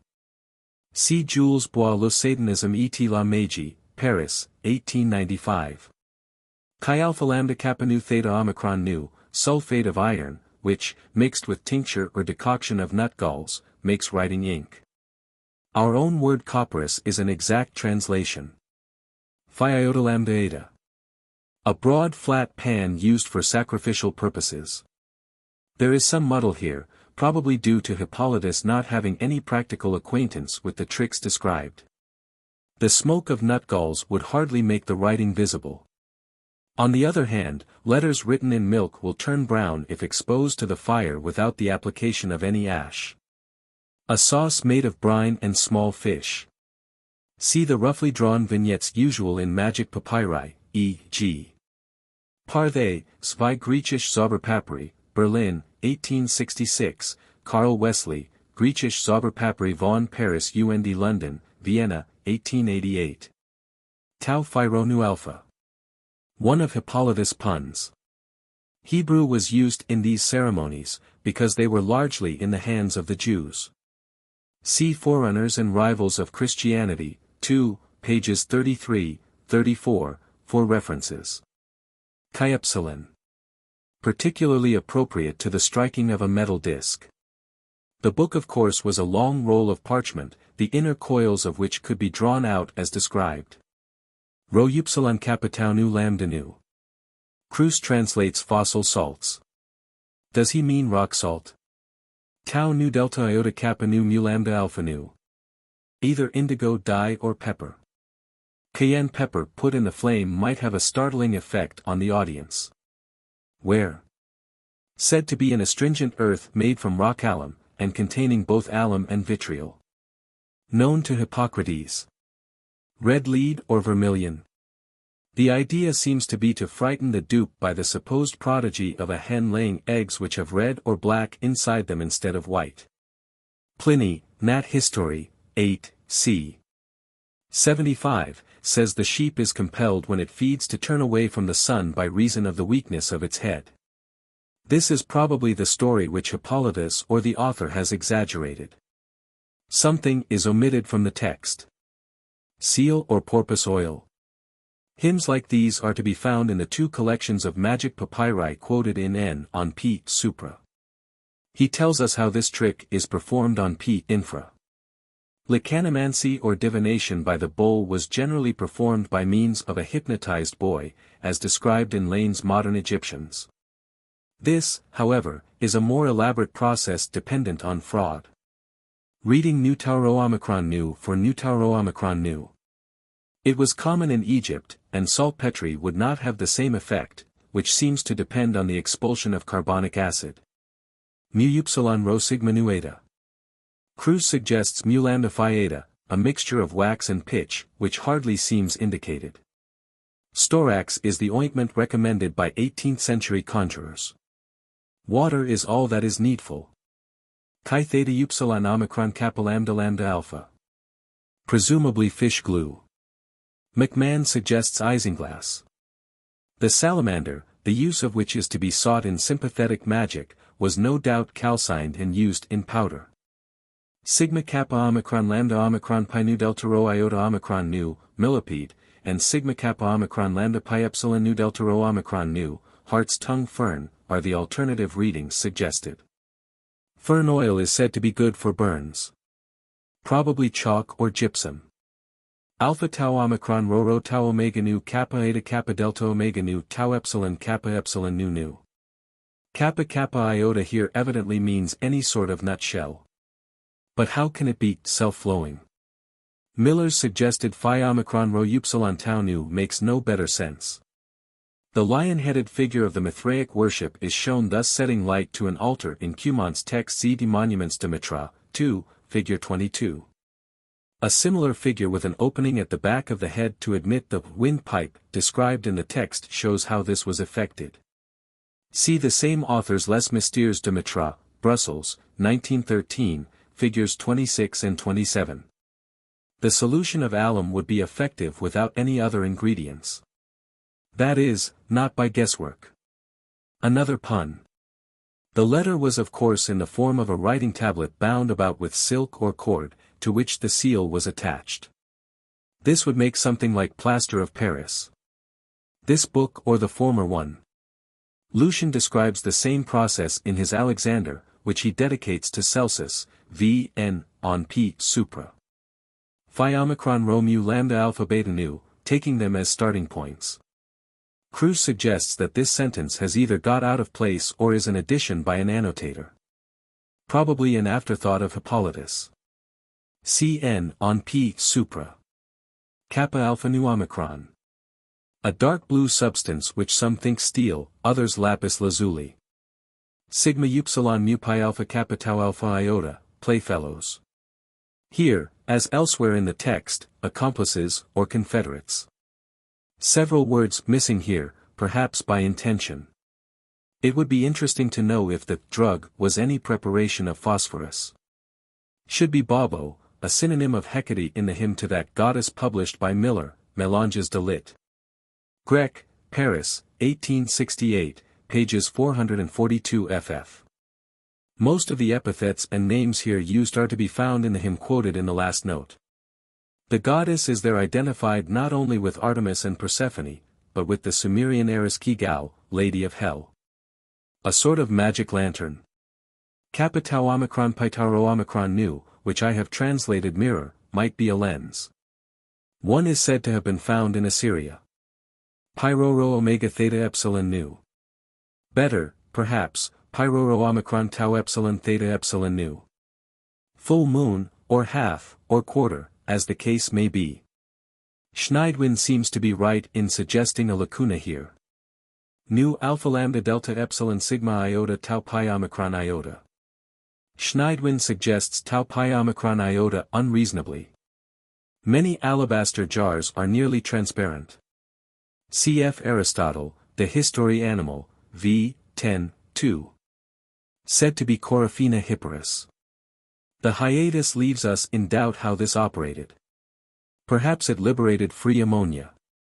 Reading pi pi lambda omicron nu beta omicron epsilon upsilon instead of, with Cruz, pi pi lambda epsilon omicron nu beta lambda omicron upsilon, filled with clay. Phi alpha nu, unapparent. Pi eta nu chi theta eta mu epsilon nu. An admission that this chapter was an afterthought. Epsilon kappa sigma alpha iota, sigma tau iota, ut padded, cr. Theta epsilon omicron lambda gamma omicron iota. It does not mean theologians, in our sense, but narrator of stories about the gods. Orpheus is always considered a theta epsilon omicron lambda gamma omicron. Pi omicron delta alpha pi. Not, as Cruz translates, quayle, which would be better expressed by the pi omicron nu of Aristotle. Tau sigma mu pi alpha nu alpha tau. It is fairly certain that Hippolytus in this recapitulation must here be summarizing the missing books 2 and 3. He has said nothing in any part of the work that has come down to us about the Persian theology, and in Book I he calls Zaratas or Zoroaster a Chaldean and not a Persian. Psi phi omicron iota pi beta alpha lambda omicron nu kappa alpha are supplied by Schneidwin in the place of 3 words rubbed out. Reading with Schneidwin mu omicron iota rho nu for mu upsilon rho nu and pi iota pi nu omicron alpha for pi nu omicron iota alpha. By indivisible comparison, sigma gamma kappa rho iota sigma iota, he seems to imply that these numbers cannot be divided except by 1. Hence Kruse would omit 9 as being divisible by 3. Perhaps he means, like indivisibility. Kruse suggests that this was an astronomical instrument and quotes C.L. Ptolemy, Harmon, 2, in support. Why should the cosmos be masculo-feminine? The Valentinians said the same thing about their Sophia, who was, as I have said elsewhere, Journal of the Royal Asiatic Society, October 1917, a personification of the earth. The idea seems to go back to Sumerian times. Cf. Forerunners, 2, 45, n. 1, and Mr. S. Langdon, Tammuz and Ishtar, Oxford, 1914, pages 7, 43 in 115. The worshippers of the Greek Isis declared Isis to be the earth and Osiris water. See Forerunners, I, 73, for references. If Hippolytus is here recapitulating books 2 and 3, it is probable that the lacuna was occupied with some reference to the Alexandrian deities and their connection with the arithmetical speculations of the Neo-Pythagoreans. Could this be substantiated, we should not need to look further for the origin of the Simonian and Valentinian heresies. Psi eta phi iota zeta mu epsilon nu alpha kappa iota nu alpha lambda upsilon mu epsilon nu alpha, supputata et diversa, cr. The process seems to be that called earlier, p supra, the rule of 9. 361 divided by 9 is equal to 40 plus 1, 605 divided by 9 is equal to 67 plus 2. Pi epsilon rho zeta upsilon gamma omicron nu, lit, unyoked. Epsilon nu delta alpha here appears in the text apparently as an alternative reading. Kruse suggests, with an ennead deducted. Meaning that some reckon the numerical value of all the letters in a name, others that of the vowels only. What follows has nothing to do with divination, but treats of the celestial map as a symbolical representation of the Christian scheme of salvation. Hippolytus condemns the notion as a heresy, but if so, its place ought to be in Book V. It is doubtful from what author or teacher he derived his account of it, but all the quotations from Phenomena which he gives are to be found in Cicero, De Natura Deorum, 41, where they make, as they do not here, a connected story. One of the passages favoring the conjecture that the book was originally in the form of lectures. Omicron nu tau upsilon gamma chi nu omicron nu tau epsilon, legentibus, cr. It may just as easily mean those who come across this. Catasterisms was the technical term for these transfers, of which the Coma Berenices is the best known example. Cf. Bouche-Leclerc, op cit. The long-eared owl, Strix otis. According to Aelian it had a reputation for stupidity, and was therefore a type of the easy dupe. Athenaeus, Deipna Sophisti, 9, 44, 45, tells a similar story to that in the text about the bustard. Reading mu epsilon tau alpha nu sigma sigma epsilon tau alpha iota for mu epsilon tau alpha nu sigma sigma epsilon tau alpha iota or mu epsilon tau alpha nu epsilon sigma epsilon tau alpha iota. Sigma tau rho epsilon pi tau omicron, Volvant, cr. An attempt to pun on pi lambda omicron, the pole. Job I, 7. The Book of Job according to some writers comes from an Essene school, which may give us some clue to the origin of these ideas. The Enochian literature to which the same tendency is assigned is full of speculations about the heavenly bodies. See Forerunners, I, for references. Nu gamma nu alpha sigma iota nu. Aratus calls this constellation nu gamma nu alpha sigma iota kappa alpha theta mu epsilon nu omicron, Cicero Engonasis, Ovid Genunixus, Vitruvius, Manilius and J. Firmicus Maternus, Ingeniculus. A perversion of the, "it shall bruise thy head and thou shalt bruise his heel," of Genesis 3:15. From his attitude the kneeler resembles the figure of Atlas supporting the world, who as Omphris plays a great part in Manichaean mythology. Cumont derives this from a Babylonian original, for which and his connection with Mithraic cosmogony see his Recherches sur le Manichisme, Brussels, 1908, figures 1 and 2. The constellation is now known as Hercules. Hippolytus here evidently quotes not from Aratus, but from some unnamed Gnostic or heretic writer, whom Kruse thinks must have been a Jew. Yet he was plainly a Christian, as appears from his remarks about the second creation. An Ebionite writer might have preserved many Essene superstitions. Kruse, following Roper, says these words have slipped in from an earlier page.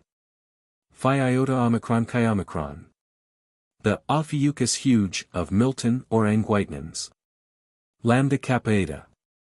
So Aratus and Apollonius Rhodius.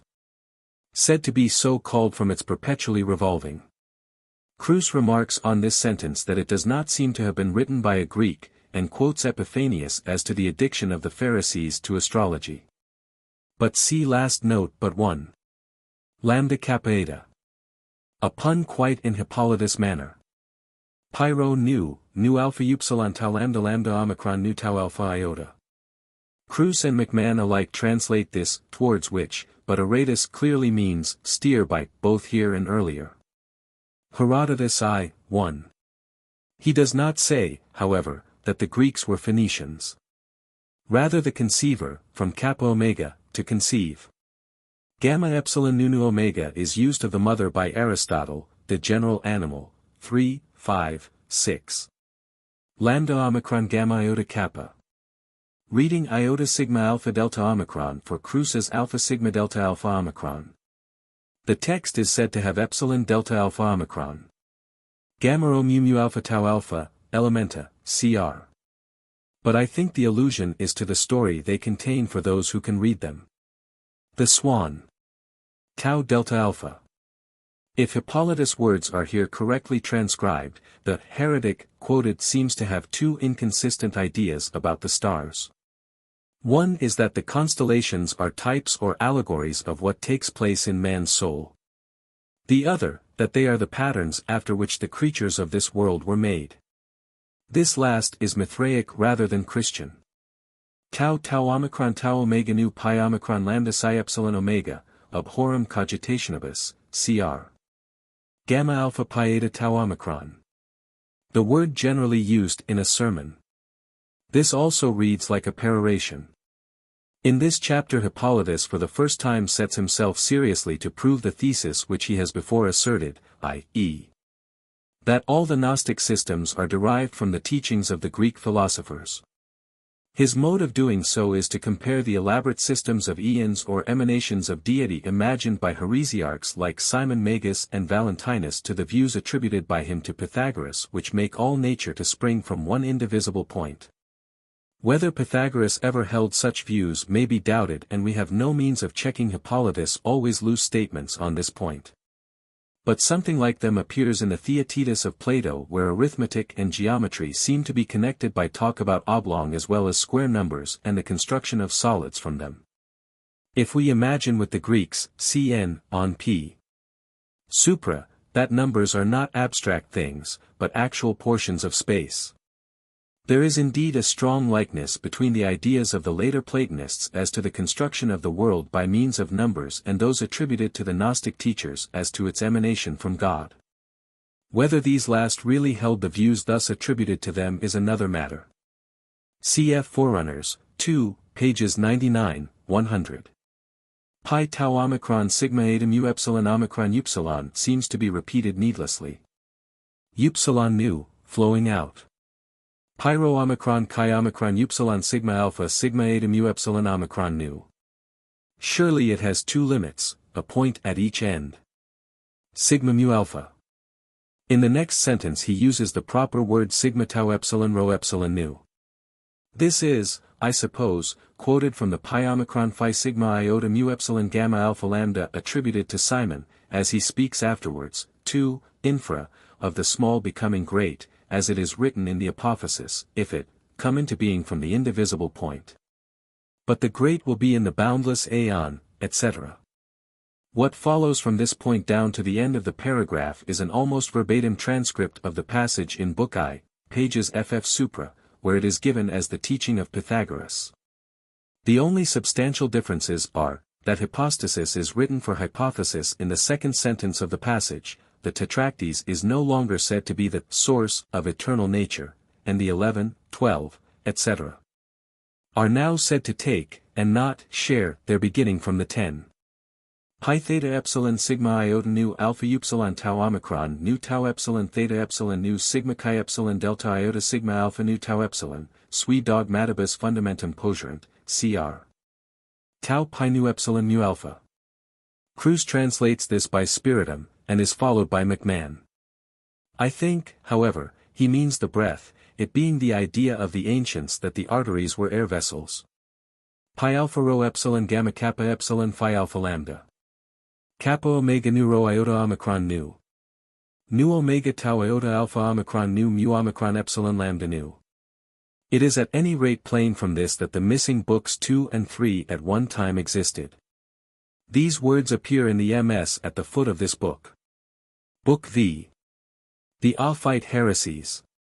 1. These are the contents of the 5th book of the Refutation of all Heresies. 2. What the Nacenes say who call themselves Gnostics, and that they profess those opinions which the philosophers of the Greeks and the transmitters of the mysteries first laid down, starting wherefrom they have constructed heresies. 3. And what things the Paradi imagine, and that their doctrine is not framed from the Holy Scriptures but from the astrological art. 4. What is the system according to the Scythians, and that they have patched together their doctrine by plagiarizing from those wise men according to the Greeks, to wit, Musaeus and Linus and Orpheus. 5. What Justinus imagined and that his doctrine is not framed from the Holy Scriptures, but from the marvelous tales of Herodotus the historiographer. 1. Nacenes. 6. I consider that the tenets concerning the divine and the fashioning of the cosmos, held by all those who are deemed philosophers by Greeks and barbarians have been very painfully set forth in the 4 books before this. Whose curious arts I have not neglected, so that I have undertaken for the readers no chance labor, exhorting many to love of learning and certainty of knowledge about the truth. Now therefore there remains to hasten on to the refutation of the heresies, with which intent also we have set forth the things aforesaid. From which philosophers the heresiarchs have taken hints in common and patching like cobblers the mistakes of the ancients on to their own thoughts, have offered them as new to those they can deceive, as we shall prove in the books which follow. For the rest, it is time to approach the subjects laid down before, but to begin with those who have dared to sing the praises of the serpent, who is in fact the cause of the error, through certain systems invented by his action. Therefore the priests and chiefs of the doctrine were the first who were called Nacenes, being thus named in the Hebrew tongue, for the serpent is called Nos. Afterwards they called themselves Gnostics, alleging that they alone knew the depths. Separating themselves from which persons, many men have made the heresy, which is really one, a much divided affair, describing the same things according to varying opinions, as this discourse will argue as it proceeds. These men worship as the beginning of all things, according to their own statement, a man and a son of man. But this man is masculo-feminine and is called by them Adamus, and hymns to him are many and various. And the hymns, to cut it short, are repeated by them somehow like this. From thee a father, and through thee a mother, the 2 deathless names, parents of eons, O thou citizen of heaven, man of great name. But they divide him like Georion into 3 parts. For there is of him, they say, the intellectual part, the psychic and the earthly. And they consider that the knowledge of him is the beginning of the capacity to know God, speaking thus, the beginning of perfection is the knowledge of man, but the knowledge of God is completed perfection. But all these things, he says, the intellectual, and the psychic and the earthly, proceeded and came down together into one man, Jesus, who was born of Mary. And there spoke together, he says, in the same way, these 3 men each of them from his own substance to his own. For there are three kinds of universals according to them, to wit, the angelic, the psychic and the earthly. And three churches, the angelic, the psychic and the earthly, but their names are, chosen, called, captive. 7. These are the heads of the very many discourses which they say James the brother of the Lord handed down to Miriam. So then, that the impious may no longer speak falsely either of Miriam, or of James, or of his Saviour, we will come to the mysteries, whence comes their fable, both the barbarian and the Greek. And we shall see how these men collecting together the hidden and ineffable mysteries of the nations and speaking falsely of Christ, lead astray those who have not seen the Gentiles' secret rites. For since the man Adamus is their foundation, and they say there has been written of him, who shall declare his generation? Learn ye how, taking from the nations in turn the undiscoverable and distinguished generation of the man, they apply this to Christ. For earth, say the Greeks, was the first to give forth man, thus bearing a goodly gift. For she wished to be the mother not of plants without feeling and wild beasts without sense, but of a gentle and God-loving animal. But hard it is, he says, to discover whether Alcameneus of the Boeotians came forth upon the Cephisian shore as the first of men, or whether, the first men, were the Idaean Cuorites, a divine race. Or the Phrygian Carabantes whom the sun saw first shooting up like trees, or whether Arcadia brought forth Pelasgus earlier than the moon, or Eleusis Dialis dweller in the Rarian field, or Lemnos gave birth to Cabarus. Fair child of ineffable orgies, or Pallene to Alcyone, eldest of the giants. But the Libyans say Iarbas the firstborn crept forth from the parched field to pluck Zeus' sweet acorn. So also, he says that the Nile of the Egyptians, making fat the mud which unto this day begets life, gave forth living bodies made flesh with moist heat. But the Assyrians say that fish-eating Oannes, the first man, was born among them, and the Chaldeans say the same thing about Adam. And they assert that he was the man whom the earth brought forth alone, and that he lay breathless, motionless, and unmoved like unto a statue, being the image of him on high who is praised in song as the man Adamus. But that he was produced by many powers about whom in turn there is much talk. In order then that the great man on high, from whom, as they say, every fatherhood named on earth and in the heavens, is framed, might be completely held fast, there was given to him also a soul, so that through the soul he might suffer. And that the enslaved image of the great and most beautiful and perfect man, for thus they call him, might be punished. Wherefore again they ask what is the soul and of what kind is its nature, that coming to the man and moving him it should enslave and punish the image of the perfect man.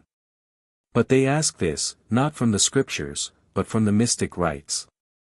And they say that the soul is very hard to find and to comprehend, since it does not stay in the same shape or form, nor is it always in one and the same state, so that one might describe it by a type or comprehend it in substance. But these various changes of the soul they hold to be set down in the gospel inscribed to the Egyptians. They doubt then, as do all other men of the nations, whether the soul is from the pre-existent, or from the self-begotten, or from the poured forth chaos. And first they betake themselves to the mysteries of the Assyrians to understand the triple division of the man, for the Assyrians were the first to think the soul tripartite and yet one. For every nature, they say, longs for the soul, but each in a different way. For soul is the cause of all things that are, and all things which are nourished and increase, he says, require soul. For nothing like nurture or increase, he says, can occur unless soul be present. And even the stones, he says, are animated, for they have the power of increase, and no increase can come without nourishment. For by addition increase the things which increase, and the addition is the nourishment of that which is nourished. Therefore every nature, he says, of things in heaven, and on earth, and below the earth, longs for a soul. But the Assyrians call such a thing Adonis or Endymion or Attis, and when it is invoked as Adonis, Aphrodite loves and longs after the soul of such name. And Aphrodite is generation according to them. But when Persephone or Kore loves Adonis, there is a certain mortal soul separated from Aphrodite, that is from generation. And if Selene should come to desire of Endymion and to love of his beauty, the nature of the sublime ones, he says, also requires soul. But if, he says, the mother of the gods castrate Attis, and she holds this loved one, the blessed nature of the hypercosmic and eternal ones on high recalls to her, he says, the masculine power of the soul. For, says he, the man is masculo-feminine. According to this argument of theirs, then, the so-called intercourse of woman with man is by the teaching of their school shown to be an utterly wicked and defiling thing.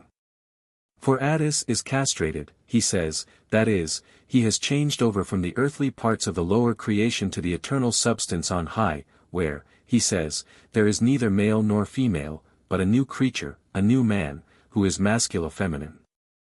What they mean by on high, I will show in its appropriate place when I come to it. But they say it bears witness to what they say that Rhea is not simply one goddess, but, so to speak, the whole creature. And this they say is made quite clear by the saying, for the invisible things of him from the creation of the world are clearly seen, being understood by the things that are made by him, in truth, his eternal power and Godhead. So that they are without excuse. Since when they knew him as God, they glorified him not as God, neither were thankful, but foolishness deceived their hearts. For thinking themselves wise, they became fools, and changed the glory of the incorruptible God into the likenesses of an image of corruptible man and of birds and of four-foot and creeping things. Wherefore God gave them up to passions of dishonor. For even their women changed their natural use to that which is against nature. And what the natural use is according to them, we shall see later. Likewise, also the males leaving the natural use of the female burned in their lust one toward another males among males working unseemliness. But unseemliness is according to them the first and blessed and unformed substance which is the cause of all the forms of things which are formed. And receiving in themselves the recompense of their error which is meet. For in these words, which Paul has spoken, they say is comprised their whole secret and the ineffable mystery of the blessed pleasure. For the promise of baptism is not anything else according to them than the leading to unfading pleasure him who is baptized according to them in living water and anointed with silent ointment. And they say that not only do the mysteries of the Assyrians bear witness to their saying, but also those of the Phrygians concerning the blessed nature, hitherto hidden and yet at the same time displayed, of those who were and are and shall be. Which, he says, is the kingdom of the heavens sought for within man. Concerning which nature they have explicitly made tradition in the gospel inscribed according to Thomas, saying thus, Whoso seeks me shall find me in children from 7 years, upwards. For there in the 14th year I who am hidden am made manifest. This, however, is the saying not of Christ but of Hippocrates, who says, At 7 years old, a boy is half a father. Whence they who place the primordial nature of the universals in the primordial seed having heard the Hippocratian adage, that a boy of 7 years old is half a father, say that in 14 years according to Thomas it will be manifest. This is their ineffable and mystical saying. They say then that the Egyptians, who are admitted to be the most ancient of all men after the Phrygians and the first at once to impart to all men the initiations and secret rites of the gods, and to have proclaimed forms and activities, have the holy and august and for those who are not initiated unutterable mysteries of Isis. And these are nothing else than the pudendum of Osiris which was snatched away and sought for by her of the 7 stoles and black garments. But they say Osiris is water. And the 7-stoled nature which has about it and is equipped with 7 ethereal stoles, for thus they allegorically call the wandering stars, is like mutable generation and shows that the creation is transformed by the ineffable and unportrayable, an incomprehensible and formless one. And this is what is said in the scripture, the just shall fall 7 times and rise again. For these falls, he says, are the turnings about of the stars when moved by him who moves all things. They say, then, about the substance of the seed which is the cause of all things that are, that it belongs to none of these but begets and creates all things that are, speaking thus, I become what I wish, and I am what I am. Wherefore I say that it is the immovable that moves all things. For it remains what it is, creating all things and nothing comes into being from begotten things. He says that this alone is good and that it is of this that the Saviour spoke when he said, Why callest thou me good? There is one good, my Father who is in the heavens, who makes the sun to rise upon the just and the unjust, and rains upon the holy and the sinners. And who are the holy upon whom he reigns, and who the sinful we shall see with other things later on. And this is the great secret and the unknowable mystery concealed and revealed by the Egyptians. For Osiris, he says, is in the temple in front of Isis, whose pudendum stands exposed looking upwards from below, and wearing as a crown all its fruits of begotten things. And they say not only does such a thing stand in the most holy temples, but is made known to all like a light not set under a bushel but placed on a candlestick, making its announcement on the housetops in all the streets and highways and near all dwellings, being set before them as some limit and term. For they call this the bringer of luck, not knowing what they say. And this mystery the Greeks who have taken it over from the Egyptians keep unto this day. For we see, he says, that images of Hermes in such a form honored among them. And they say that they especially honor Selenius the eloquent. For Hermes is the word who, being the interpreter and fashioner of what has been, is, and will be, stands honored among them, carved into some such form which is the pudendum of a man straining from the things below to those on high. And that this, that is, such a Hermes, is, he says, a leader of souls and a sender forth of them, and a cause of souls, did not escape the poets of the nations who speak thus. Selenian Hermes called forth the souls of the suitors.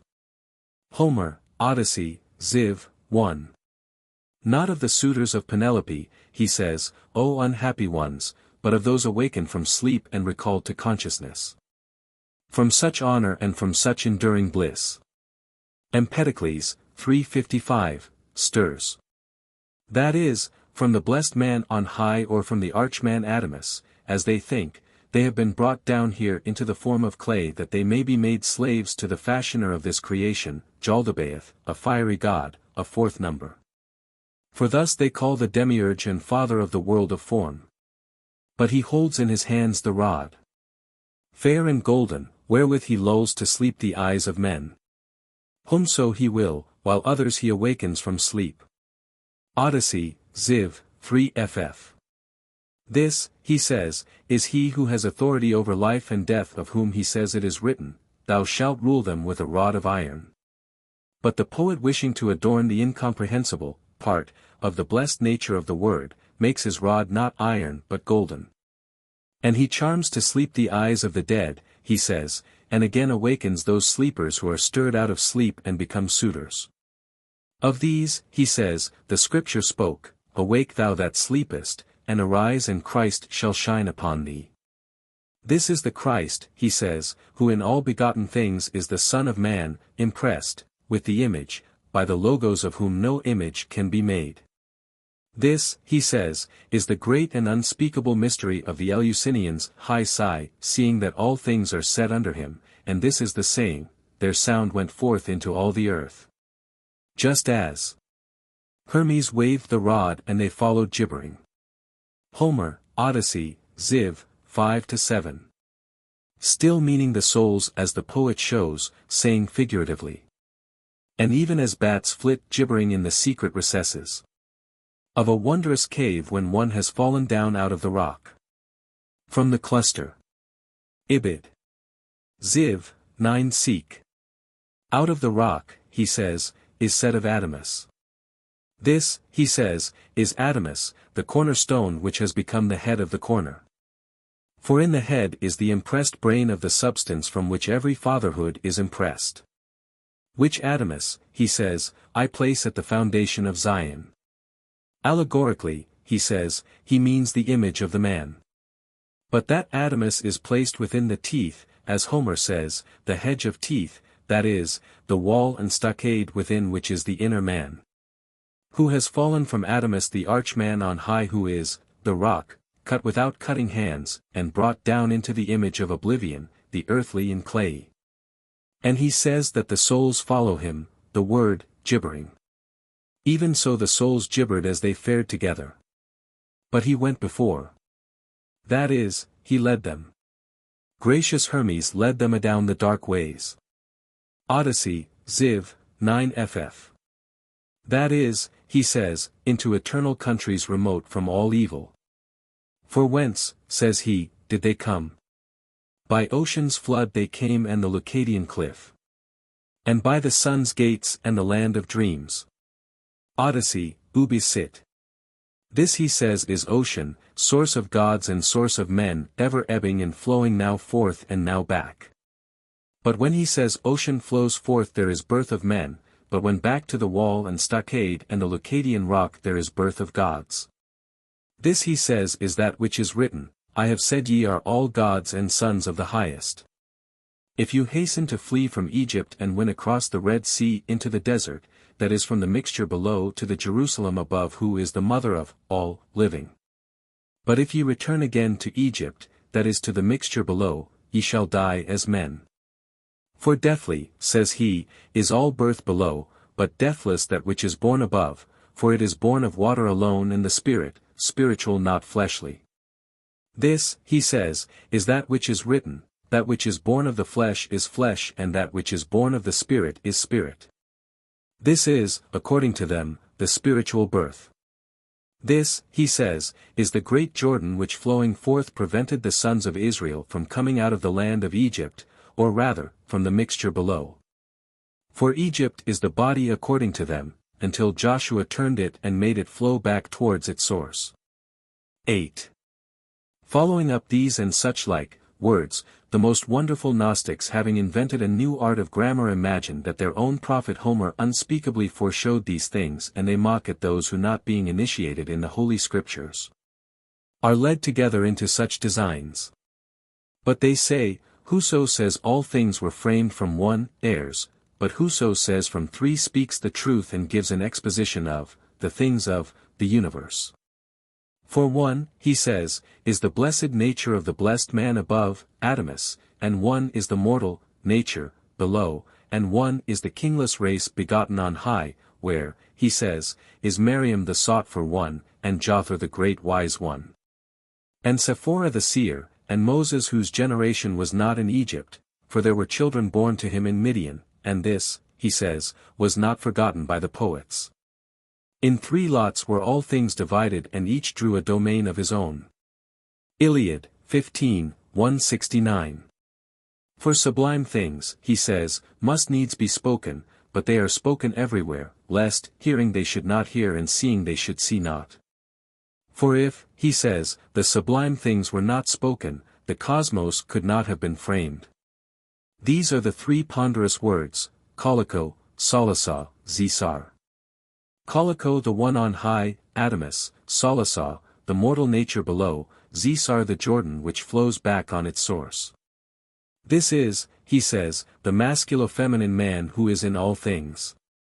Whom the ignorant call the triple-bodied Geirion, as if Geirion were, flowing from earth, and the Greeks usually, the heavenly horn of men, because he has mingled and compounded all things with all. For all things, he says, were made through him and apart from him not one thing was made. That which was in him is life. This, he says is the life, the unspeakable family of perfect men which was not known to the former generation. But that nothing which came into being apart from him is the world of form, for it came without him by the 3rd and 4th. This, he says, is the cup condi in which the king drinking, divineth. This, he says, is that which was hidden among the fair grains of Benjamin. And the Greeks also say the same with raving lips. Bring water, bring wine, O boy. Intoxicate me, plunge me into sleep. The cup tells me what I must become. Anacreon, XXVA, 25, 26. It was enough, he says, that only this should be known to men that Anacreon's cup spoke mutely an unspeakable mystery. For mute, he says, was Anacreon's cup which says Anacreon, tells him with mute speech what he must become, that is spiritual not fleshly, if he hears the hidden mystery in silence. And this is the water in those fair nuptials which Jesus changed by making wine. This, he says, is the mighty and true beginning of the signs which Jesus did in Cana in Galilee and made known the kingdom of the heavens. This, he says, is the kingdom of the heavens within us, as a treasure as the leaven hidden within 3 measures of meal. This is, he says, the great and unspeakable mystery of the Samothracians which is allowed to be known to us alone who are perfect. For the Samothracians explicitly hand down in the mysteries celebrated by them that Adam is the archman. And in the temple of the Samothracians stand 2 statues of naked men having both hands stretched forth to heaven and their pudenda turned upwards like that of Hermes on and Silene. But the aforesaid statues are the images of the archman and of the reborn spiritual one in all things of one substance with that man. This, he says, is what was spoken by the Saviour, unless ye drink my blood and eat my flesh, ye shall not enter into the kingdom of the heavens. But even though, he says, ye drink the cup which I drink when I go forth you will not be able to enter there. For he knew, he says, from which nature each of his disciples was, and that each of them was compelled to come to his own special nature. For from the 12 tribes, he says, he chose 12 disciples, and by them he spake to every tribe. Whence, he says, all could not have heard the preachings of the 12 disciples, nor, had they heard them could they have been received. For the things which are not according to nature are with them natural. This, he says, the Thracians who dwell about Hemus and like them the Phrygians call Coriba, because although he takes the beginning of his descent from the head on high and from the unportrayable one and passes through all the sources of underlying things, we know not how and in what fashion he comes. This, he says, is the saying, we have heard his voice, but we have not seen his shape. For, he says, the voice of him who is set apart and has been impressed with the image is heard, but no one has seen what is the shape which has come down from on high from the unportrayable one. But it is in the earthly form and no one is aware of it. This, he says, is the God who dwells in the flood according to the Psalter and, who speaks aloud and cries from many waters. Many waters, he says, is the manifold generation of mortal men, wherefrom he shouts and cries aloud to the unportrayable man, deliver my only begotten from the lions. In answer to this, he says, is the saying, Thou art my son, O Israel. Fear not. If thou passest through the rivers they shall not overwhelm thee, if through the fire, it shall not burn thee. By rivers is meant, he says, the moist essence of generation, and by fire the rage and desire for generation. Thou art mine. Be not afraid. And again he speaks, if a mother forget her children and pities them not nor gives them suck, yet will I not forget thee. Adamus, he says, speaks to his own men, but although a woman shall forget these things, yet will I not forget you. I have graven you on my hands. But concerning his ascension, that is, the being born again, that he may be born spiritual, not fleshly, he says, the Scripture speaks, Lift up the gates, ye rulers, and be ye lift up, ye everlasting doors, and the King of glory shall enter in. That is the wonder of wonders. For who, he says, is this King of glory? A worm and not a man, a reproach of man and an object of contempt for the people.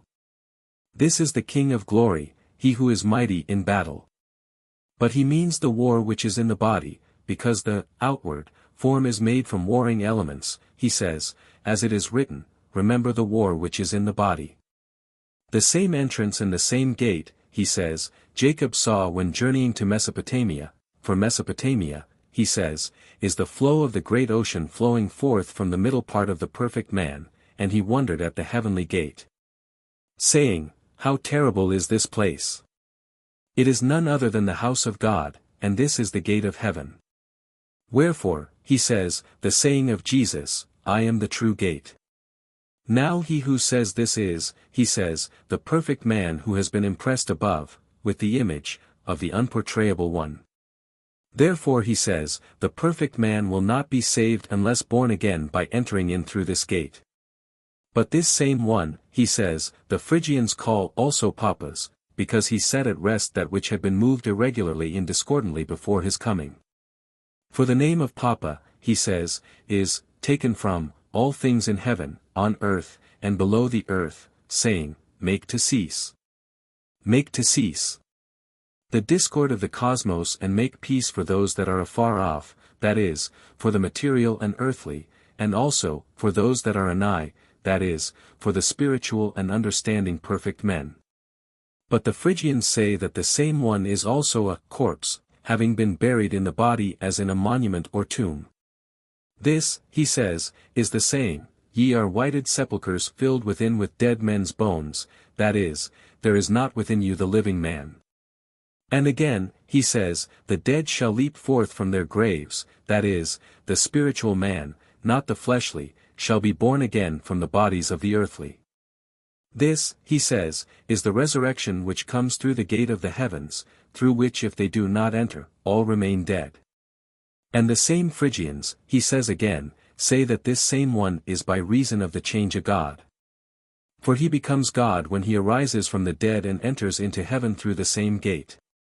This gate, he says, Paul the Apostle knew, having set it ajar in mystery and declaring that he was caught up by an angel and came unto a second and third heaven into paradise itself and beheld what he beheld.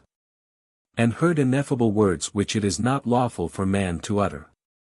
These are, he says, the mysteries called ineffable by all, which, we also speak, not in the words taught by human wisdom, but in those taught by the Spirit, comparing spiritual things with spiritual. But the natural man receiveth not the things of the Spirit of God, for they are foolishness unto him, and these, he says, are the ineffable mysteries of the Spirit which we alone behold.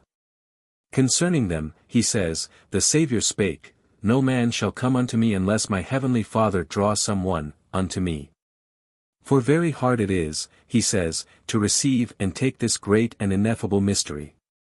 And again, he says, the Saviour spake, not every one who saith unto me, Lord, Lord, shall enter into the kingdom of the heavens, but he who doeth the will of my Father who is in the heavens.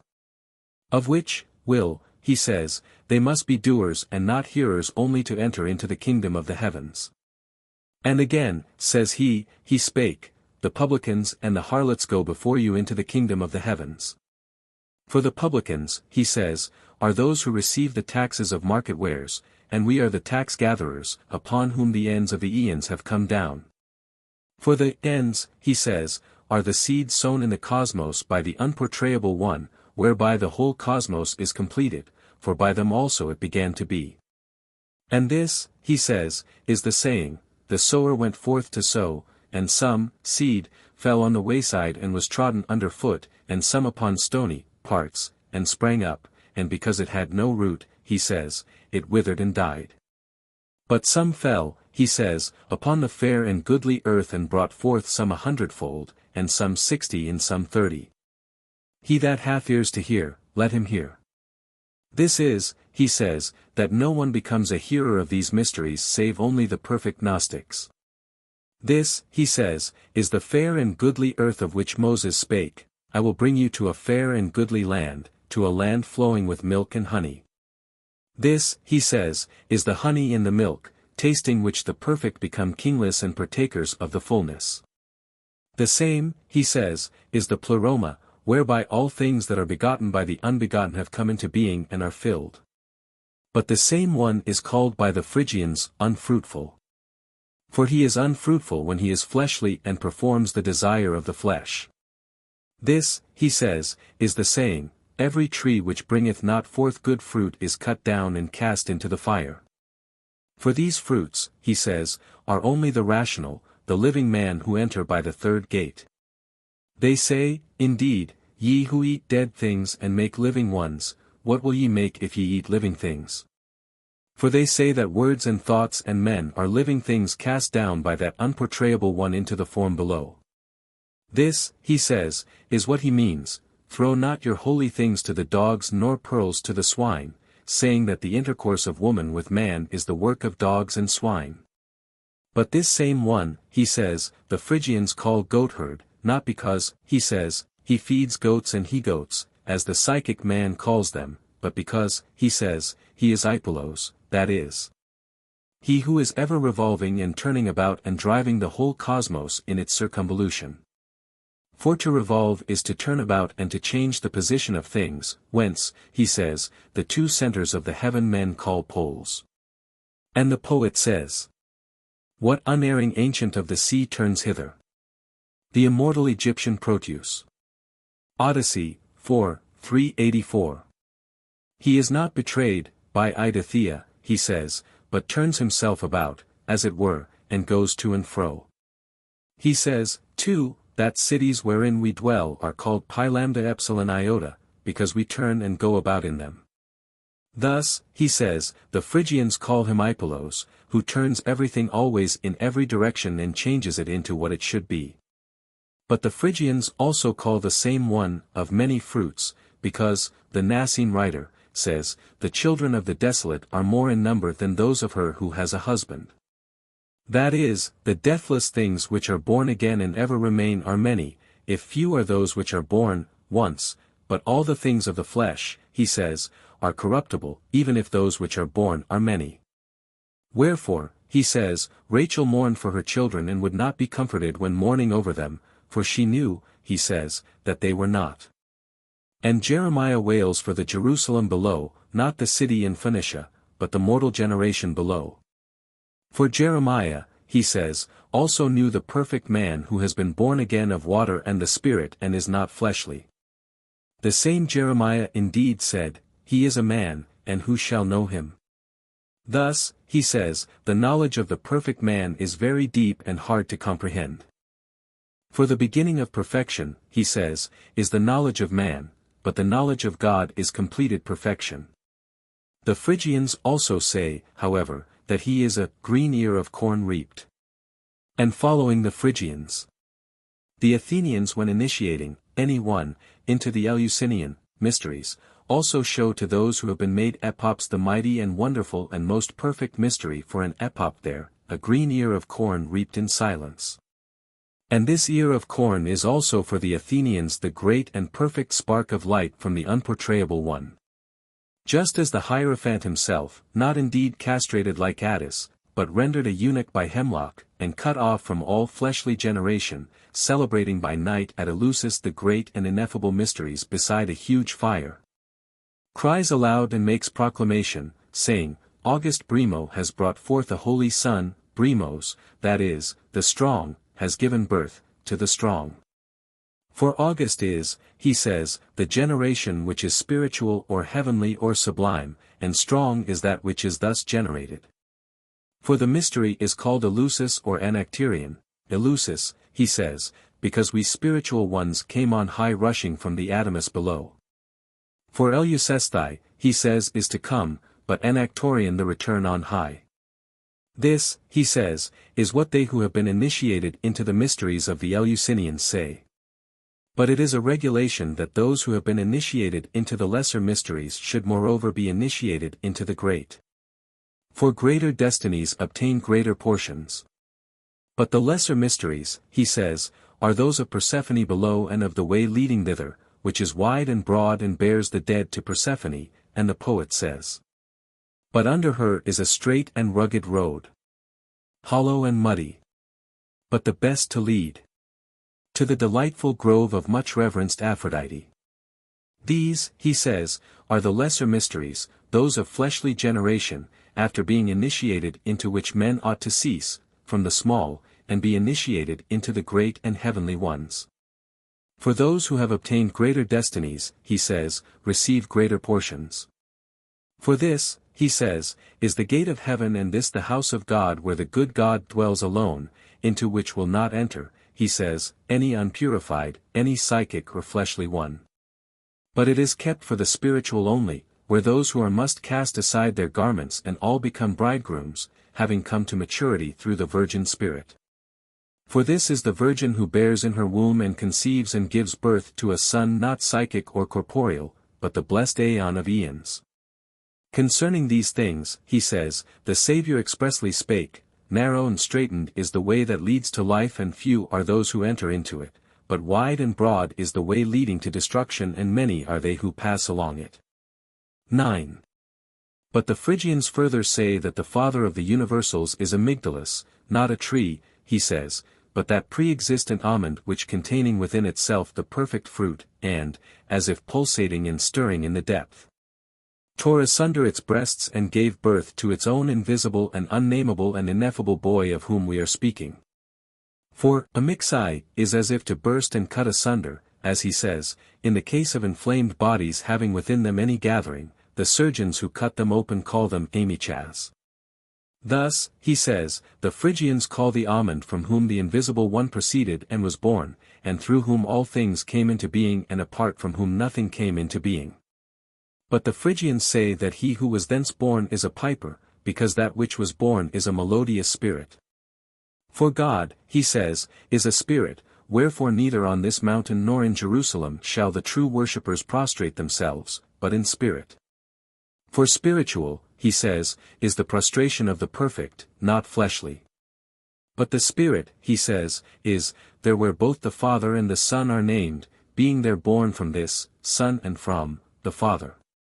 This, he says, is the many-named, myriad-eyed incomprehensible one for whom every nature yearns, but each in a different way.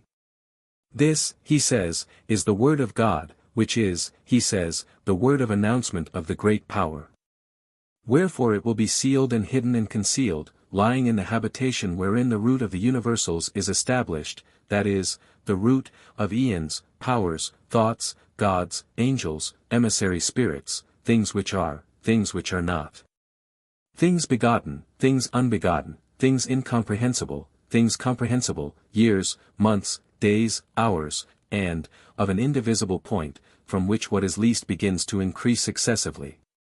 The point, he says, being nothing and consisting of nothing, and, being indivisible will become of itself a certain magnitude incomprehensible by thought. It, he says, is the kingdom of the heavens, the grain of mustard seed, the indivisible point inherent to the body which none knoweth, he says, save the spiritual alone. This, he says, is the saying, there are no tongues nor speech where their voice is not heard. Thus they hastily declare that the things which are said and are done by all men are to be understood in their way, imagining that all things become spiritual. Whence they also say that not even they who exhibit, in the theatres say or do anything not comprehended in advance. So for example, he says, when the populace have assembled in the theatres some one makes entrance clad in a notable robe bearing a cithara and singing to it. Thus he speaks chanting the great mysteries, but, not knowing what he is saying. Whether thou art the offspring of Cronos, or of blessed Zeus.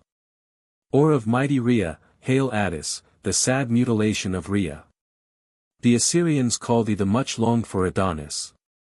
Egypt names thee Osiris, heavenly horn of the moon. The Greeks Sophia, the Samothracians, the revered Adamna. The Thessalians, Corybah, and the Phrygians. Sometimes Papas, now the dead, or a god. Or the unfruitful one, or goatherd. Or the green ear of corn reaped.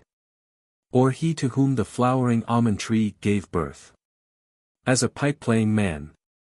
This, he says, is the many-formed Attis to whom they sing praises, saying, I will him Attis, son of Rhea, not making quiver with a buzzing sound, nor with the cadence of the Idaean Cuorides flutes.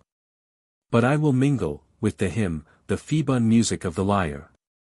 Evo, Evan, for, thou art, Bacchus, thou art, Pan, thou art the shepherd of white stars. For such and such like words they frequent the so-called mysteries of the Great Mother, thinking especially that by means of what is enacted there, they perceive the whole mystery.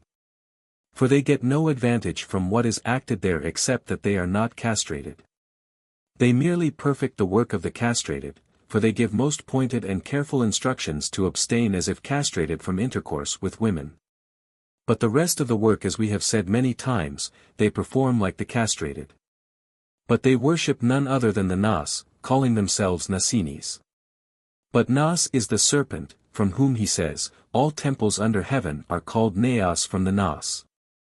And that to that Nas alone is dedicated every holy place and every initiation and every mystery, and generally that no initiation can be found under heaven in which there is not a Naos and the Nas within it, whence it has come to be called a Naos. But they say that the serpent is the watery substance, as did Thales of Miletus, and that no being, in short, of immortals or mortals, of those with souls or of those without souls, can be made without him. And that all things are set under him, and that he is good and contains all things within him as in the horn of the one-horned bull, so as, to contribute beauty and bloom to all things according to their own nature and kind. As if he had passed through all, as if he went forth from Edom and cut himself into 4 heads. But this Edom, they say, is the brain, as it were bound and enlaced in the surrounding coverings as in the heavens, and they consider man as far as the head alone to be paradise. Therefore, the river that came forth from Eden, that is from the brain, they think, is separated into 4 heads, and the name of the first river is called Physon. This it is which encompasses all the land of Havilah. There is gold, and the gold of that land is good, and there is bdellium and the onyx stone. This, he says, is the eye, bearing witness by its honor, among the other features, and its colors to the same, but the name of the second river is Gihon. This it is which encompasses all the land of Ethiopia. This, he says, is the hearing, being somewhat like a labyrinth. And the name of the third is Tigris. This it is which goes about over against the Assyrians. This, he says, is the smell which makes use of the swiftest current of the flood. And it goes about over against the Assyrians because in inspiration the breath drawn in from the outer air is sharper and stronger than the respired breath. For this is the nature of respiration. The fourth river is Euphrates. This they say, is the mouth, which is the seat of prayer and the entrance of food, which gladdens and nourishes and characterizes the spiritual perfect man. This, he says, is the water above the firmament concerning which, he says, the Saviour spake, if thou knewest who it is that asks thou would have asked of him, and he would have given thee to drink living rushing water. To this water, he says, comes every nature to choose its own substances, and from this water goes forth to every nature that which is proper to it, he says, more, certainly, than iron to the magnet. Gold to the spine of the sea falcon and husks to amber. But if anyone, he says, is blind from birth, and has not beheld the true light which lightens every man who cometh into the world, let him recover his sight again through us. And behold how as it were through some paradise full of all plants and seeds, the water flows among them. Let him see, too, that from one and the same water the olive tree chooses and draws to itself oil, and the vine wine, and each of the other plants, that which is, according to its kind. But that man, he says, is without honor in the world, and much honored, in heaven, being betrayed, by those who know not to those who know him not, and accounted like a drop which falleth from a vessel. But we are, he says, the spiritual who have chosen out of the living water, the Euphrates flowing through the midst of Babylon, that which is ours, entering in through the true gate which is Jesus the Blessed. And we alone of all men are Christians, whom the mystery in the third gate has made perfect, and have been anointed there with silent ointment from the horn like David and not from the earthen vessel, he says, like Saul, who abode with the evil spirit of fleshly desire. 10. These things, then, we have set forth as a few out of many, for the undertakings of folly which are nonsensical and madlike are innumerable. But since we have expounded to the best of our ability their unknowable gnosis, we have thought it right to add this also. This psalm has been concocted by them, whereby they seem to him all the mysteries of their error thus. The generic law of the universe was the primordial mind. But the second was the poured forth light of the firstborn. And the third toiling soul received the law as its portion. Whence clothed in watery shape. The loved one subject to toil, and death. Now having lordship, she beholds the light. Now cast forth to piteous state, she weeps. Now she weeps, and now, rejoices. Now laments, and now, is judged. Now is judged, and now, is dying. Now no outlet is left or she wandering. The labyrinth of woes has entered. But Jesus said, Father, behold. A strife of woes upon earth. From thy breath has fallen. But she seeks to flee malignant chaos. And knows not how to win through it.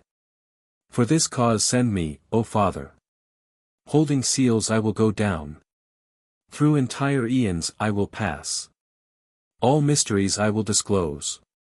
The forms of the gods I will display. The secrets of the holy way.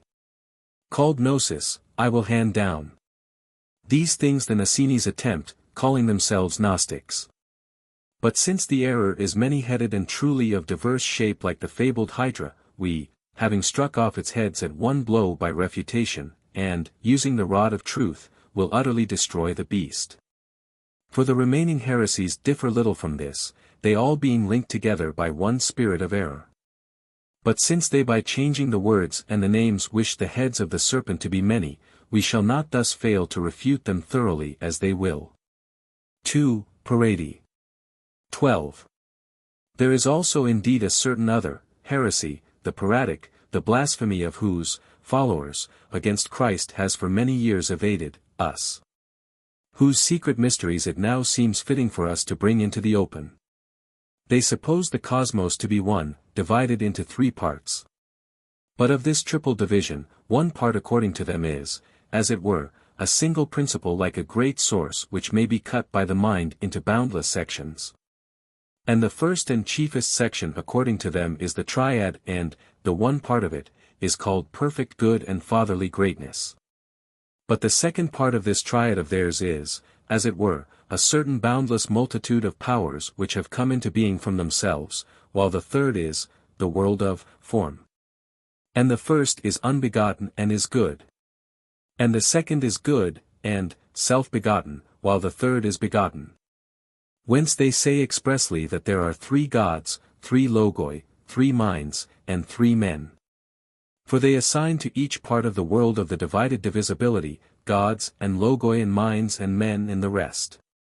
But they say that from on high, from the unbegottness and the first section of the cosmos, when the cosmos had already been brought to completion, there came down through causes which we shall declare later in the days of Herod a certain triple-bodied and triple-powered man called Christ, containing within himself all the compounds and powers from the three parts of the cosmos.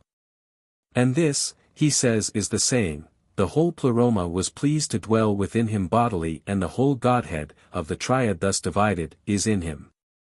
For, he says that there were brought down from the two overlying worlds, to wit, the unbegotten and the self-begotten, unto this world in which we are, seeds of all powers. But what is the manner of their descent we shall see later.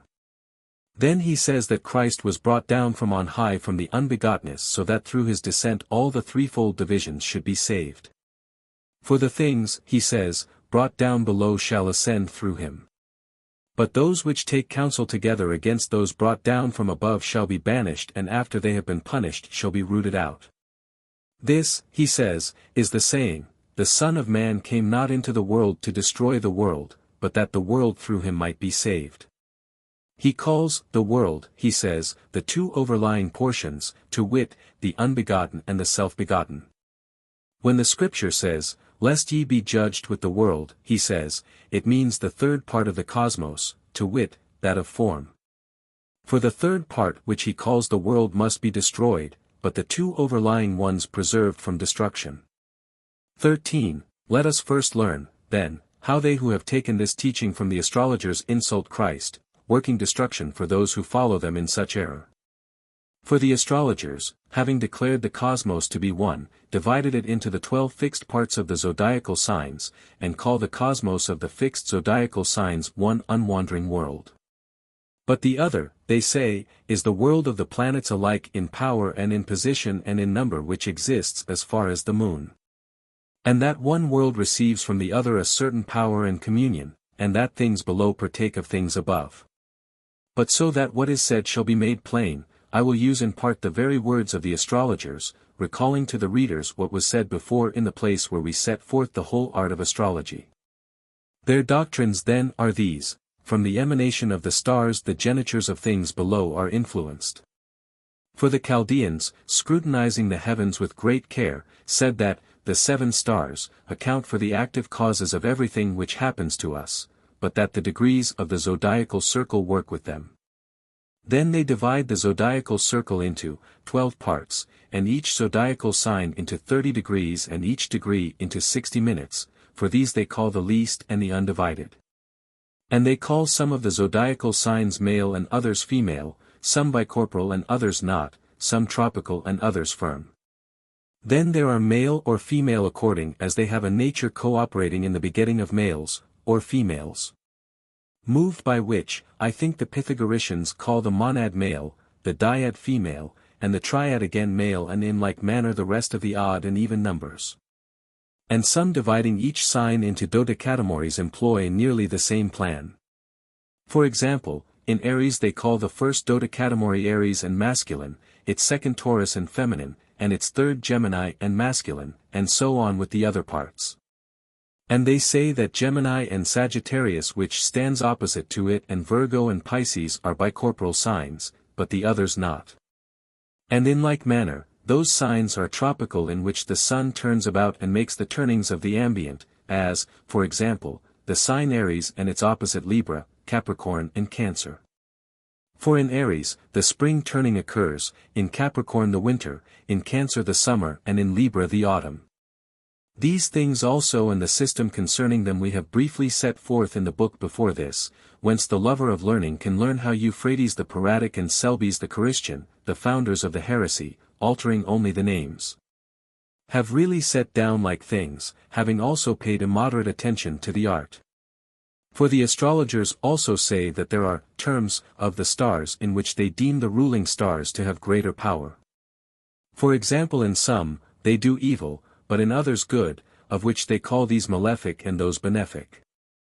And they say that, the planets, behold one another and are in harmony with one another as they appear in trine, or square. Now the stars beholding one another are figured in trine when they have a space of 3 signs between them, but in square if they have 2. And as in the man the lower parts suffer with the head and the head suffers with the lower parts, thus do the things on earth with those above the moon. But, yet, there is a certain difference and want of sympathy between them, since they have not one and the same unity. This alliance and difference of the stars, although a Chaldean doctrine, those of whom we have spoken before have taken as their own and have falsified the name of truth. For they announce as the utterance of Christ a strife of aeons and a falling away of good powers to the bad, and proclaim reconciliations of good and wicked. Then they invoke toparchs and proastii, making for themselves also very many other names which are not obvious but systematize unsystematically the whole idea of the astrologers about the stars. As they have thus laid the foundation of an enormous error, they shall be completely refuted by our appropriate arrangement. For I shall set side by side with the aforesaid Chaldaic art of the astrologers some of the doctrines of the Peratics, from which comparison it will be understood how the words of the Peratics are avowedly those of the astrologers, but not of Christ. 14. It seems well then to use for comparison a certain one of the books magnified by them, wherein it is said, I am a voice of awaking from sleep in the aeon of the night, and, now I begin to lay bare the power from chaos.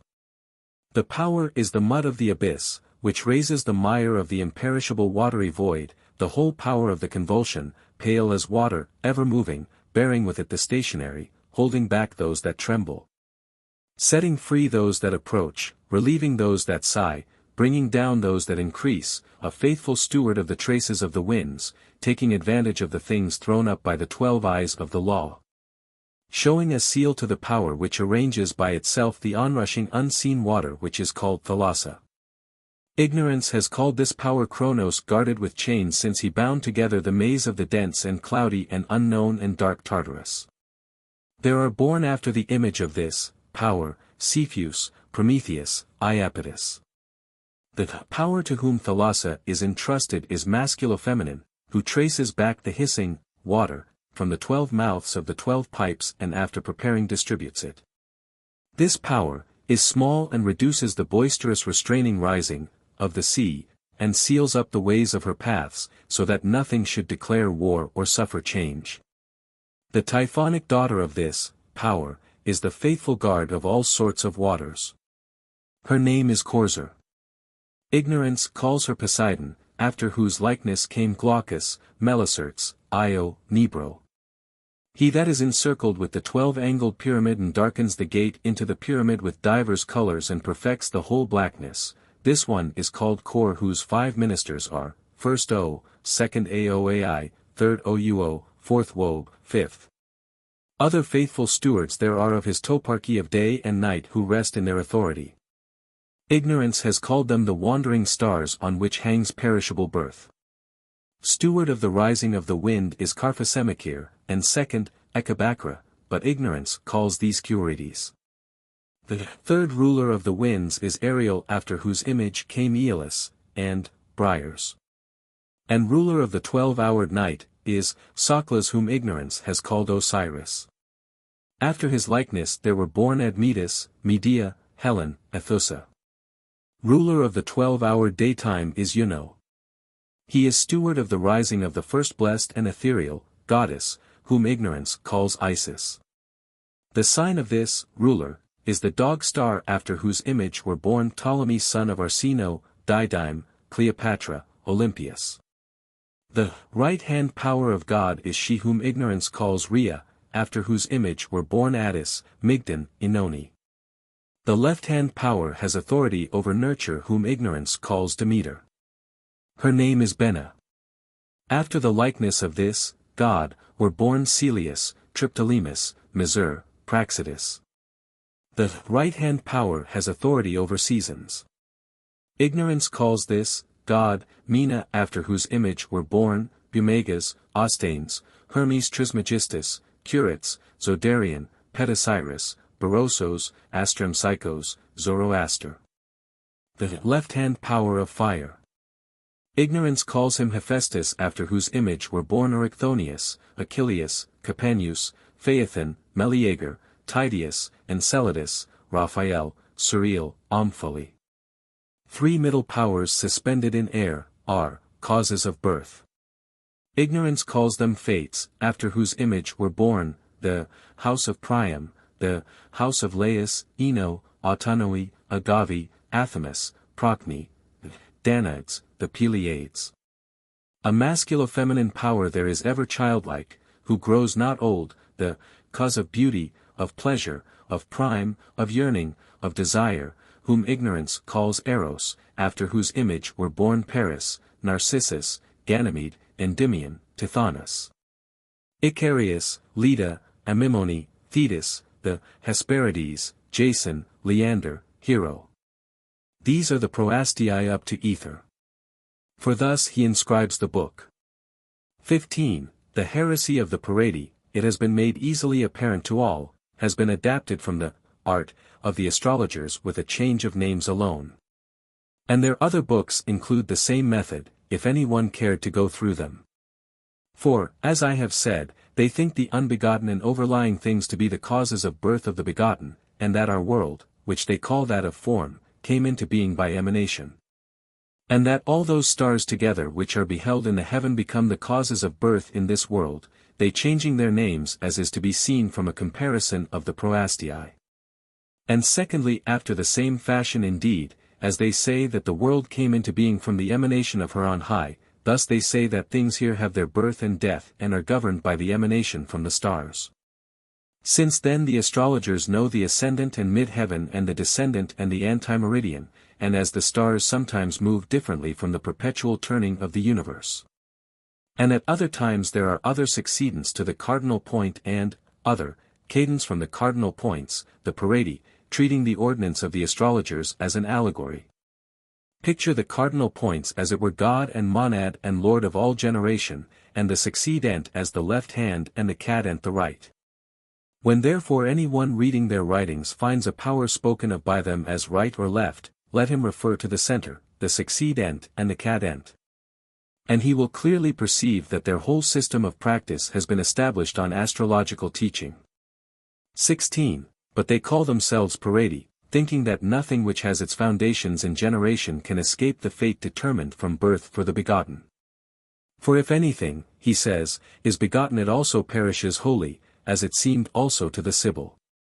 But, he says, we alone who know the compulsion of birth and the paths whereby man enters into the world and have been carefully instructed, we alone can pass through and escape destruction. But water, he says, is destruction, and never, he says, did the world perish quicker than by water. But the water which rolls around the proastii is, they say, Chronos. For such a power, he says, is of the color of water, and this power, that is Chronos, none of those who have been founded in generation can escape. For Chronos is set as a cause over every birth so that it shall be subject to destruction, and no birth could occur in which Chronos is not an impediment. This, he says, is what the poets say and the gods, themselves, also fear. Let earth be witness thereto and wide heaven above. And the water of Styx that flows below. The greatest of oaths and most terrible to the blessed gods. Homer, Odyssey, verses 184 ff. But not only do the poets say this, he says, but also the wisest of the Greeks, whereof Heraclitus is one, who says, for water becomes death to souls. This death, the Piratic, says seizes the Egyptians in the Red Sea with their chariots. And all the ignorant, he says, are Egyptians, and this he says is the going out from Egypt, that is, from the body. For they think the body little Egypt, and, that it crosses over the Red Sea, that is, the water of destruction which is Chronos, and that it is beyond the Red Sea, that is birth, and comes into the desert, that is outside generation, where are together the gods of destruction and the God of salvation. But the gods of destruction, he says, are the stars which bring upon those coming into being the necessity of mutable generation. These, he said, Moses called the serpents of the desert which bite and cause to perish those who think they have crossed the Red Sea. Therefore, he says, to those sons of Israel who were bitten in the desert, Moses displayed the true and perfect serpent, those who believed on which were not bitten in the desert, that is, by the powers. None then, he says, can save and set free those brought forth from the land of Egypt, that is, from the body and from this world, save only the perfect serpent, the full of the full. He who hopes on this, he says, is not destroyed by the serpents of the desert, that is, by the gods of generation. It is written, he says, in a book of Moses. This serpent, he says, is the power which followed Moses, the rod which was turned into a serpent. And the serpents of the magicians who withstood the power of Moses in Egypt were the gods of destruction. But the rod of Moses overthrew them all and caused them to perish. This universal serpent, he says, is the wise word of Eve.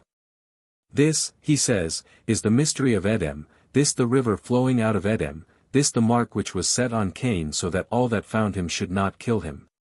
This, he says, is, that, Cain whose sacrifice was not accepted by the God of this world. But he accepted the bloody sacrifice of Abel, for the Lord of this world delights in blood. He it is, he says, who in the last days appeared in man's shape in the time of Herod, born after the image of Joseph, who was sold from the hand of his brethren and to whom alone belonged the coat of many colors. This, he says, is he after the image of Esau, whose garment was blessed when he was not present, who did not receive, he says, the blind man's blessing, but became rich elsewhere, taking nothing from the blind one. Whose face Jacob saw as a man might see the face of God.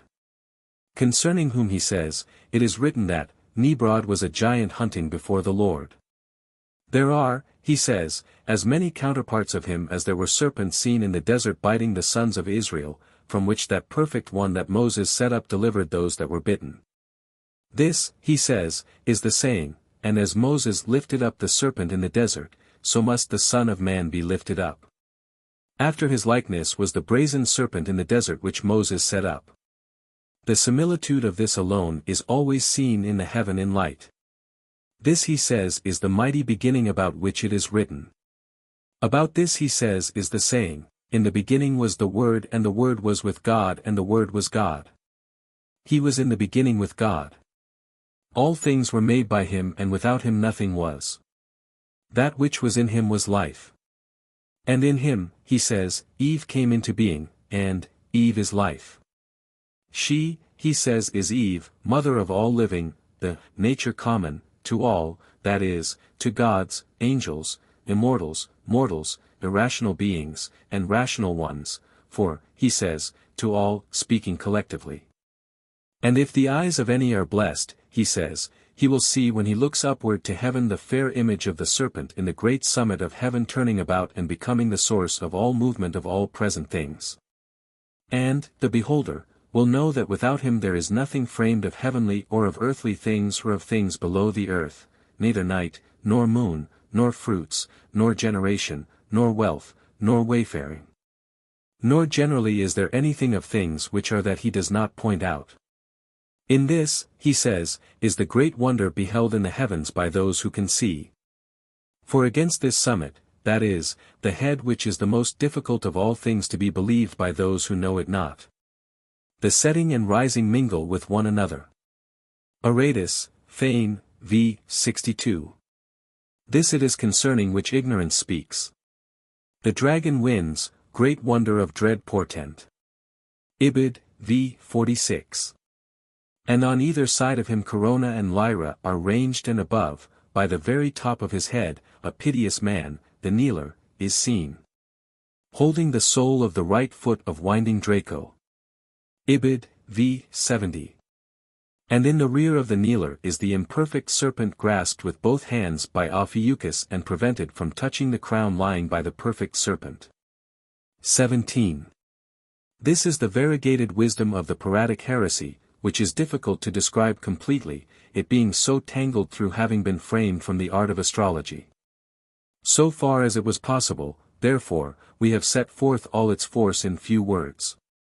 But in order to expound their whole mind in epitome, we think it right to add this: according to them the universe is Father, Son and Matter. Of these three every one contains within himself boundless powers. Now midway between matter and the Father sits the Son, the Word, the Serpent, ever moving himself towards the immovable Father and towards matter, which itself is moved. And sometimes he turns himself towards the Father and receives the powers in his own person, and when he has thus received them he turns towards matter. And matter being without quality and formless takes pattern from the forms which the Son has taken as patterns from the Father. But the Son takes pattern from the Father unspeakably and silently and unchangeably, that is, as Moses says, the colors of the sheep that longed flowed from the rod set up in the drinking places. In such a way also did the powers flow from the Son to matter according to the yearning of the power which flowed from the rods upon the things conceived. But the difference and unlikeness of the colors which flowed from the rods through the waters into the sheep is, he says, the difference of corruptible and incorruptible birth. Or rather, as a painter while taking nothing from the animals, he paints, yet transfers with his pencil to the drawing tablet all their forms, thus the Son by his own power transfers to matter the types of the Father. All things that are here are therefore the Father's types and nothing else. For if any one, he says, has strength enough to comprehend from the things here that he is a type from the Father on high transferred hither and made into a body, as in the conception from the rod, he becomes white, and wholly of one substance with the Father who is in the heavens, and returns thither. But if he does not light upon this doctrine, nor discover the necessity of birth, like an abortion brought forth in a night he perishes in a night. Therefore, says he, when the Saviour speaks of your Father who is in heaven, he means him from whom the Son takes the types and transfers them hither. And when he says, your Father is a manslayer from the beginning, he means the ruler and fashioner of matter who receiving the types distributed by the Son has produced children here. Who is a manslayer from the beginning because his work makes for corruption and death. None therefore, he says, can be saved nor return, on high, save by the Son who is the serpent. For as he brought from on high the Father's types, so he again carries up from here those of them who have been awakened and have become types of the Father, transferring them thither from here as hypostatized from the unhypostatized one. This, he says, is the saying, I am the door. But he transfers them, he says, as the light of vision, to those whose eyelids are closed, as the naphtha draws everywhere the fire to itself, or rather as the magnet the iron but nothing else, or as the seahawk's spine the gold but nothing else. Or as again, as the chaff is drawn by the amber. Thus, he says, the perfect and consubstantial race which has been made the image of the Father, but not else is again led from the world by the serpent, just as it was sent down here by him. For the proof of this they bring forward the anatomy of the brain, likening the cerebrum to the Father from its immobility, and the cerebellum to the Son from its being moved and existing in serpent form. Which, last, they imagine ineffably and without giving any sign to attract through the pineal gland the spiritual and life-giving substance emanating from the Blessed One. Receiving which the cerebellum, as the Son silently transfers the forms to matter, spreads abroad the seeds and genera of things born after the flesh, to the spinal marrow. By the use of this simile, they seem to introduce cleverly their ineffable mysteries handed down in silence which it is not lawful for us to utter. Nevertheless they will easily be comprehended from what I have said. 18. But since I think I have set forth clearly the peratic heresy and by many words have made plain what had escaped notice, and since it has mixed up everything with everything concealing its own peculiar poison, it seems right to proceed no further with the charge, the opinions laid down by them being sufficient accusation against them. 3. The Sethiani. 19. Let us see then what the Sethians say. They are of opinion that there are three definite principles of the universals, and that each of the principles contains boundless powers. But what they mean by powers let him judge who hears them speak thus: everything which you understand by your mind or which you pass by unthought of, is formed by nature to become each of these principles. As in the soul of man every art which is taught. For example, he says, that a boy will become a piper if he spends some time with a piper, or a geometrician if he does so with a geometrician, or a grammarian with a grammarian, or a carpenter with a carpenter. And to one in close contact with other trades it will happen in the same way. But the substance of the principles, he says, are light and darkness, and between them there is uncontaminated spirit. But the spirit which is set between the darkness below and the light on high, is not breath like a gust of wind or some little breeze which can be perceived, but resembles some faint perfume of balsam or of incense artificially compounded. As a power penetrating by force of a fragrance inconceivable and better than can be said in speech. But since the light is above and the darkness below and the spirit as has been said between them, the light naturally shines like a ray of the sun on high on the underlying darkness. And again the fragrance of the spirit having the middle place spreads abroad and is borne in all directions, as we observe the fragrance of the incense burnt in the fire carried everywhere.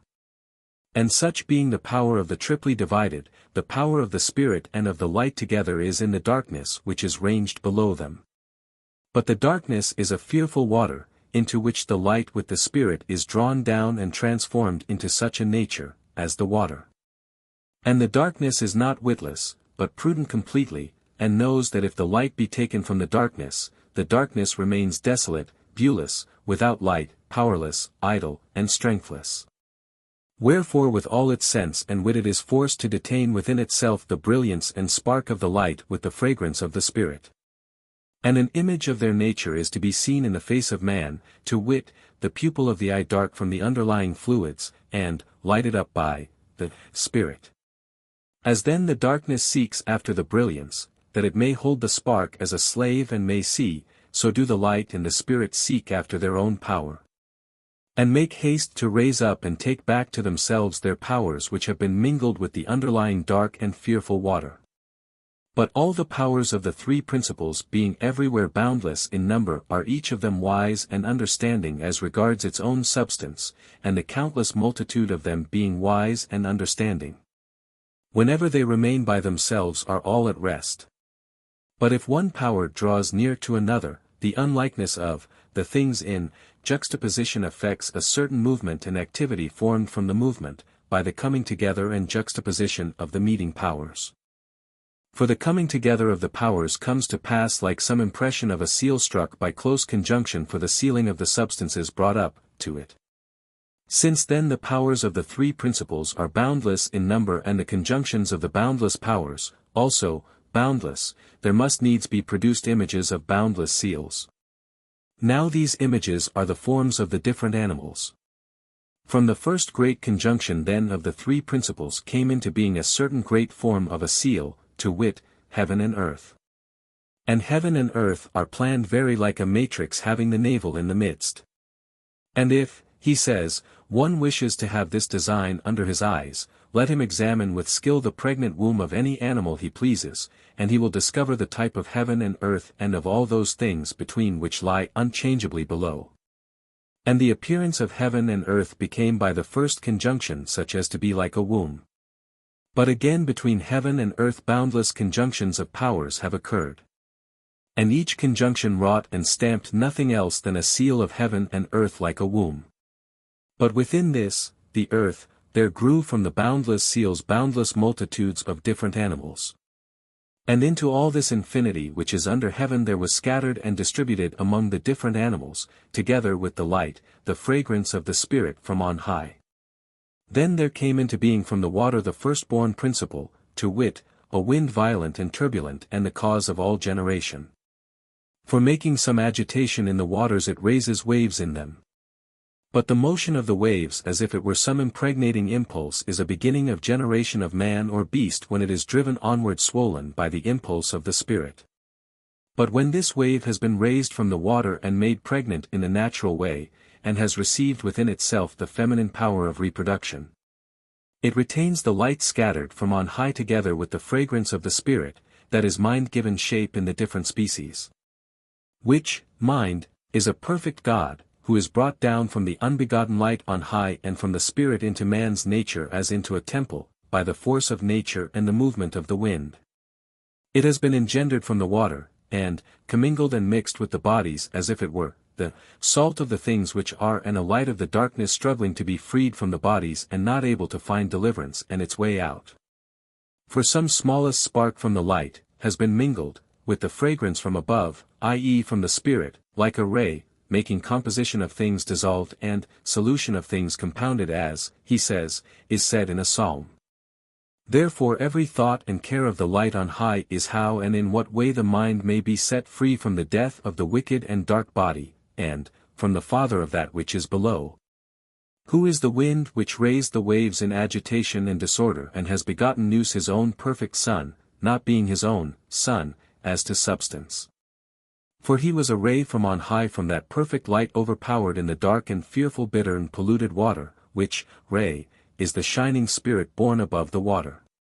When then the waves, raised from the waters, have received within themselves the feminine power of reproduction, they detain in, the different species, like some womb, the light, scattered, from on high. With the fragrance of the Spirit, as is seen in all animals. But the wind at once violent and turbulent is borne along like the hissing of a serpent. First then from the wind, that is from the serpent, came the principle of generation in the way aforesaid, all things having received the principle of generation at the same time. When then the light and the Spirit were received into the unpurified and much suffering disordered womb, the serpent, the wind of the darkness, the firstborn of the waters entering in, begets man. And the unpurified womb neither loves nor recognizes any other form, but the serpent's. Then the perfect word of the light on high, having been made like the beast, the serpent, entered into the unpurified womb, beguiling it by its likeness to the beast.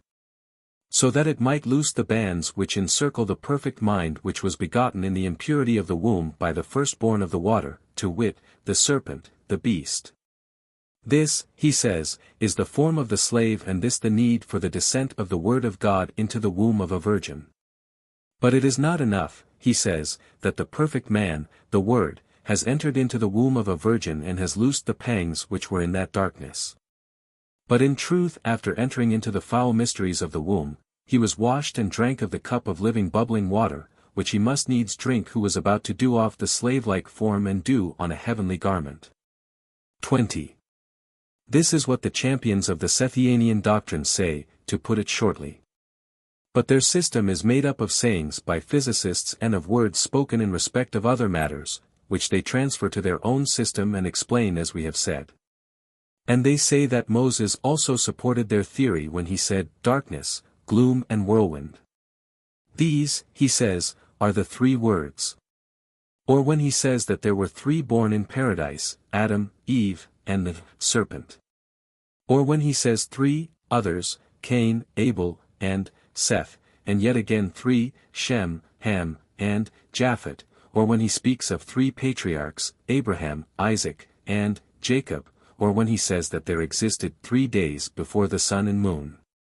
Or when he says that there are three laws, the prohibitive, the permissive and the punitive. And a prohibitive law is, from every tree in paradise thou mayest eat the fruit, but of the tree of knowledge of good and evil, eat not. But in this saying, go forth from thine own land, and from thy kindred and, thou shalt come, hither into a land which I shall show thee. This law he says is permissive for he who chooses may go forth and he who chooses may remain. But the law is punitive, which says, Thou shalt not commit adultery, thou shalt not steal, thou shalt not murder, for to each of these sins there is a penalty. But the whole teaching of their system is taken from the ancient theologists Musaeus, Linus, and he who most especially makes known the initiations and mysteries, to wit, Orpheus. For their discourse about the womb is also that of Orpheus. And the phallus, which is virility, is thus explicitly mentioned in the Bakshika of Orpheus. And these things were made the subject of initiation and were handed down to men, before the initiatory rite of Celeus, Triptolemus, Demeter, Cor and Dionysus in Eleusis, at Phlium in Attica. For earlier than the Eleusinian mysteries are the secret rites of the so-called Great Mother, in Phlium. For there is in that town a porch, and on the porch to this day is engraved the representation of all the words spoken in them. Many things are engraved on that porch concerning which Plutarch also makes discourse in his 10 books against Empedocles. And on the doors is engraved a certain old man grey-haired, winged, having his pudendum stretched forth, pursuing a fleeing woman of a blue color. And there is written over the old man, Phaios Ruens, and over the woman, Periphicula. But, Phaios Ruens seems to be the light according to the theory of the Scythians, and the Phycola, the dark water, while between them is at an interval the harmony of the spirit. And the name of Phaios Ruens denotes the rushing below of the light as they say from on high. So that we may reasonably say that the Scythians celebrate among themselves, rites, in some degree akin to the Phliasian mysteries of the Great Mother. And to the triple division of things the poet seems to bear witness when he says, And in 3 lots were all things divided. And each drew his own domain. Homer, Illinois, 15, 189. That is, each of the threefold divisions has taken power. And, as for the underlying dark water below, that the light has plunged into it and that the spark borne down, into it, ought to be restored and taken on high from it. The all-wise Scythians seem to have here borrowed from Homer when he says, Let earth be witness and wide heaven above. And the water of Styx that flows below. The greatest oath and most terrible to the blessed gods. Il. 15, 36-38. That is, the gods, according to Homer, think water something ill-omened and frightful, wherefore the theory of the Scythians says it is frightful to the nous. 21. This is what they say and other things like it in endless writings. And they persuade those who are their disciples to read the theory of composition and mixture which is studied by many others and by Andronicus the Peripatetic. The Scythians then say that the theory about composition and mixture is to be framed after this fashion: the light ray from on high has been compounded and a very small spark has been lightly mingled in the dark waters below. And, these two, have united and exist in one mass as one odor, results, from the many kinds of incense on the fire. And the expert who has as his test an acute sense of smell ought to delicately distinguish from the sole smell of the incense the different kinds of it set on the fire. As, for example, if it be storax and myrrh and frankincense, or if anything else be mixed with it. And they make use of other comparisons, as when they say that if brass has been mixed with gold, a certain process has been discovered which separates the gold from the brass. And in like manner if tin or brass or anything of the same kind be found mixed with silver, these by some better process of alloy are also separated. But even now any one distinguishes water mixed with wine. Thus, he says, if all things are mingled together they are distinguished. And truly, he says, learn from the animals. For when the animal is dead each, of its parts, is separated, from the rest, and thus when dissolved, the animal disappears. This he says is the saying, I come not to bring peace upon the earth but a sword, that is to cut in twain and separate the things which have been compounded together. For each of the compounds is cut in twain and separated when it lights on its proper place. For as there is one place of composition for all the animals, so there has been set up one place of dissolution, which no man knoweth, he says, save only we who are born again, spiritual not fleshly, whose citizenship is in the heavens above.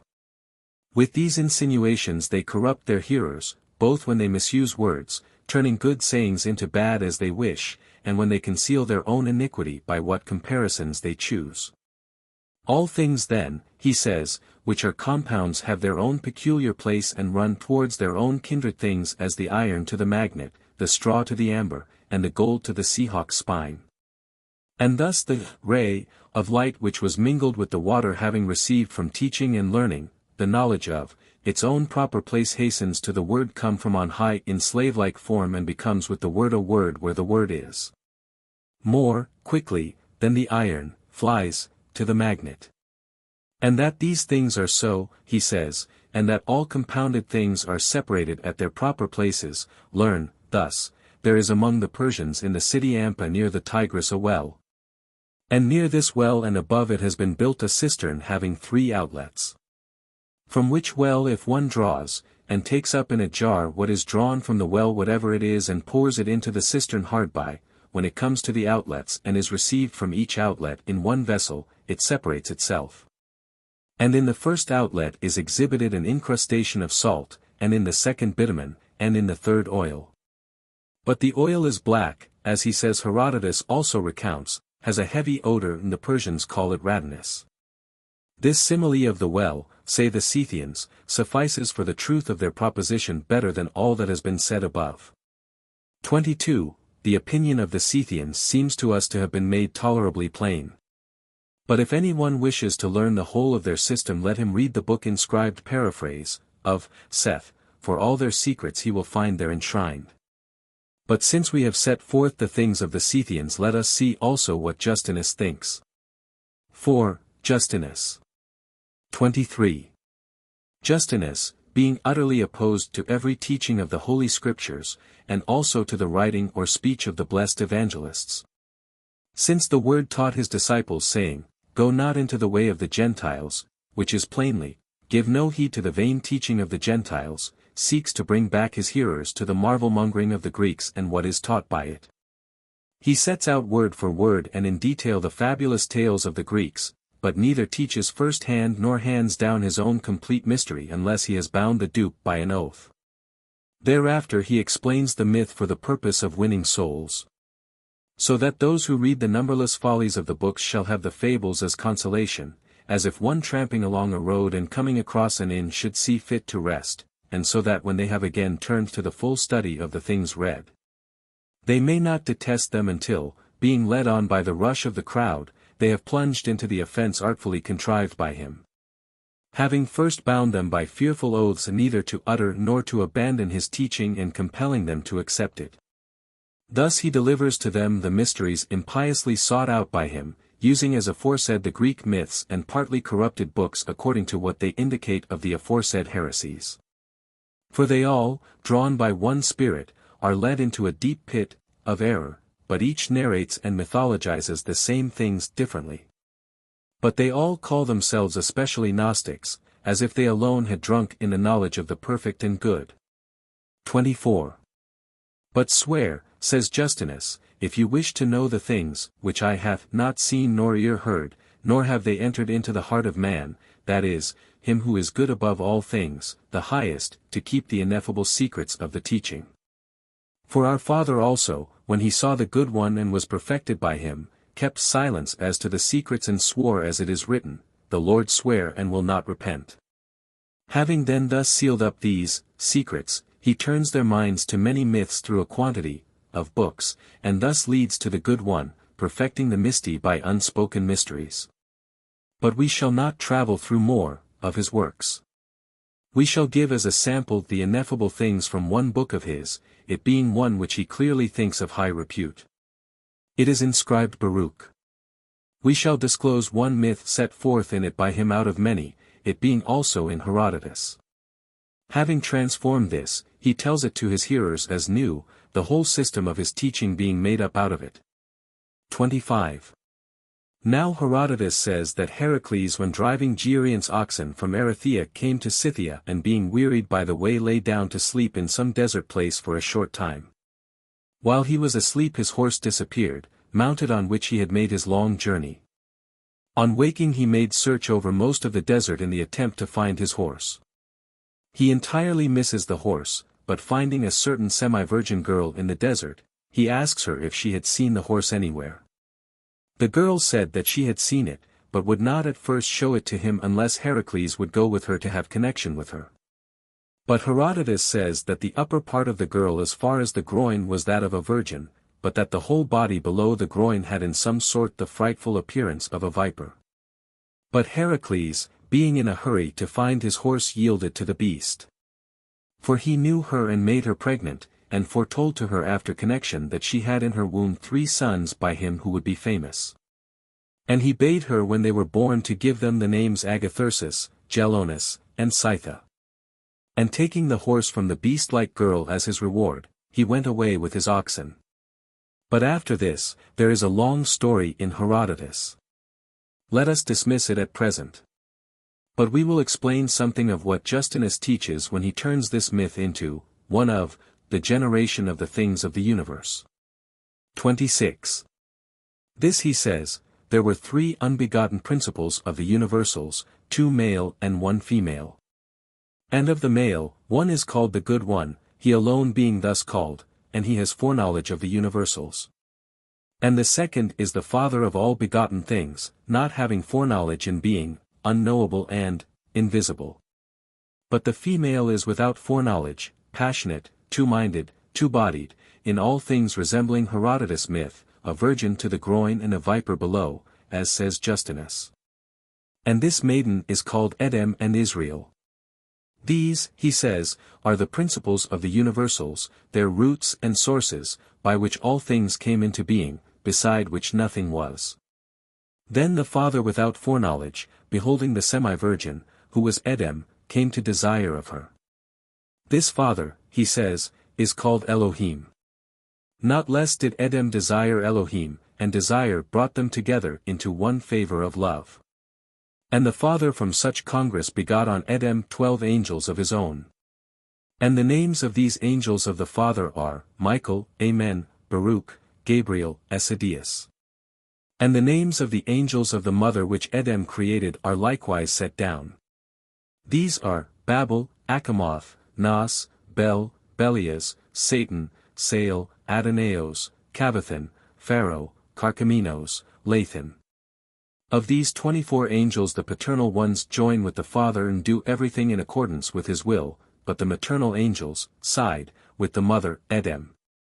And he says that paradise is the multitude of these angels taken together. Concerning which Moses says, God planted a paradise in Edem towards the east, that is, towards the face of Edem, that Edem might ever behold paradise, that is, the angels. And the angels of this paradise are allegorically called trees, and Baruch, the 3rd angel of the Father, is the tree of life, and Nas, the 3rd angel of the Mother, is the tree of knowledge of good and evil. For thus, he says, the words of Moses ought to be interpreted, saying, Moses declared them covertly, because all do not come to the truth. But he says also when paradise was produced from the mutual pleasure of Elohim and Edem, the angels of Elohim taking dust from the fairest earth, that is, not from the beast-like parts of Edem, but from the manlike and cultivated regions of the earth above the groin, create man.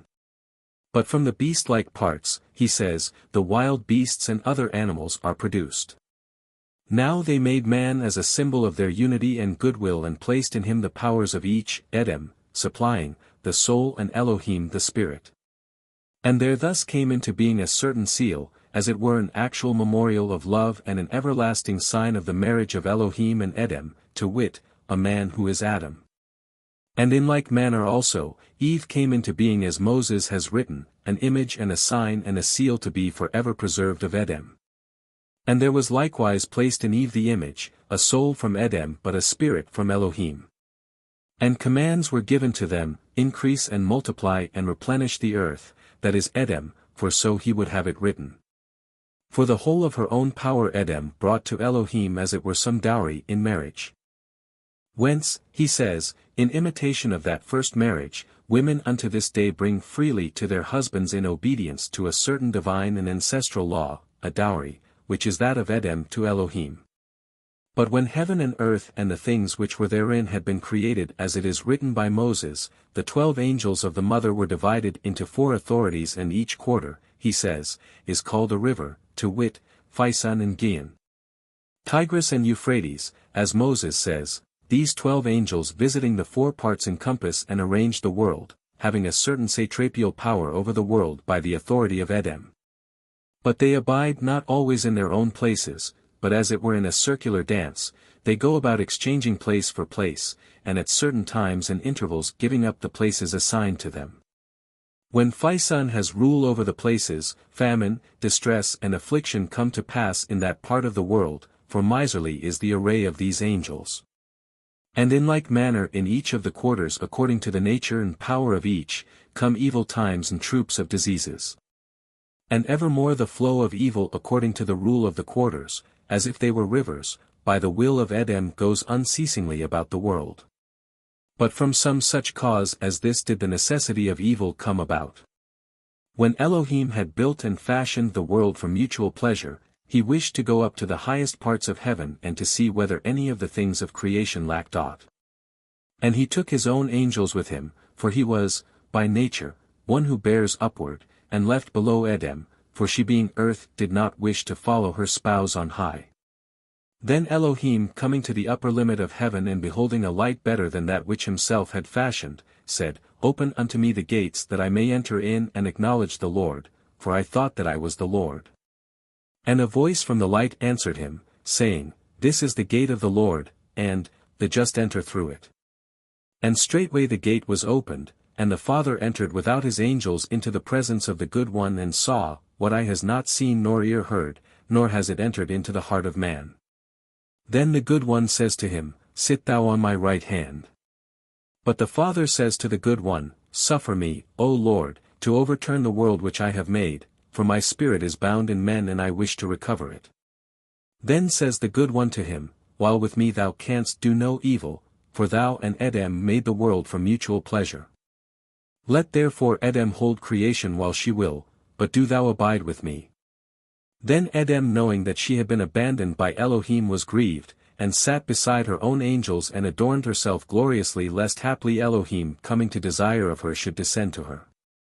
But since Elohim being ruled by the Good One did not come down to Edom, she gave command to Babel, who is Aphrodite, to bring about fornication and dissolutions of marriage among men, in order that as she was separated from Elohim, so also might the spirit of Elohim which is in men be tortured, and, grieved by such separations and might suffer the same things as she did on being abandoned.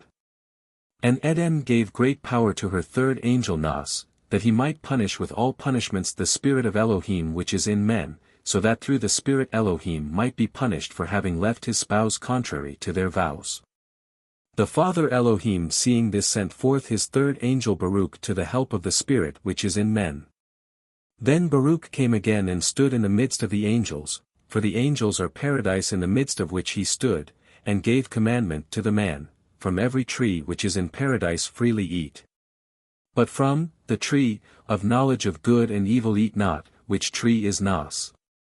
That is to say, obey the 11 other angels of Edom, for the 11 have passions, but have no transgression.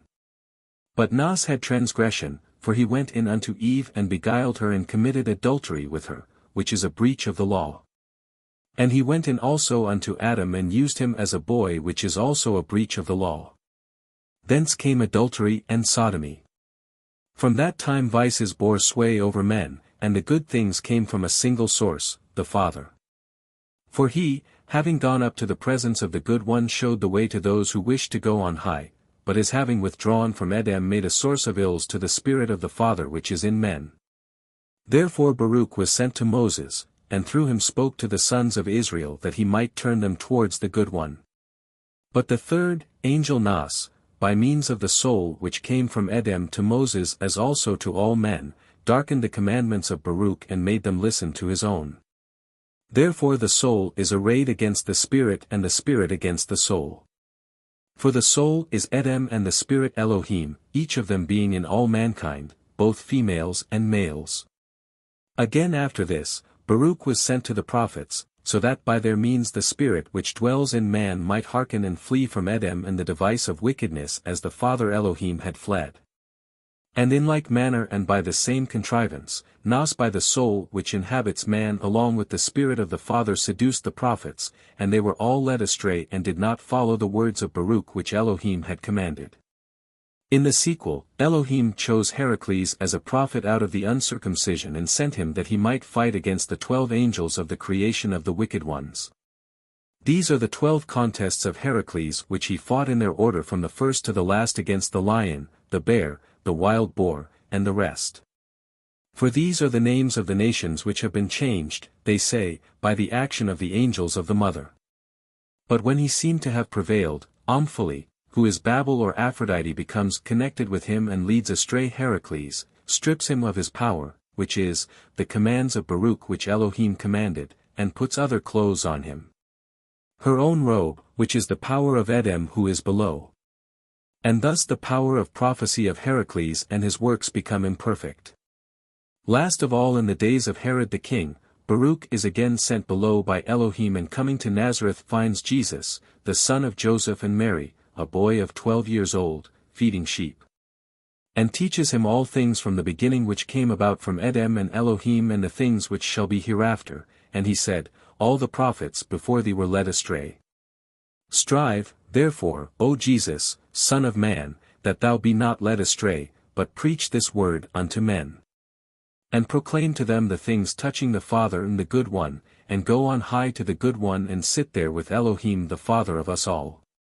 And Jesus hearkened to the angel, saying, Lord, I will do all these things, and he preached. Then Nos wished to lead astray this one also, but Jesus did not wish to hearken to him, for he remained faithful to Baruch. Then Nos, angered because he could not lead him astray, made him to be crucified. But he, leaving the body of Edom on the cross, went on high to the Good One.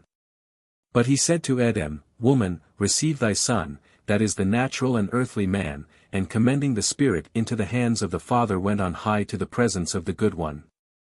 But the Good One is Priapus, who before anything was created. Whence he is called Priapus because he previously made all things. Wherefore he says he is set up before every temple being honored by the whole creation and in the streets bears the blossoms of creation on his head. That is the fruits of creation of which he is the cause having first made the creation which before did not exist. When therefore you hear men say that a swan came upon Leda and begot children from her, the swan is Elohim and Leda is Edom. And when men say that an eagle came upon Ganymede, the eagle is Nos and Ganymede is Adam. And when they say that the gold came upon Danae and begot children from her, the gold is Elohim and Danae is Edom. And likewise they making parallels in the same way teach all such words as bring in myths. When then the prophets say, Hear O heaven and give ear O earth, the Lord has spoken, heaven means, he says, the spirit which is in man from Elohim and earth the soul which is in man, together, with the spirit, and the Lord means Baruch. And Israel, Edom. For Edom is also called Israel the spouse of Elohim. Israel, he says, knew me not, for if she had known that I was with the Good One, she would not have punished the spirit which is in man through the Father's ignorance. 27. Afterwards. Is written also the oath in the first book which is inscribed Baruch which those swear who are about to hear these mysteries and to be perfected by the Good One. Which oath, he says, our father Elohim swore when in the presence of the Good One and having sworn did not repent, touching which, he says, it is written, the Lord sware and did not repent. This is that oath, I swear by him who is above all, the Good One, to preserve these mysteries and to utter them to none, nor to turn away from the Good One to creation. And when he has sworn that oath he enters into the presence of the Good One and sees, what eye hath not seen nor ear heard and it has not entered into the heart of man, and he drinks from the living water, which is their font, as they think. The well of living, sparkling water. For there is a distinction, he says, between water and water. And there is the water below the firmament of the bad creation, wherein are baptized the earthly and natural men, and there is the living water above the firmament of the Good One in which Elohim was baptized and having been baptized did not repent. And when the prophet declares, he says, to take unto himself a wife of whoredom because the earth whoring has committed whoredom from behind the Lord, that is Edom from Elohim. In these words, he says, the prophet speaks clearly the whole mystery, but he was not hearkened to by the wickedness of Nas. In that same fashion also they hand down other prophetic sayings in many books. But preeminent among them is the book inscribed Baruch, in which he who reads will know the whole management of their myth. Now, though I have met with many heresies, beloved, I have met with none worse than this. But truly, as the saying is, we ought, imitating his Heracles, to cleanse the Augean dunghill or rather trench, having fallen into which his followers will never be washed clean nor indeed be able to come up out of it. 28. Since then we have set forth the designs of Justinus the Gnostic falsely so called, it seems fitting to set forth also in the succeeding books the tenets of the heresies which follow him and to leave none of them unrefuted. The things said by them being quite sufficient when exposed to make an example of them, if and only their hidden and unspeakable mysteries would leap to light into which the senseless are hardly and with much toil initiated. Let us see now what Simon says. End of Volume 1.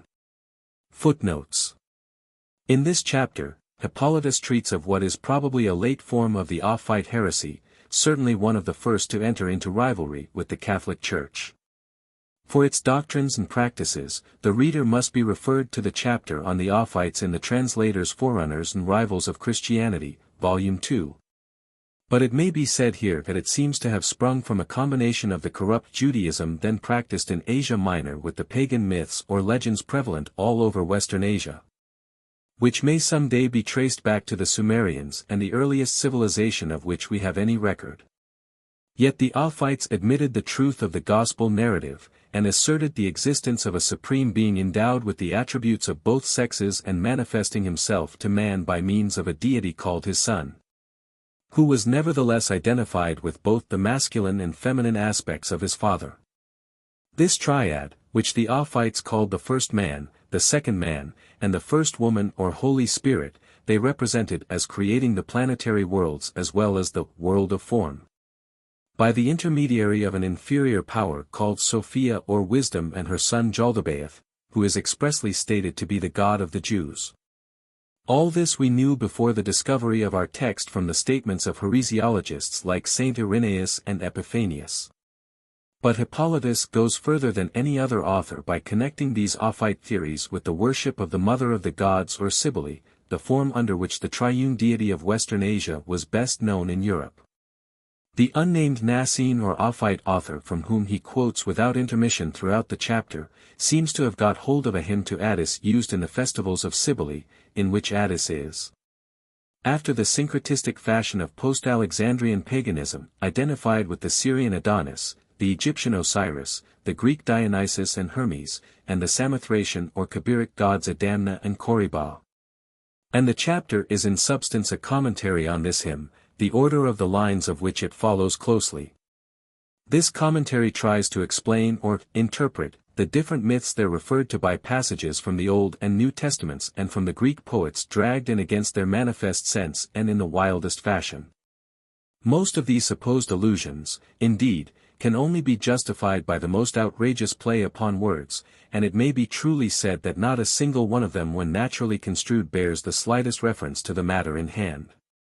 Yet they serve not only to elucidate the Ophite beliefs, but give, as it were accidentally, much information as to the scenes enacted in the Eleusinian and other heathen mysteries which was before lacking. The author also quotes two hymns used apparently in the Ophite worship which are not only the sole relics of a once extensive literature, but are a great deal better evidence as to Gnostic tenets than his own loose and equivocal statements.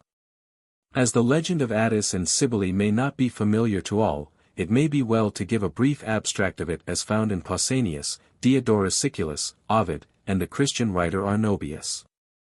Cybele, called also Agdistis, Rhea, Go, or the Great Mother, was said to have been born from a rock accidentally fecundated by Zeus. On her first appearance she was hermaphrodite, but on the gods depriving her of her virility it passed into an almond tree. The fruit of this was plucked by the virgin daughter of the river Sangarios, who, placing it in her bosom, became by it the mother of Attis, fairest of mankind. Attis at his birth was exposed on the river bank, but was rescued, brought up as a goatherd, and was later chosen as a husband by the king's daughter. At the marriage feast, Cybele, fired by jealousy, broke into the palace and, according to one version of the story, emasculated Attis, who died of the hurt. Then Cybele repented and prayed to Zeus to restore him to life, which prayer was granted by making him a god. The ceremonies of the Megalesia celebrating the death and resurrection of Attis as held in Rome during the late Republic and early Empire, and their likeness to the Easter rites of the Christian Church are described in the Journal of the Royal Asiatic Society for October 1917. Omicron, Cairo iota nu, thanks to which mu epsilon tau chi iota omicron tau phi omicron rho mu, a phrase frequent in Plato. Cf. Rev. 2. 24. Rho sigma epsilon nu theta eta lambda upsilon. Kruse thinks the name derived from the Adam Kadmon of the Jewish Kabbalah. But Adamus, the unsubdued, is an epithet of Hades who was equated with Dionysus, the analogue of Attis. Cf. Irenaeus, I. 1. Salmon and Stahelin, in maintaining their theory that Hippolytus' documents were contemporary forgeries, make the point that something like this hymn is repeated later in the account of Monoimus the Arabian's heresy. The likeness is not very close. Cf. 2, Infra. Origen, Kant. Celsum, 6, 30, says the Ophites used to curse the name of Christ. Hence Origen cannot be the author of the Philosophumena. Tau lambda alpha. I am doubtful whether he is here using the word in its philosophic or Aristotelian sense as entities necessarily differing from one another in kind, or as things of the universe. On the whole, the former construction seems here to be right. That which has been sent. Doubtless as being still confined in matter. Both Origen and Celsus knew of this Mariam, after whom a sect is said to have been named. See Oric, Kant. Cells, 6, 30. Tau nu theta nu nu. The usual expression for Gentiles or Goyim. ISA, 53. 8. Delta iota phi omicron rho omicron nu. Miller reads delta iota phi omicron rho omicron nu, undistinguished. This hymn is in meter and is said to be from a lost Pindaric ode. It has been restored by Burke, the restoration being given in the notes to Kruse's text, and it was translated into English verse by the late Professor Conington. Cf. Forerunners, 2, n. 6. Chi theta upsilon omicron phi gamma omicron nu. Doubtless a mistake for chi theta upsilon omicron phi rho omicron nu. The Oans of Barassa's story wore a fish on his back. Adam the protoplast, according to the Ophites, Irenaeus, I. 18, Harvey, and Epiphanius, Hare, 37, c. 4, Ayler, was made by Jaldabaoth and his 6 sons. The same story was current among the followers of Saturninus, Irenaeus, I. 18, Harvey, and other Gnostic sects, who agree with the text as to his helplessness when first created, and its cause. So in the Bruce Papyrus, Je, which name I have suggested is an abbreviation of Jehovah, is called the Great Man, King of the Great Aeon of Light. See Forerunners, 2, 193. F3. 15, cf.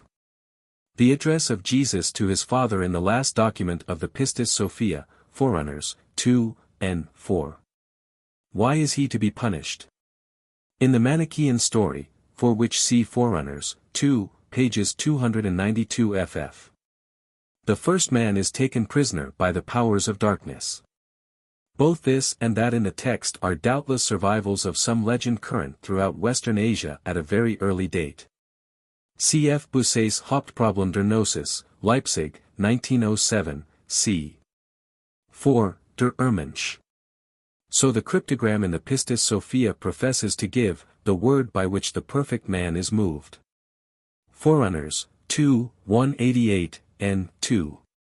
Omicron sigma alpha, perhaps essence or being. It is the word for which hypostasis was later substituted according to Hatch. See his Hibbert Lectures, pages 269 ff. So Miller, Kruse, and Schneidwin. I should be inclined to read Phi Omicron, light, as an anatheme at the end of this chapter. No Gnostic sect can have taught that the soul came from chaos. This, as always at this period, means Syrians. C. Mori, Reverend Archaeology, 58. Mu Psi Upsilon Chi Omicron Iota. He is punning on the likeness between this and Psi Upsilon Chi, soul. And between nourished and reared. Tau Tau Omicron Iota Omicron Tau Omicron Nu. Not Phi Sigma Iota or Psi Upsilon Chi. At this point the author begins his commentary on the hymn of the mysteries of Cybele, for which C.P. Infra. Gamma Nu Epsilon Sigma Iota, perhaps, birth. An allusion to the myth which makes Aphrodite and Persephone share the company of Adonis between them. These words are added in the margin. A prominent feature in the imposture of Alexander of Abinoticus. See Lucian Pseudomantis, Passim. In the better-known story Attis castrates himself, but this version explains the allusion in the hymn on P. Infra. I.e. restores to her the virility of which they had deprived her when she was hermaphrodite. Cn on P. Supra. Lambda epsilon gamma mu nu eta. Miller and Schneidwin read delta epsilon delta alpha iota gamma mu nu eta, open, or displayed. Gal. 3. 28, So Clemens Romanus, EP 2. 12, Clem. Alex. Strom, 3, 13. Cf. Pistis Sophia, Copt. 2 Cor v. 17, Gal. 6. 15. I.e. Masculo-feminine. That Rhea, Cybele and Gu are but different names of the earth goddess, C. Mori, Rel. De la Grèce Antique, I. 78 ff. For their androgyne character, see JRAS for October 1917. Rami, 20 ff.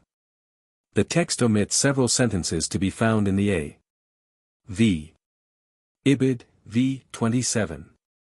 Ibid, v. 28. Pi alpha gamma gamma epsilon lambda alpha tau omicron lambda omicron upsilon tau omicron, Pelicitor IIS Calavanter, cr. But the font is the regular patristic expression for the right. The text has lambda other, which makes no sense. Cruz, following Schneidwin, alters it to lambda on the strength of P. Infra, and renders it ineffabilis, but lambda omicron cannot mean anything but dumb or silent. That baptism in the early heretical sects was followed by a chrism or anointing, see Forerunners, 2, 129, n. 2, Ibid, 192. Luke 17. 21. This does not appear in the severely expurgated fragments of the Gospel of Thomas which have come down to us. Epiphanius, Herr, 37, includes this Gospel in a list of works especially favored by the Ophites. Lambda Gamma Omicron, cr. Disciplina, McMahon, Logos. But see Arnold, Roman Stoicism. Rho Gamma Iota Alpha. In Hippolytus it always has this meaning. Isis. See Forerunners, I. Mu epsilon tau alpha beta lambda eta tau gamma nu epsilon sigma iota. The expression is repeated in the account of Simon Magus' heresy, 2, Infra, and refers to the transmigration of souls. Nu epsilon xi epsilon iota kappa omicron nu sigma tau omicron, he of whom no image can be made. Pero v 24. 16. Some qualification like originally, or at the beginning, seems wanting. Cf. Arnold, Op. Cit. N. on P. Supra. Matt v. 45. He has apparently mistaken Min of Coptos or Nisiamsu for Osiris, who is, I think, never represented thus. At Dendera, he is supine. The terms of Hermes which Alcibiades and his friends mutilated. Delta eta mu iota omicron upsilon rho gamma. Here is always the architect, or he who creates not ex nihilo, but from existing material. For this name which is said by all the early heresiologists to mean, the God of the Jews, see Forerunners, 2, 46, n. 3. He is called a fiery God, apparently from Deuteronomy 4. 24, and a fourth number, either because in the Ophite theogony he comes next after the supreme triad of Father, Son, and Mother, or, more probably, from his name covering the Tetragrammaton, or name of God in 4 letters. PS 2. 9. Cr. Supplies, virtutum, but the adjective is in the neuter. FV 14. Kappa epsilon chi alpha rho alpha kappa tau eta rho iota sigma mu nu omicron pi tau omicron chi alpha rho alpha kappa tau eta rho sigma tau omicron upsilon lambda gamma omicron upsilon. These expressions repeated up to the end of the chapter are most difficult to render in English. The allusion is clearly to a coin stamped with the image of a king. Afterwards I translate chi alpha rho alpha kappa tau eta rho sigma tau omicron by unportrayable, for brevity's sake. The famous words which tradition assigns to the Eleusinian mysteries. One version is reign. Conceive, and probably refers to the fecundation or tillage of the earth.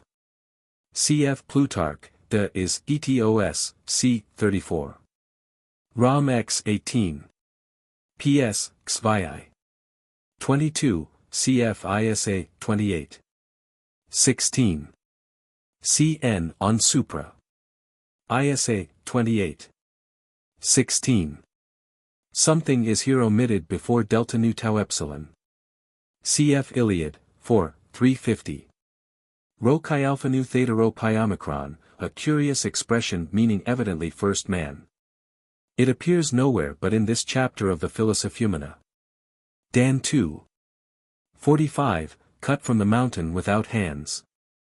The power called Adonias or Adonai by the Ophites is also addressed as lambda theta eta, oblivion, in the defense made to him by the ascending soul. See Origen, Kant Cells. 6, c. 30 ff or Forerunners, 2, 72.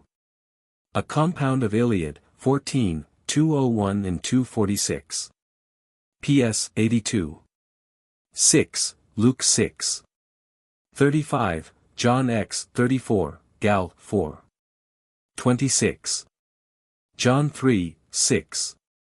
Joshua 3, 16. So the Kabbalists call one of their word-juggling processes gematria, which is said to be a corruption of gamma rho alpha mu mu alpha tau epsilon alpha. Rho rho tau omega, i.e. by implication, or not in words. Play upon pi rho omicron phi alpha nu omega and pi rho omicron phi tau eta. Miriam was Moses' aunt, Sephora his wife, and Jothar Sephora's father, according to some fragments of Ezekiel quoted by Eusebius. So Cruz. Matt 13. 13. Isa 28, 10. In A.V., precept upon precept, line upon line, here a little, there a little. Irenaeus, I, 19, 3, I, Harvey, says, Colico is the name in which the Savior descended according to Basilides, and the word seems to have been used in this sense by other Gnostic sects, see Forerunners, 2, 94, n. 3. Kappa Gamma Omicron Nu Tau Alpha. A direct quotation from the hymn of the Great Mysteries given later, p. infra. Also a pun between Kappa Epsilon Rho Nu Nu Upsilon Mu Iota and Kappa Rho Alpha. John 1. 34. Sophia, the third person of the Ophite triad and Jaldabaoth her son. Something omitted after, cup. Tau Rho Alpha Sigma Tau Alpha. A Jewish measure equivalent to 1.5 modius.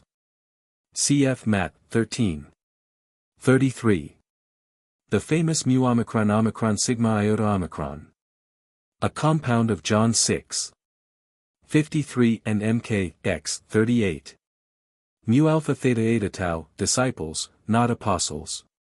The kappa alpha tau may mean either against or according to nature. For this Corriba and his murder by his two brothers see Clem. Alex. Protrept, 2. A pun here follows between Corriba and Kappa Omicron Rho Upsilon Phi, head. John v. 3. Kappa Epsilon Chi Alpha Rho Alpha Kappa Tau Eta Rho Iota Sigma Mu Nu Omicron. PS 29. 3, 10. PS 22. 20, A, V. My darling from the power of the dog. Isa, Psi. 8:43. 1, 2. Ibid, 49. 15, slightly altered. Ibid, 49. 16. PS, 24. 7, A.V. omits rulers or archons. PS, 24.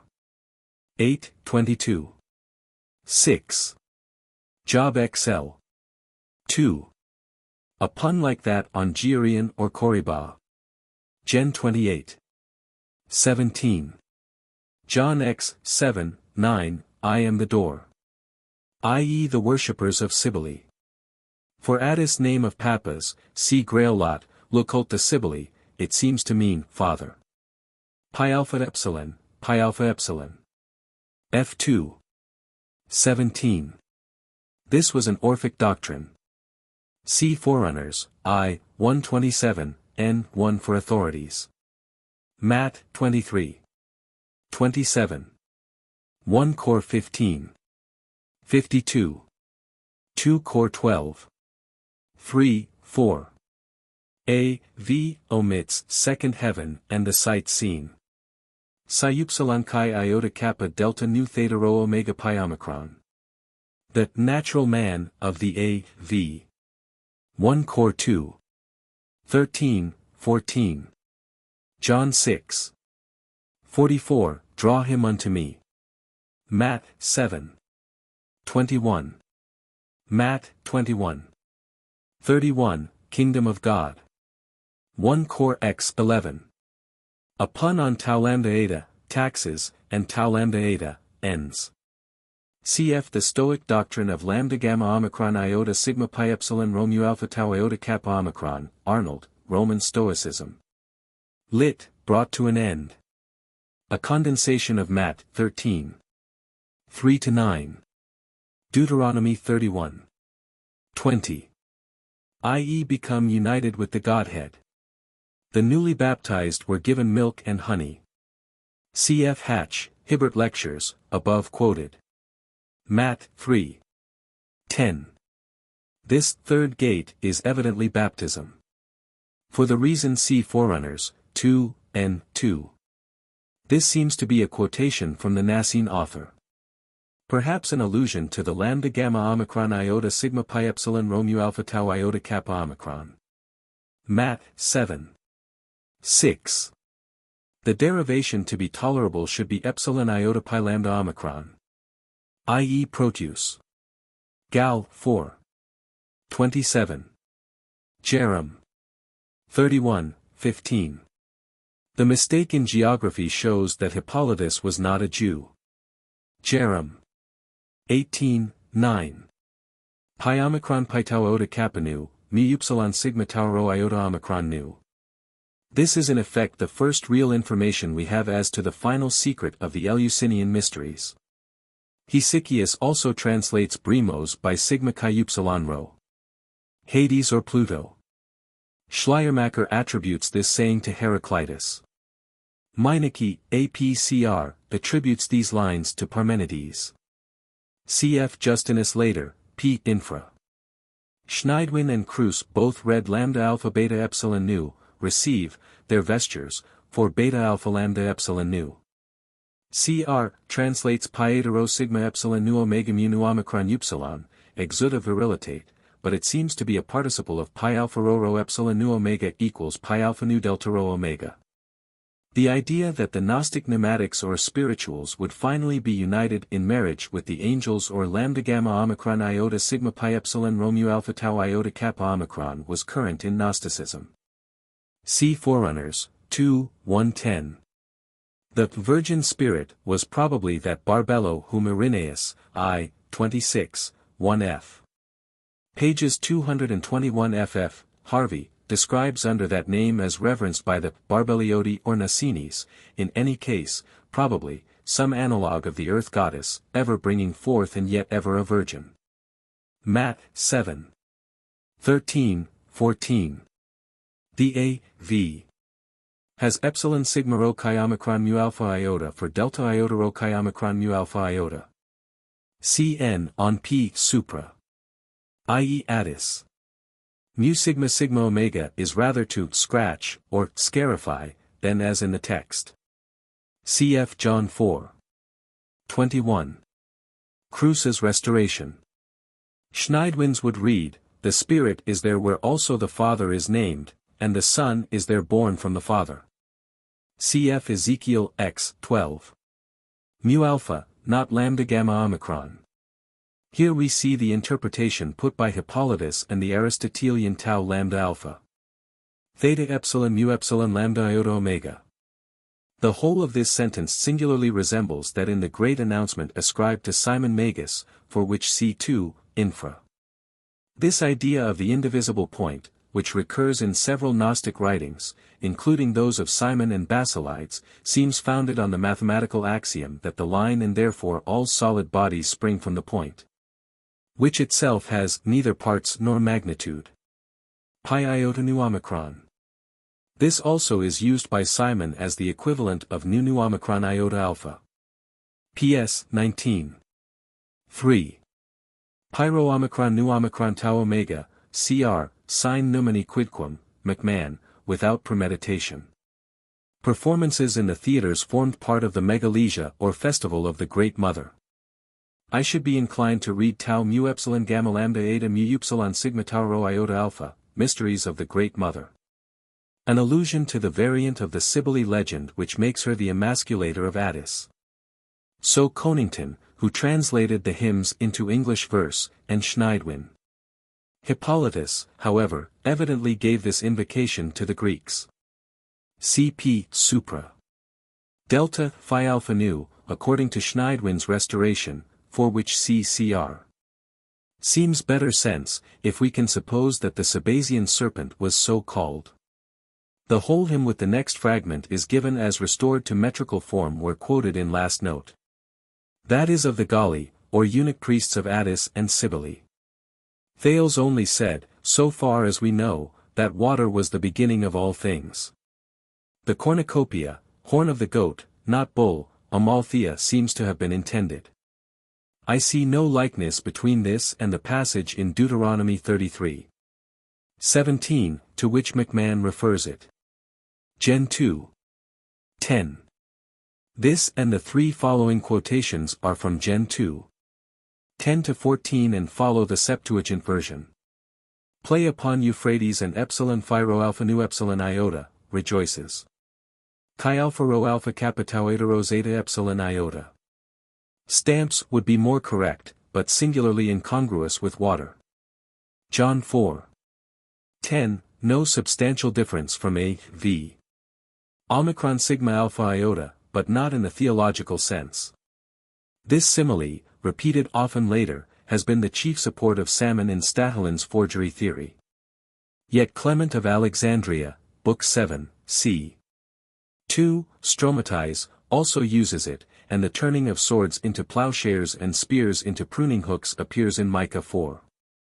3, as well as in Isaiah 2. 4, without arguing a common origin.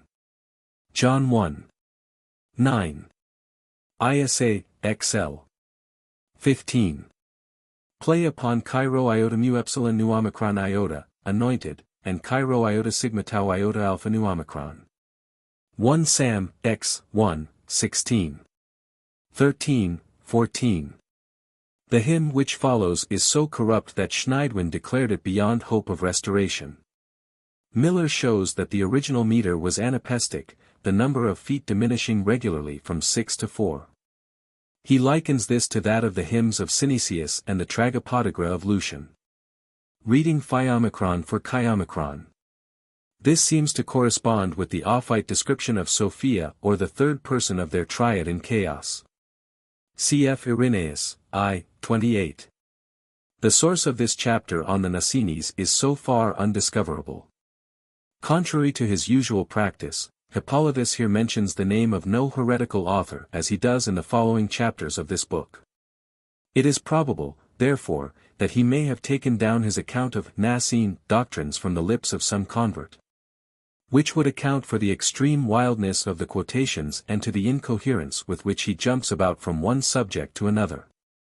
This would also account for the heresy here described being far more Christian in tone than the other forms of Ophitism which follow it in the text, and the quotations from Scripture, especially the Ente, being more numerous and on the whole more apposite than in the succeeding chapters. The style, such as it is maintained throughout, and its continuity should perhaps forbid us to see in it a plurality of authors. Little prominence in it is given to the serpent which gives its name to the sect, although it is here said that he is good, and this seems to point to the Nicene being more familiar with the Western than with the Eastern forms of Sibylle worship. No mention of this sect is made by Irenaeus or Epiphanius. And Theodoret's statements concerning it correspond so closely with those of our text as to make it certain either that they were drawn from it or that both he and Hippolytus drew from a common source. Yet Clement of Alexandria knew of the Paratics, see Stromati's 7:16, and Origen, Kant. Sells. 6:28, speaks of the Ophites generally as boasting Euphrates as their founder. The name given to them in our text is said by Clement, Bubisit, to be a place name, and the better opinion seems to be that it means Mede, or one who lives on the further side of the Euphrates. The main point of their doctrine seems to be the great prominence given in it to the serpent, whom they call the Son, and make an intermediate power between the Father of all and matter. In this they are perhaps following the lead of some of the Greco-Oriental worships like that of Sabazius, one of the many forms of Attis, or that of Dionysus whose symbol was the serpent. The proof of their doctrines, however, they sought for not, like the Nicenes, in the mystic rites, but in a kind of astral theology which looked for religious truths in the grouping of the stars. And it was in pursuit of this that they identified the Savior serpent with the constellation Draco. Yet they were ostensibly Christians, being apparently perfectly willing to accept the historical Christ as their great intermediary. Their attitude to Judaism is more difficult to grasp because, while they quoted freely from the Old Testament, they apparently considered its God as an evil, or at all events, an unnecessarily harsh, power, in which they anticipated Manes and probably Mark Ion. Had we more of their writings we should probably find in them the embodiment of a good deal of early Babylonian tradition, to which most of these astrological heresies paid great attention.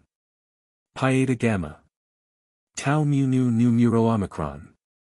Kruse thinks these words should be added here instead of in the description of the great source, just above. See Book X, 2, Infra. Probably, Great Father. This is entirely contradictory of Hippolytus' own statement later of their doctrine that the universe consists of Father, Son, and Matter. Alpha Tau Omicron Gamma Epsilon Nu, for which Alpha Tau Omicron Gamma Nu Nu Eta Tau Omicron is substituted a page later, is the last epithet to be applied to a son. Is it a mistake for Mu Omicron Nu Omicron Gamma Nu Nu Eta Tau Omicron, only begotten? For the three worlds, see the Nicene author also, P. Supra. The cause assigned a little later is the salvation of the three worlds. Tauro Iota Delta Nu Alpha Mu Omicron probably means with powers from all three worlds. The phrase is frequent in the Pistis Sophia. Sigma Upsilon Gamma Kappa Rho Mu Alpha Tau Alpha, Concretions, CR, and McMahon. It might mean decrees and is used in the Septuagint version of Daniel 4, Interpretations of Dreams. Coloss. I, 19, and 2. 9. From the Starry Influences. John 3. 17. 1, Cor 11. 32. But cn 4 on last page and text 3 sentences earlier. It was not the world, but the zodiac that the astrologers divided into dodecatemories. See Bouche-Leclerc, L'Astrologie Gr. Passim. There must be some mistake here. The planetary world, according to the astronomy of the time, only began at the moon. The words which follow, down to the end of this paragraph, with the exception of one sentence, are taken, not from the astrologers, but from the opponent Sextus Empiricus. They correspond to pages 339 ff. Of the Leipzig edition of Sextus, and the restorations from this are shown by round brackets. The whole passage doubtless once formed the beginning of Book 4 of our text, the opening words of which they repeat. For the probable cause of this needless repetition see the introduction, supra. Sextus comment, not Hippolytus. The personal followers of Pythagoras were called Pythagorics, those who later gave a general assent to his doctrines Pythagoreans. An echo of a tradition which seems widespread in Asia. In the Pistis Sophia it is said that half the signs of the zodiac rebelled against the order to give up the purity of their light, and joined the wicked Adamus, while the other half remained faithful under the rule of Jabraoth. Cf. Rev 12. 7, and the Babylonian legend of the assault of the 7 evil spirits on the moon. Toparch equals ruler of a place. Proastius, suburban, or a dweller in the environs of a town. It here probably means the ruler of a part of the heavens near or under the influence of a planet. The bombastic phrases which follow seem to have been much corrupted and to have been translated from some language other than Greek. Nu upsilon kappa tau Chi-Rho omicron omicron and delta alpha tau Chi-Rho omicron omicron are not, I think, met with elsewhere, and the genders are much confused throughout the whole quotation, Poseidon being made a female deity and Isis a male one. The more outlandish names have some likeness to the Miniaturophore, Cremaur, etc., of the Pistis Sophia. There seems some logical connection between the name of the powers and those born under them, the lovers being assigned to Eros, and so on. Cruz points out that eyes are here probably written 4 wells, the Hebrew for both being the same, and refers us to the 12 wells of Elim in Exodus 15:27. Schneidwin here quotes from Barassos the well-known passage about the woman Omeroka, Thalath, or Thalassa, who presided over the chaos of waters and its monstrous inhabitants. See Corey's ancient fragments, the name has been generally taken to cover that of Tiamat whom Bel-Merodach defeated. See Rogers, Religion of Babylonia and Assyria. All Titans, like Kronos himself. McMahon reads here Eno, but this name appears later. There is some confusion here. The Platonists, following Philolaos, attributed singular properties to the 12-angled figure made out of pentagons and declared it to have been the model after which the zodiac was made. Nu upsilon kappa tau Chi-Rho omicron omicron. It seems to be a translation of the Latin nocticolor. So the Codex. Schneidwin and Cruz would read Kappa nu omicron, but that name has already occurred. Here again Schneidwin would read Sigma Tau Rho omicron, star. But the next sentence makes it plain that it is the wind which is meant.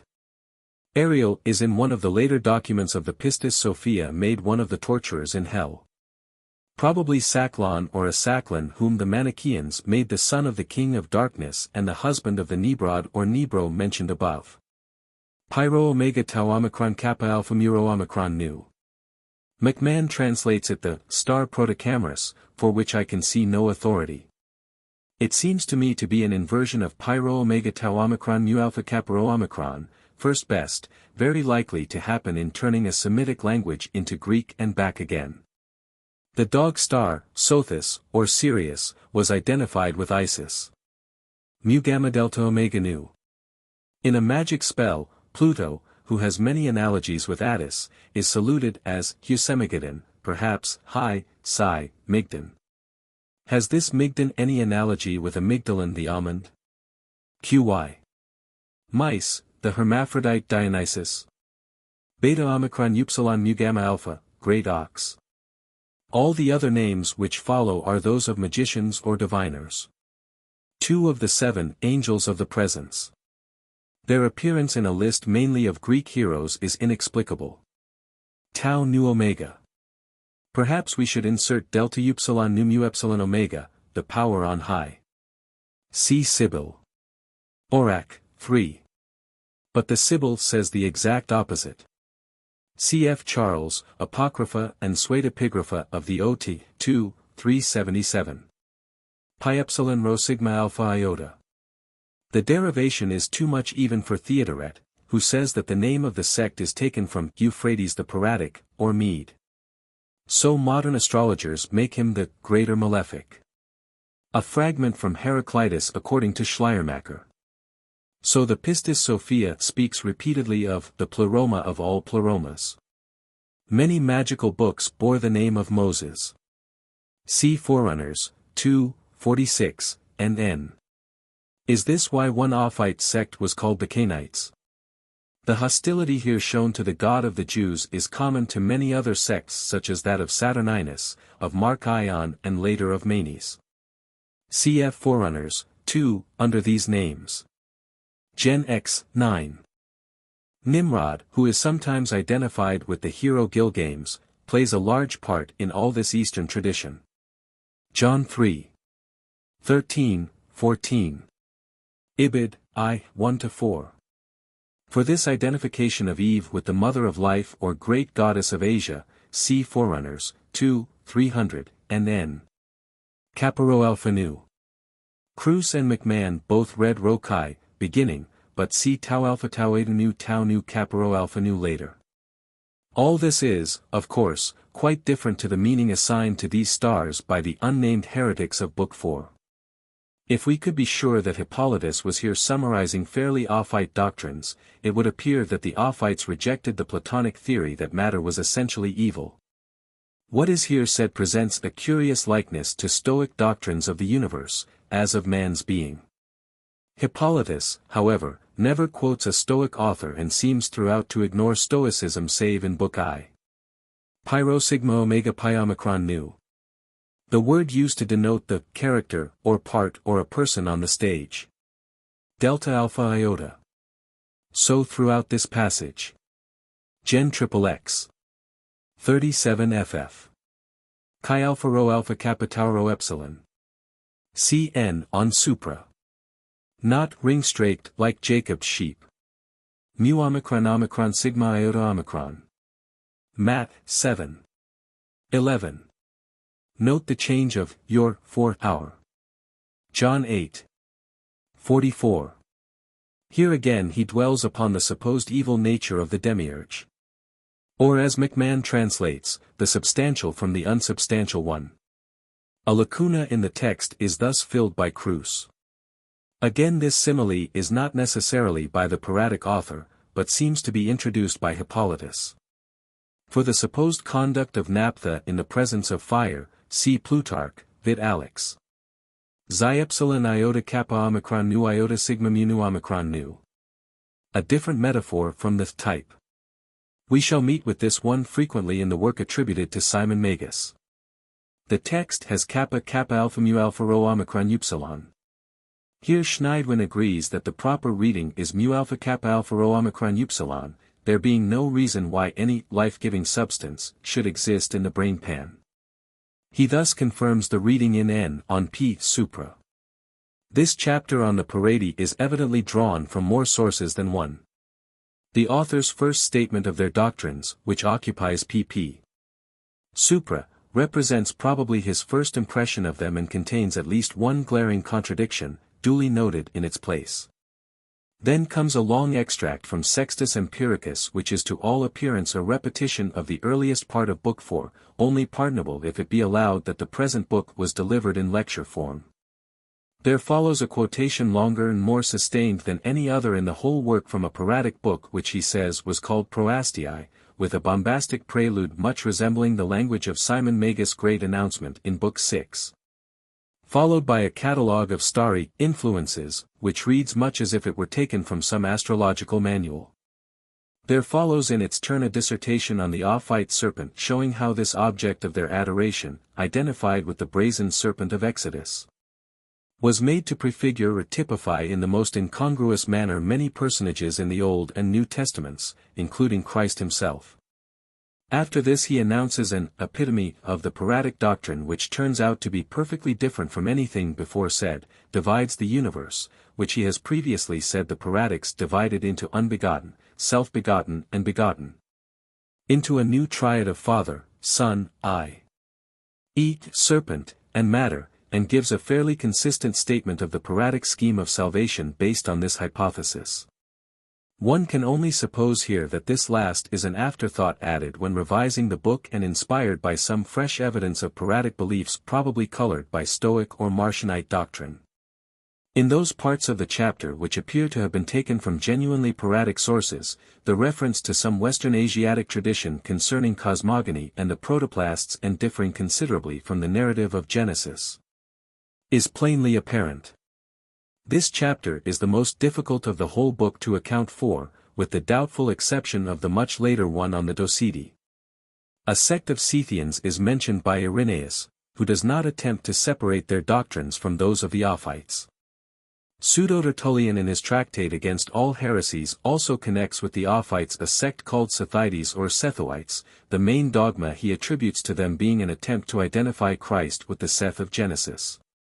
Epiphanius follows this last author in this identification and calls them Scythians, but does not expressly connect them with the Ophites, makes them an Egyptian sect, and does not attribute to them serpent worship.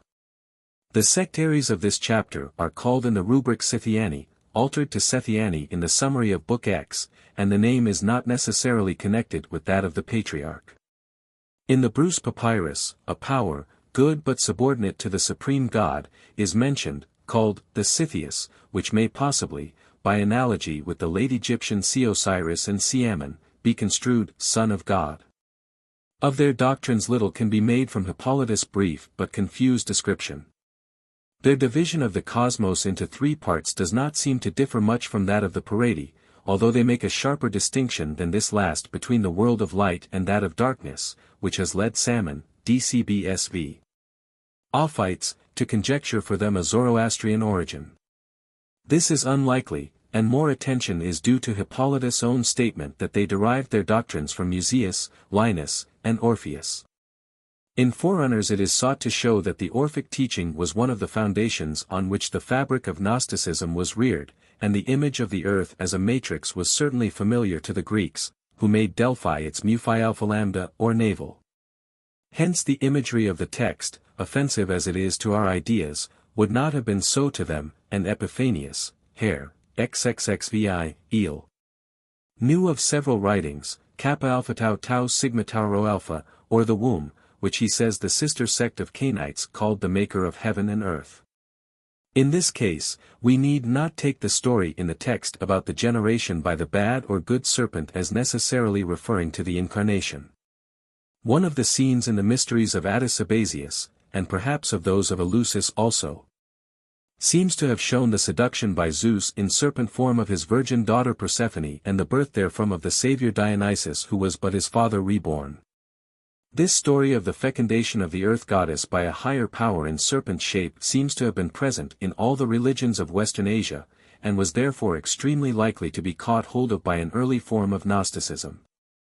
In no other respect does this so-called Sethian heresy seem to have anything in common with Christianity, and it may therefore represent a pre-Christian form of Ophitism. The serpent in it is, perhaps, neither bad nor good. Tau omicron iota delta omicron kappa epsilon, it seems to them. Kruse and McMahon both translate this into the same nature with the spirit.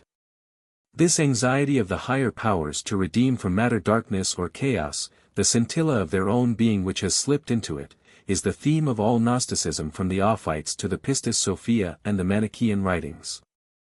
See Forerunners, 2, Passim.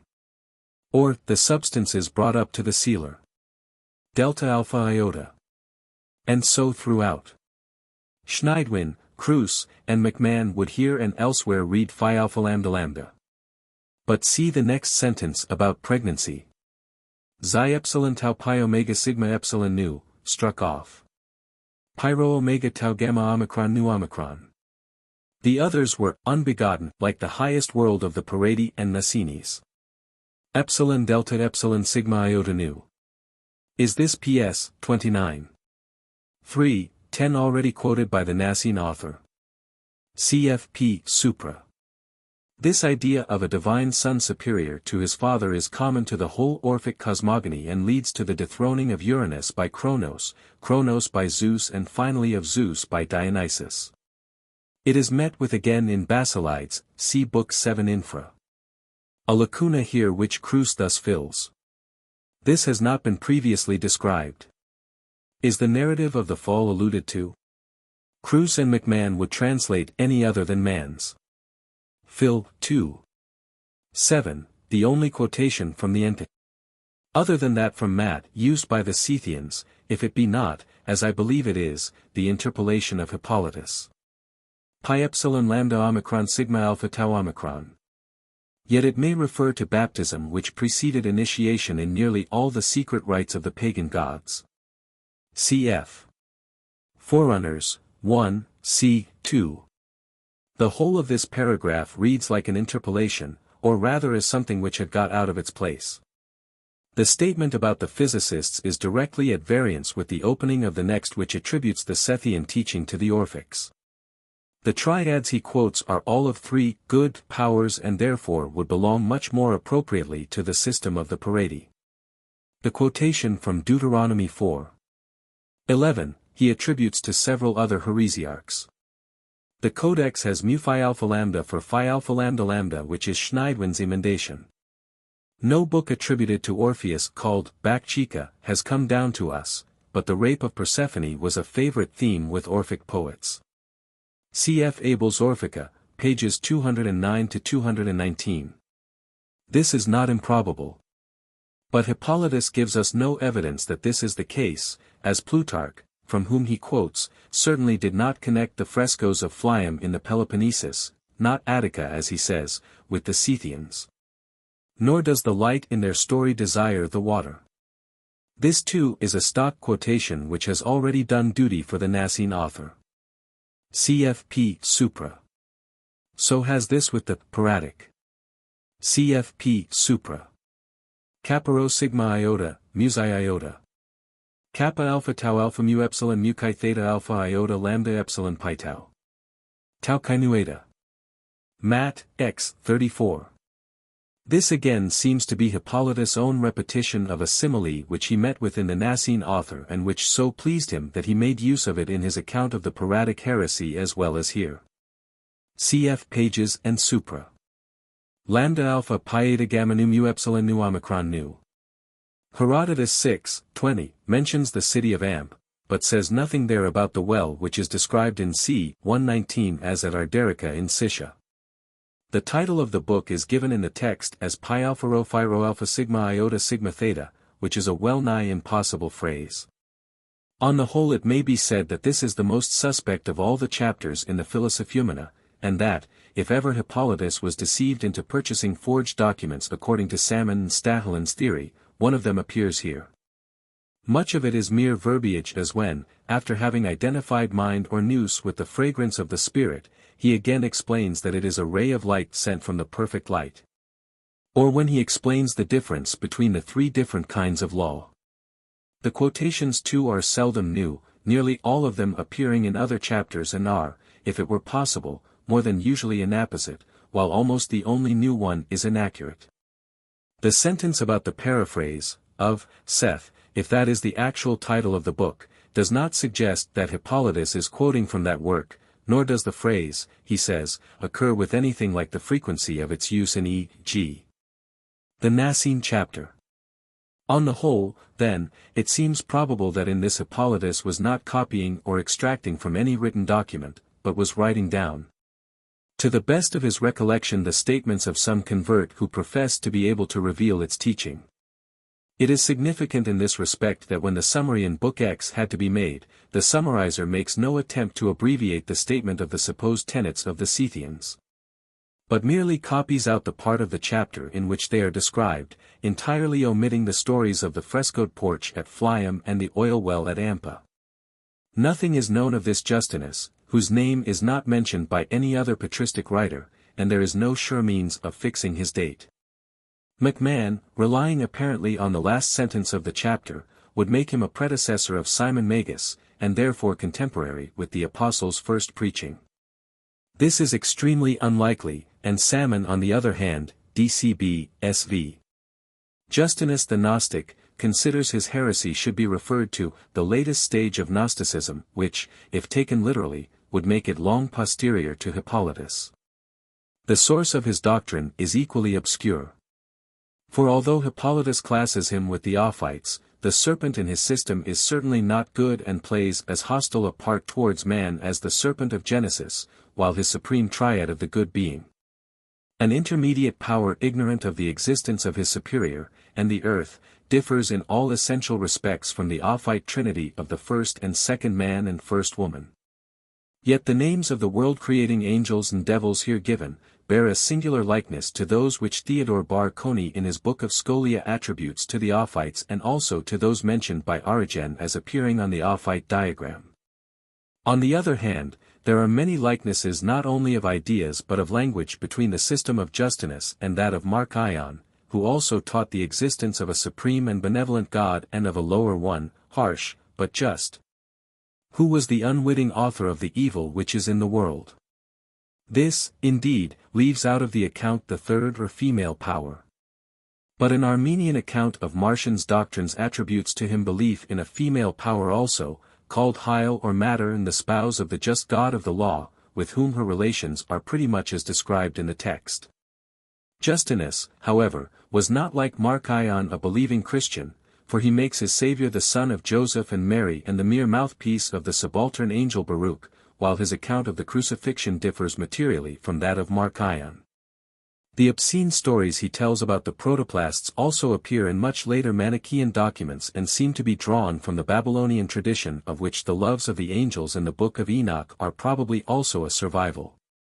It is therefore not improbable that Justinus, the Book of Enoch, the Ophites, and perhaps Mark Ion, alike derived their tenets on these points from heathen myths of the marriage of heaven and earth, which may possibly be traced back to early Babylonian theories of cosmogony. Cf. Forerunners, 2, cc 8 and 11, Passim. Hippolytus, like the Gnostic writers, seems to know of an oral as well as a written tradition from the evangelists. Matt, x 5. In the AV as here, tau theta nu eta, the nations. Pyro tau epsilon rho omicron nu delta iota delta xi alpha, or, at first teaches. Psi upsilon chi alpha gamma omega gamma alpha chi rho iota nu. The reader must again be reminded that while the psi upsilon chi of the Greeks was what we should call mind, the pi nu epsilon mu alpha is spirit, answering more to our word soul. Pi alpha rho alpha mu theta iota omicron nu, a play upon mu theta omicron. 1 Cor 2. 9.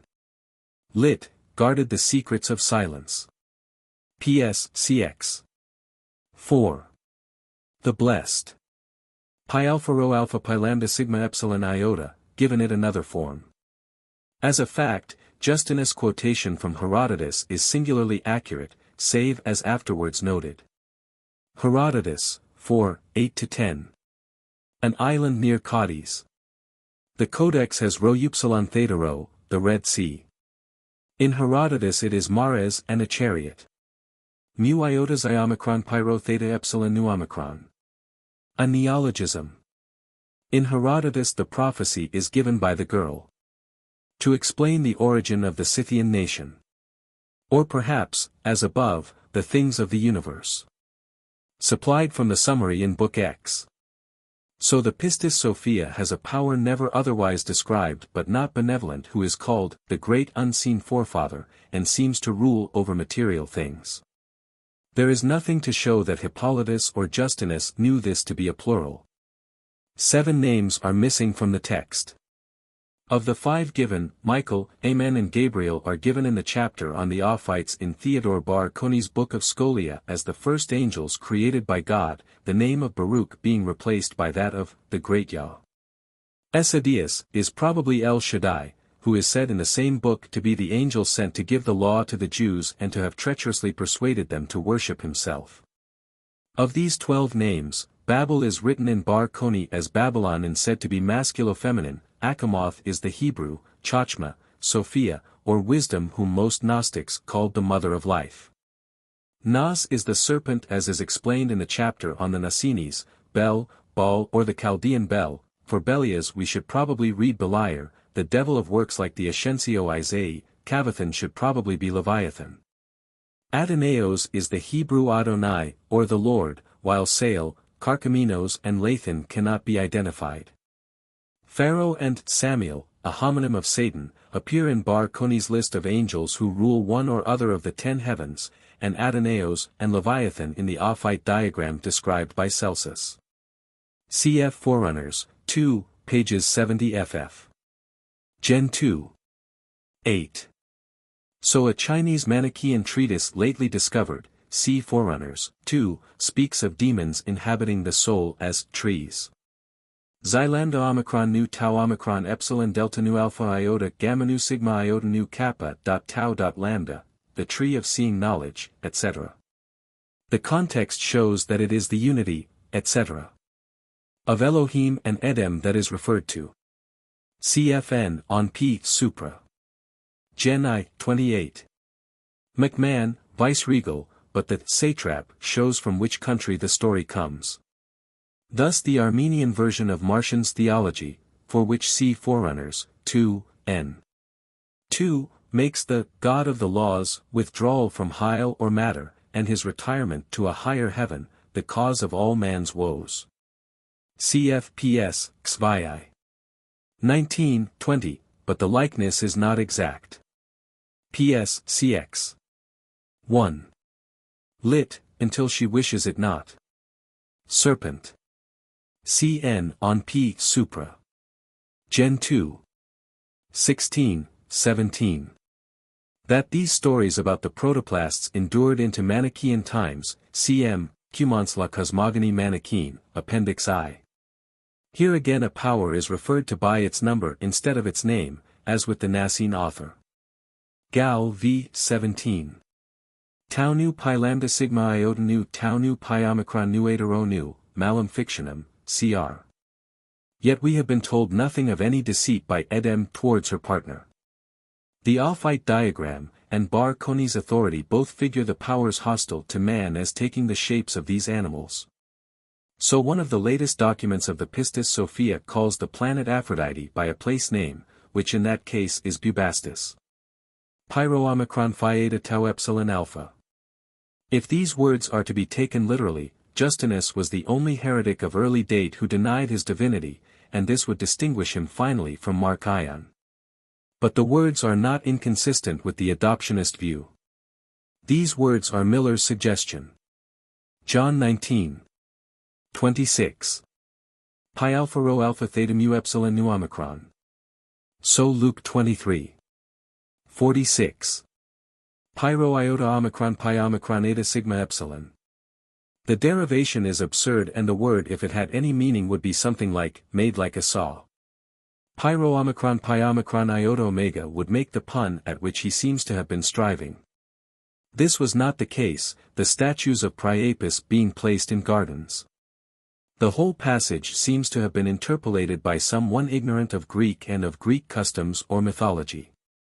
ISA, I, 2. Tau epsilon lambda epsilon sigma theta alpha or initiated.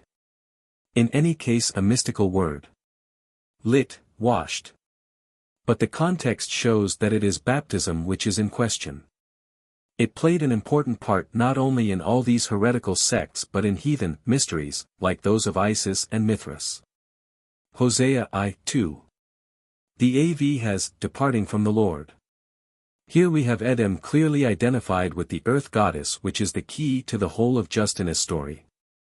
Tau alpha xi, tau tau nu kappa omicron lambda omicron theta omega nu alpha rho sigma epsilon omega nu. McMahon, following Kruse, translates as above. It may well be, however, that the heresies which follow only mean which follow in the book. There is no reason to doubt Hippolytus' assertion that this chapter is compiled from a book called Baruch in which Justinus set forth his own doctrines. The narrative therein is, unlike that of the earlier chapters, perfectly coherent and plain, and the author's use of the historical present gives it a dramatic form which is lacking from the oratio obliqua formerly employed. Solecisms like the omission of the article are also rare, and the very long sentences in which Hippolytus seems to have delighted do not appear except in those passages where he is speaking in his own person.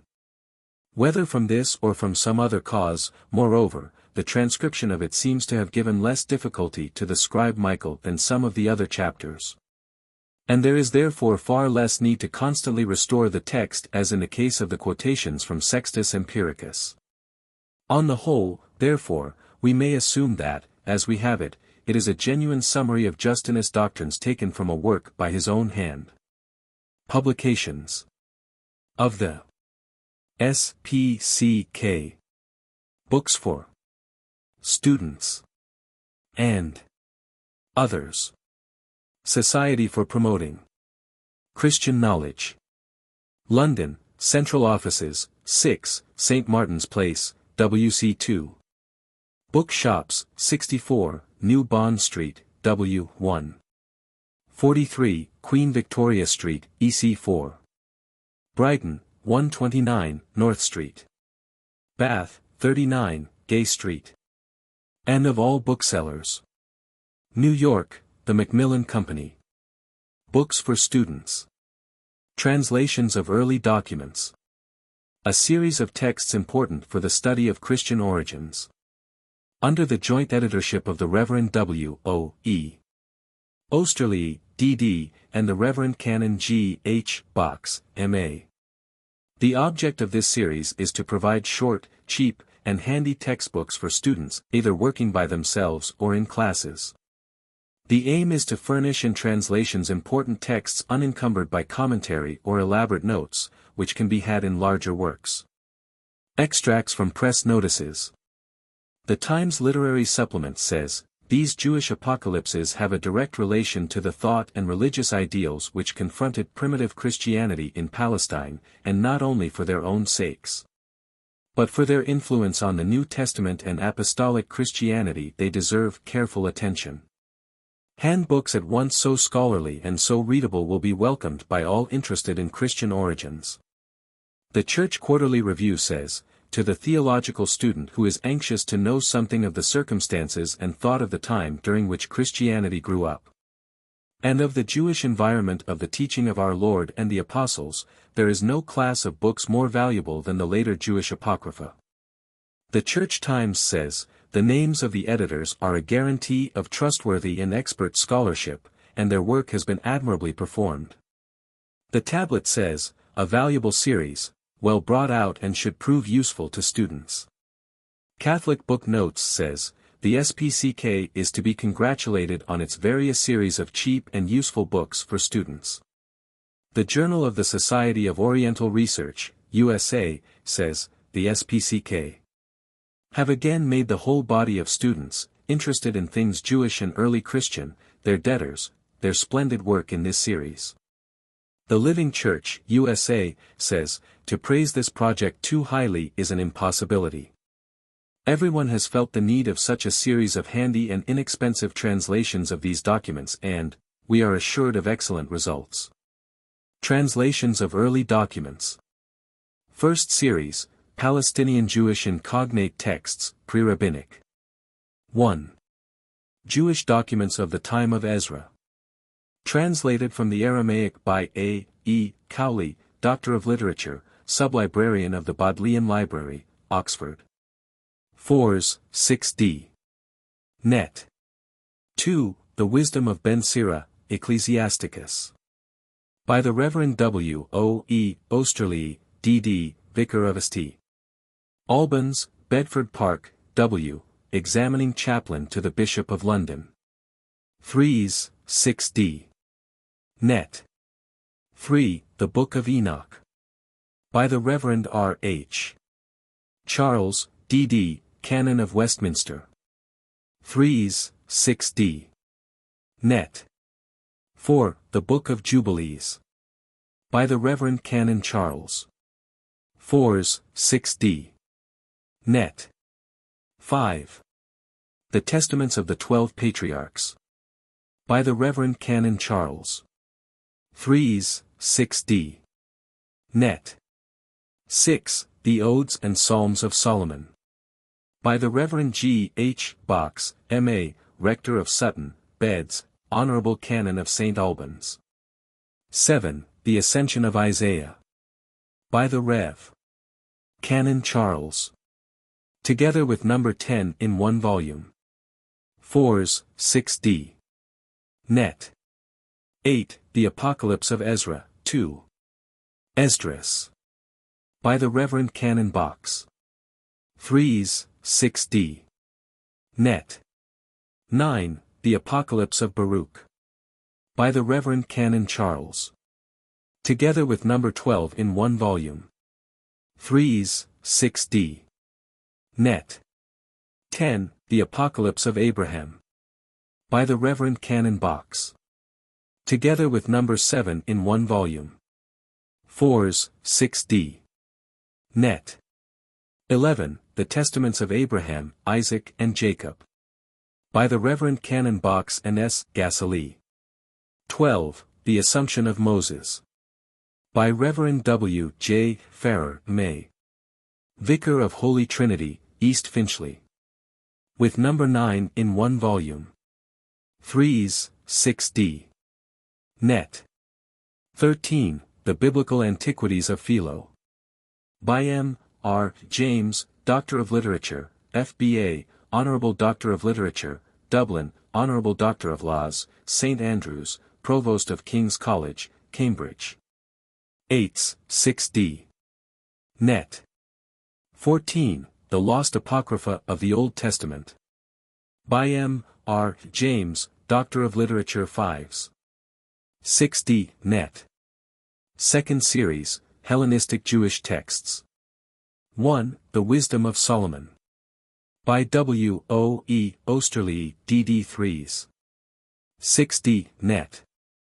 2. The Sibylline Oracles, Books 3v. By the Reverend H. N.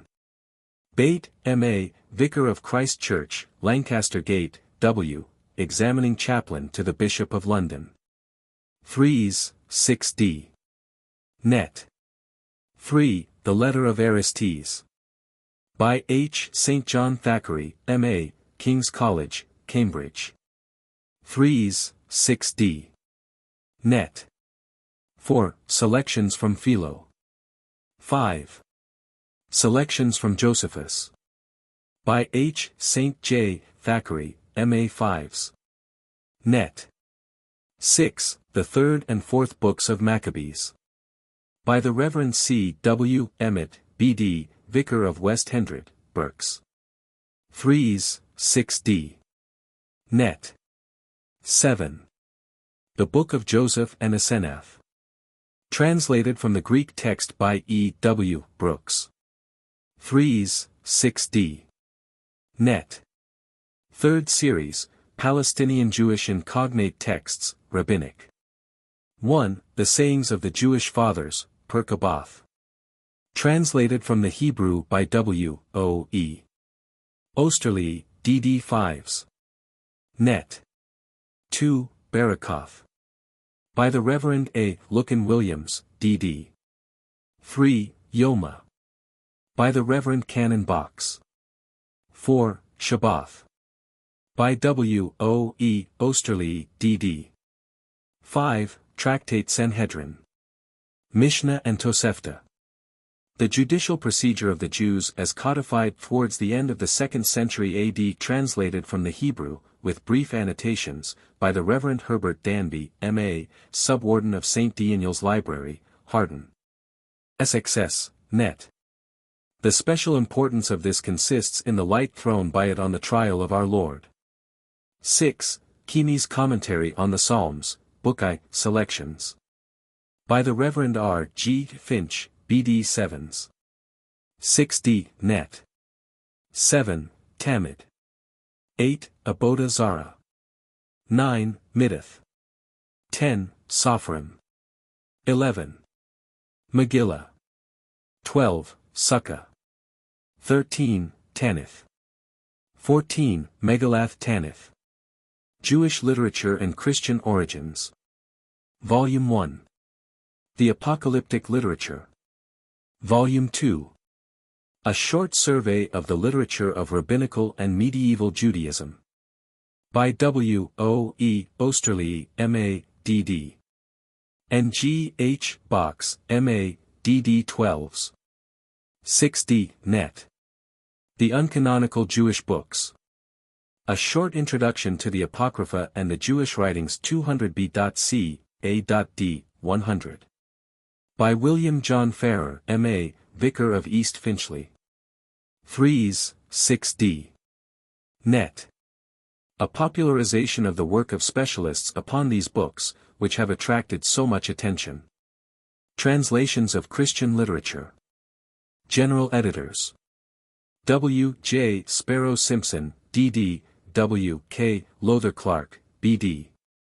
A number of translations from the Fathers have already been published by the SPCK, under the title, Early Church Classics. It is now proposed to enlarge this series to include texts which are neither early nor necessarily classics. The divisions at present proposed are given below.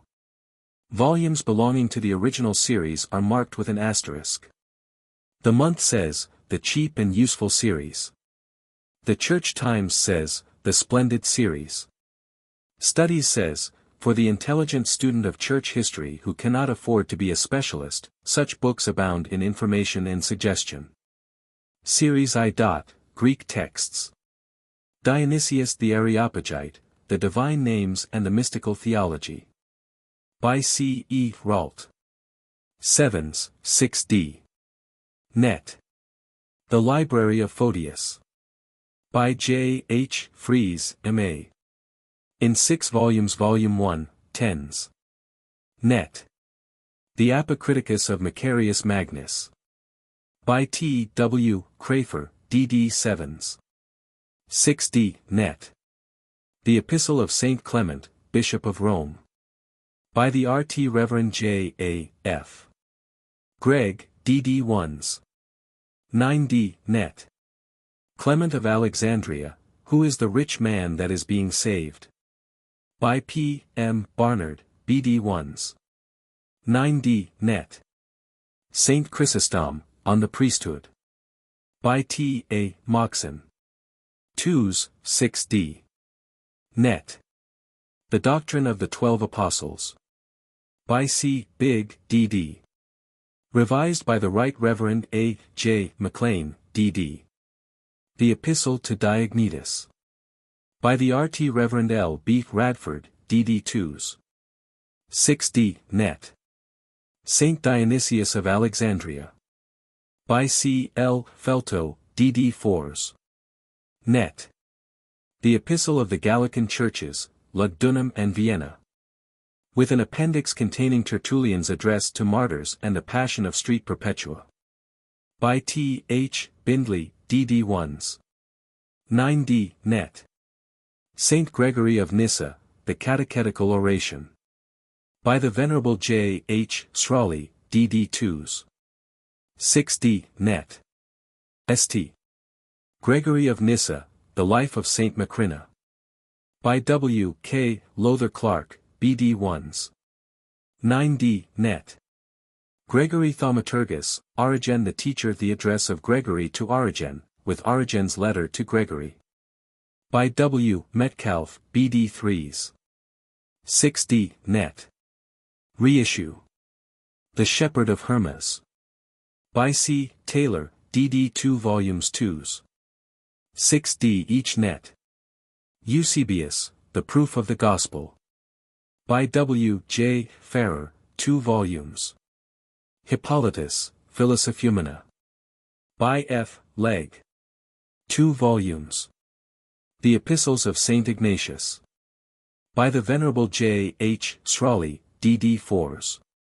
Net. Saint Irenaeus, Against the Heresies. By F. R. M. Hitchcock, D.D. 2 volumes 2s.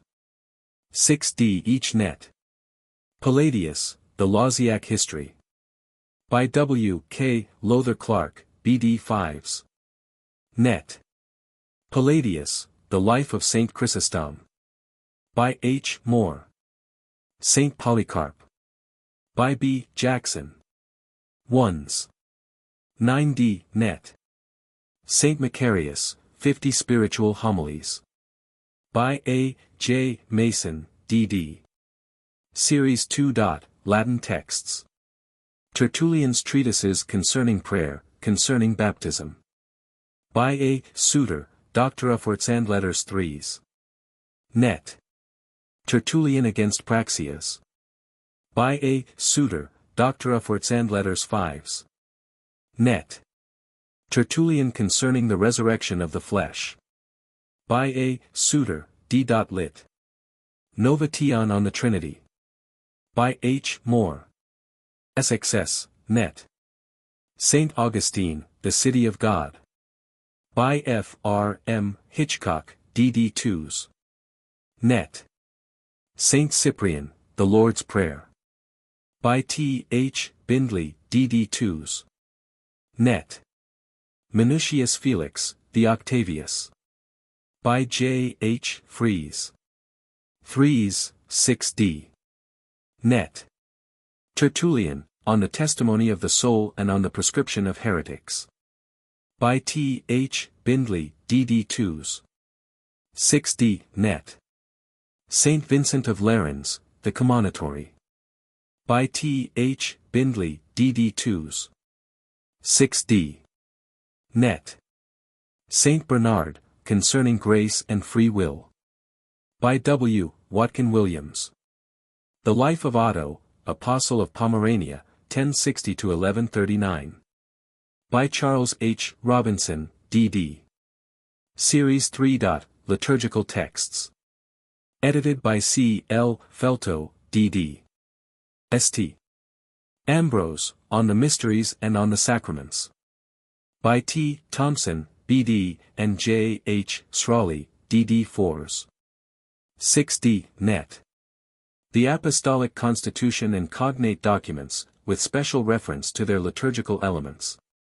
By De Lacy O'Leary, D.D. 1s. 9d. Net. The Liturgy of the Eighth Book of the Apostolic Constitution, commonly called the Clementine Liturgy.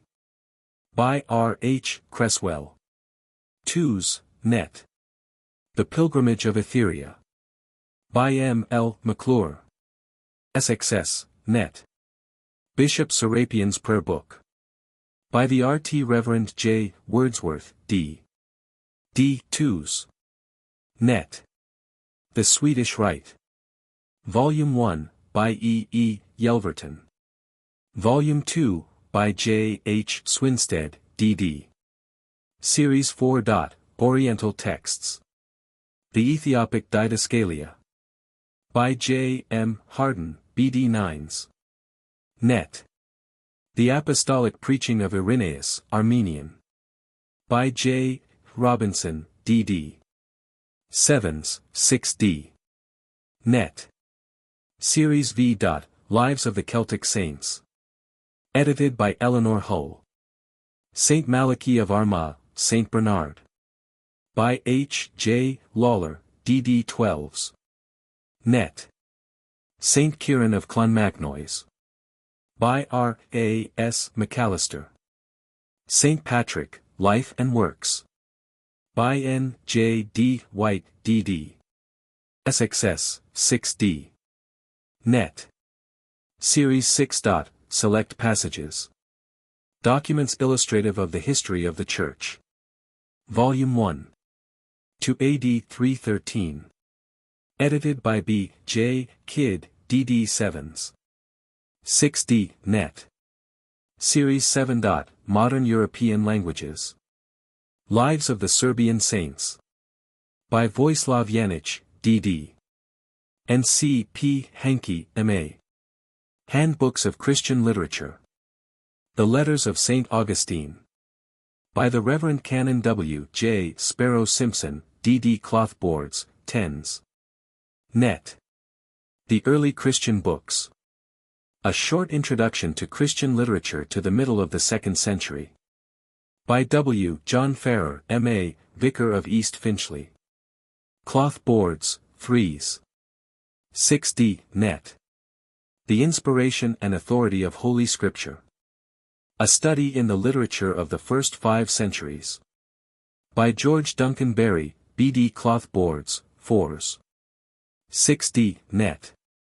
The Eucharistic Office of the Book of Common Prayer. By the Reverend Leslie Wright, M.A., B.D. Cloth Boards, 3s. 6d. Net. Helps for Students of History. Edited by C. Johnson, M.A., H. W. V. Temperley, M.A., and J. P. Whitney, D.D., D.C.L. 1. Episcopal Registers of England and Wales. By R. C. Fowler, B.A., F.S.A. 6d. Net. 2. Municipal Records. By F. J. C. Hernshaw, M.A. 6d. Net. 3. Medieval Reckonings of Time. By Reginald L. Poole, Doctor of Laws, Doctor of Literature 6d. Net. 4. The Public Record Office. By C. Johnson, M.A. 6d. Net. 5. The Care of Documents. By C. Johnson, M.A. 6d. Net. 6. The Logic of History. By C. G. Crump. 8d. Net. 7. Documents in the Public Record Office, Dublin. By R. H. Murray, Doctor of Literature 8d. Net. 8. The French Wars of Religion. By Arthur A. Tilley, M.A. 6d. Net. By Sir A. W. Ward, Doctor of Literature, F.B.A. 9. The Period of Congresses, I. Introductory. 8d. Net. 10. The Period of Congresses, 2. Vienna and the Second Peace of Paris. 1s. Net. 11. The Period of Congresses, 3. Aix La Chapelle to Verona. 1s. Net. Numbers 9, 10, and 11 in one volume, cloth, 3s. 6d. Net. 12.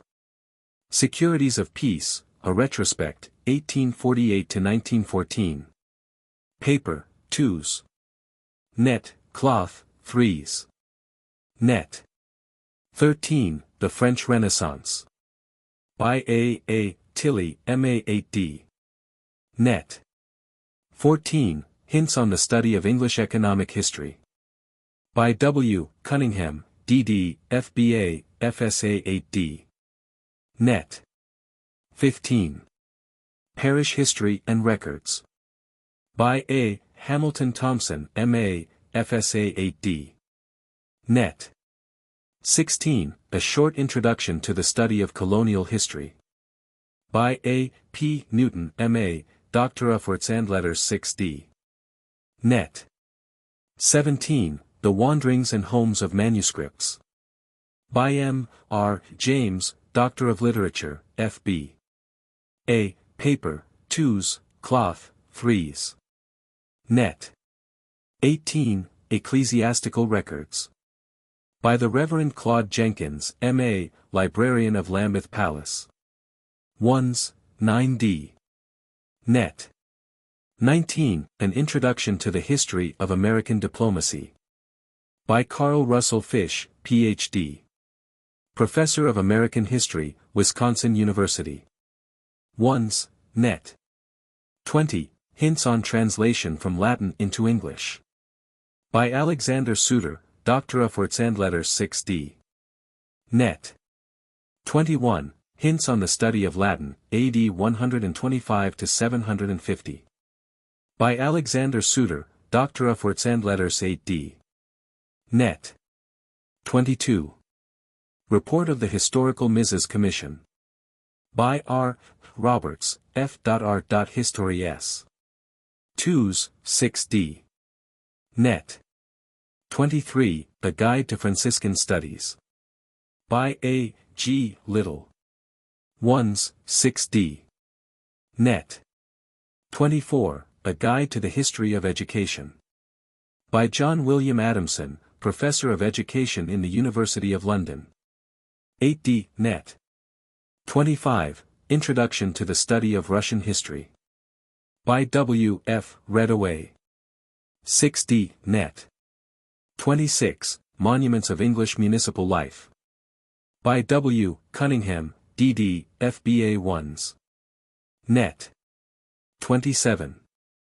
La Guyenne pendant la domination anglaise, 1152 to 1453.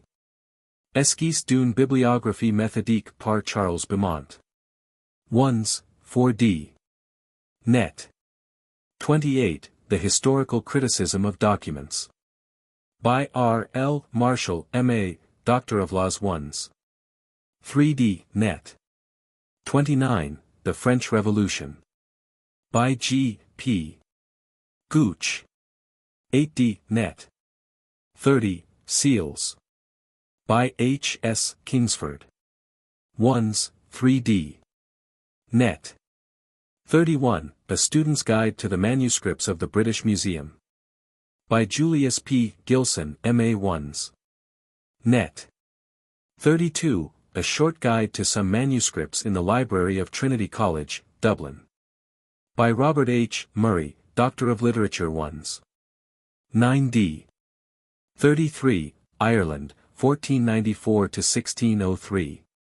By R. H. Murray, Doctor of Literature 1s. 34. Ireland, 1603 to 1714. By R. H. Murray, Doctor of Literature 1s. 35. Ireland, 1714 to 1829. By R. H. Murray, Doctor of Literature 1s. 36. Coins and Medals. By G. F. Hill, M.A., F.B.A. 1s. 6d. Net. 37. The Latin Orient. By William Miller, M.A. 1s. 6d. Net.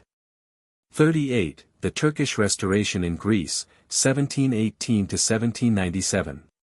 By William Miller, M.A. 1s. 3d. Net. The Story of the English Towns. Popular but scholarly histories of English towns, for the general reader, but suitable also for use in schools. With maps, plans, and illustrations. Cloth boards. 4s. Net. Birmingham. By J. H. B. Masterman.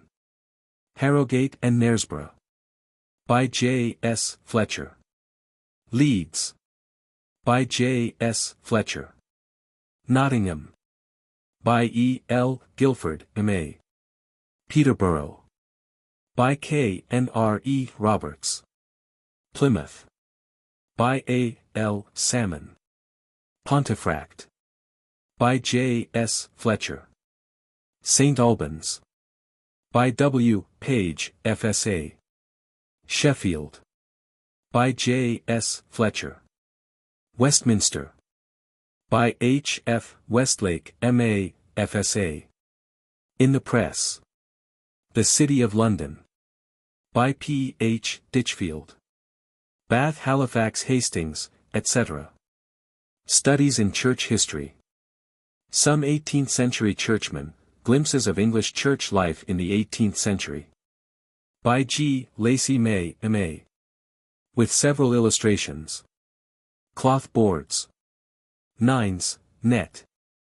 Christian Monasticism in Egypt to the Close of the 4th Century. By W. H. McKean, D.D. Cloth boards. 8s. Net. The Venerable Bede. His Life and Writings. By the Right Reverend G. F. Brown, D.D. With illustrations. Cloth boards, 10s. Net. The Reformation in Ireland. A Study of Ecclesiastical Legislation. By Henry Holloway, M.A., B.D. Cloth boards, 7s. 6d. Net. The Emperor Julian. An Essay on His Relations with the Christian Religion. By Edward J. Martin, B.D. Cloth boards, 3s. 6d. Net. The Importance of Women in Anglo-Saxon Times, the Cultus of St. Peter and St. Paul, and Other Addresses. By the Right Reverend G. F. Brown, D.D. With 2 illustrations. Cloth boards, 7s. 6d. Net. Essays Liturgical and Historical. By J. Wickham Legge, Doctor of Arts and Letters, F.S.A. Cloth boards, 5s. Net. French Catholics in the 19th Century. By the Reverend W. J. Sparrow Simpson, D.D. Cloth, 5s. Net. An Abbot of Vézelay. By Rose Graham, F.Art. Histories. With 8 illustrations. Cloth boards, 3s. 6d. Net. Texts for Students. General Editors, Caroline A. J. SKEL, Doctor of Literature, H. J. White, D.D., J. P. Whitney, D.D., DCL. 1. Select passages from Josephus, Tacitus, Suetonius, Dio Cassius, illustrative of Christianity in the 1st century. Arranged by H. J. White, dd 3d. Net. 2. Selections from Matthew Paris. By C. J. Skeel, Doctor of Literature, paper cover, 9d. Net. 3. Selections from Giraldus Cambrensis. By C. J. Skeel, Doctor of Literature, paper cover, 9d. Net. 4. Libri Sancti Patriciae. The Latin Writings of St. Patrick, etc. Edited by Newport J. D. White, dd paper cover, 6d. Net. 5. A translation of the Latin Writings of St. Patrick. By Newport J. D. White, dd paper cover, 6d. Net. 6. Selections from the Vulgate. Paper cover, 9d. Net. 7. The Epistle of St. Clement of Rome. 6d. Net. 8. Select extracts from chronicles and records relating to English towns in the Middle Ages. Edited, with introduction, notes, and glossary, by F. J. C. Hernshaw, M.A., LL.D. Paper cover, 9d. Net. 9. The inscription on the stele of Mesa. Commonly called the Moabite stone. The text in Moabite and Hebrew, with translation by the Reverend H. F. B. Comston, M.A. paper cover, 6d. Net. 10. The Epistles of St. Ignatius. Edited by T. W. Crafer, D.D. 1s. Net. 11. Christian Inscriptions. By H. P. V. Nunn, M.A. With 2 illustrations. 1s. Net. 12. Selections from the Historia Rerum Anglicarum of William of Newburgh. 1s. 3d. Net. 13. The Teaching of the 12 Apostles. By T. W. Crafer, D.D. 4d. Net. 14. The Epistle of Barnabas. Edited by T. W. Crafer, D.D. 6d. Net. 15. The Code of Hammurabi. By Percy Handcock, M.A. 1s. Net. 16. Selections from the Tel Elamarna Letters. By Percy Handcock, M.A. 4d. Net. 17. Select passages illustrating commercial and diplomatic relations between England and Russia. By A. Wiener, M.A., F.R. Histories. 1s. 6d. Net. 18. The Early History of the Slavonic Settlements in Dalmatia, Croatia and Serbia. By J. B. Berry, FBA 2s. Net. 19. Select extracts illustrating Florentine life in the 13th and 14th centuries. By E. G. Roper, BA 1s. Net. 20. Select extracts illustrating Florentine life in the 15th century. By Esther G. Roper, BA 1s. Net. 21. Itinerarium Regis Ricardi. By M. T. Stead.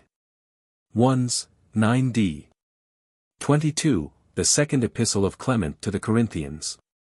Edited by T. W. Crafer, D.D. 6d. Net. 23. Select extracts illustrating sports and pastimes in the Middle Ages. By E. L. Guilford, M.A. 1s. 9d. 24. Babylonian Flood Stories. By P. Handcock, M.A. 25. Babylonian Penitential Psalms. By P. Handcock, M.A. Documents illustrating Irish history in the 16th century. 4 volumes by Constantia Maxwell. Pioneers of Progress. Men of Science, edited by S. Chapman, M.A., D.Sc. Each with a portrait. Paper cover, 1s. 3d, cloth, 2s. Net. Galileo. By W. W. Bryant, FRAS. Michael Faraday. By J. A. Crowther, D.Sc. Alfred Russel Wallace. The Story of a Great Discoverer. By Lancelot T. Hogben, B.A., B.Sc. Joseph Priestley. By D. H. Peacock, B.A., M.Sc, F.I.C. Joseph Dalton Hooker, OM, GCSI, C.B. F.R.S., M.D., etc. By Professor F. O. Bauer, Doctor of Science, F.R.S. Herschel. By the Reverend Hector McPherson, M.A., F.R.A.S., F.R.C. Archimedes. By Sir Thomas L. Heath, K.C.B., F.R.S. The Copernicus of Antiquity, Aristarchus of Samos. By Sir Thomas L. Heath, K.C.B., F.R.S. John Dalton. By L. J. Neville Polly, B.Sc. Kepler. By W. W. Bryant. Empire Builders. Edited by A. P. Newton, M.A., Doctor of Arts and Letters, B.Sc., and W. Basil Worsfold, M.A. With portrait. 7 1/4 times 5. Paper cover, 1s. 3D, cloth, 2s. Net. Sir Francis Drake.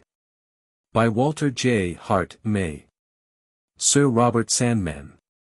By A. L. P. Tucker. Women, edited by Ethel M. Barton. With illustrations. Paper cover, 2s. 6D, cloth, 3s. 6D, net. Florence Nightingale. By E. F. Hall. Dorothea Beale. By Elizabeth H. Shalito, B.A. Elsie Inglis. By Eva Shaw McLaren. January 10, 20. Printed in Great Britain by R. Clay & Sons, Limited, London and Bungay. Footnotes. It is proposed to publish these texts first by way of experiment. If the series should so far prove successful, the others will follow. Numbers 1, 5 and 6 are now ready. Transcriber's notes. Obvious typographical errors and variable spelling were corrected. The following corrections have been made to the text. Page. Original. New. Laban. Laban. Recemit. Resement. Delta Omicron Kappa Epsilon Nu. Delta Omicron Kappa Epsilon Nu. Alpha Tau. Alpha Tau. Xi Alpha Tau Mu Iota Sigma Theta Nu Tau Alpha. Xi Alpha Tau Mu Iota Sigma Theta Nu Tau Alpha. Pi Upsilon Kappa Nu Omega Theta Nu Tau Alpha. Pi Upsilon Kappa Nu Omega Theta Nu Tau Alpha. Kappa Omicron Lambda. Kappa Omicron Lambda. Sigma Omicron Lambda Lambda Omicron Gamma Iota Sigma Tau Iota Kappa Tau Epsilon Rho Omicron Nu. Sigma Upsilon Lambda Lambda Omicron Gamma Iota Sigma Tau Iota Kappa Tau Epsilon Rho Omicron Nu. Delta Alpha Sigma Sigma Alpha Nu Tau Omicron. Delta Sigma Sigma Alpha Nu Tau Omicron. Lambda Theta Rho. Alpha Theta Rho. Kappa Alpha. Kappa Alpha. Delta. Delta Iota. Methescos. Methesios. Delta Omicron Rho Upsilon Phi Omicron Rho Epsilon Sigma Theta Alpha Iota. Delta Omicron Rho Upsilon Phi Omicron Rho Epsilon Sigma Theta Alpha Iota. Sigma Omicron Mu Pi Sigma Chi Epsilon Iota. Sigma Upsilon Mu Pi Sigma Chi Epsilon Iota. Subacta. Subacta. Nu. Nu. Mu Epsilon Rho Zeta Epsilon Sigma Theta Alpha. Mu Epsilon Rho Zeta Epsilon Sigma Theta Alpha Iota. Omicron. Omicron. IDs. IDs. Sigma Omicron Mu Phi Omega Nu. Sigma Upsilon Mu Phi Omega Nu. Guesswork. Guesswork. Scientiarum. Scientiarum. Pi Alpha Rho Tau Sigma. Pi Alpha Rho Tau Sigma. Gamma Omega Nu Xi Omega Nu Tau Alpha Iota. Gamma Omega Nu Zeta Omega Nu Tau Alpha Iota. Capital. Capital. Sigma Kappa Omicron Lambda Pi Epsilon Nu Delta Rho Iota Omicron Nu. Sigma Kappa Omicron Lambda Pi Epsilon Nu Delta Rho Omicron Nu. Mu omicron rho tau omega nu. Alpha tau omicron rho tau omega nu. Afterthought. Afterthought. Windpipe. Windpipe. Pi epsilon rho xi upsilon gamma omicron nu. Pi epsilon rho zeta upsilon gamma omicron nu. Epsilon nu. Nu. Manichaeism.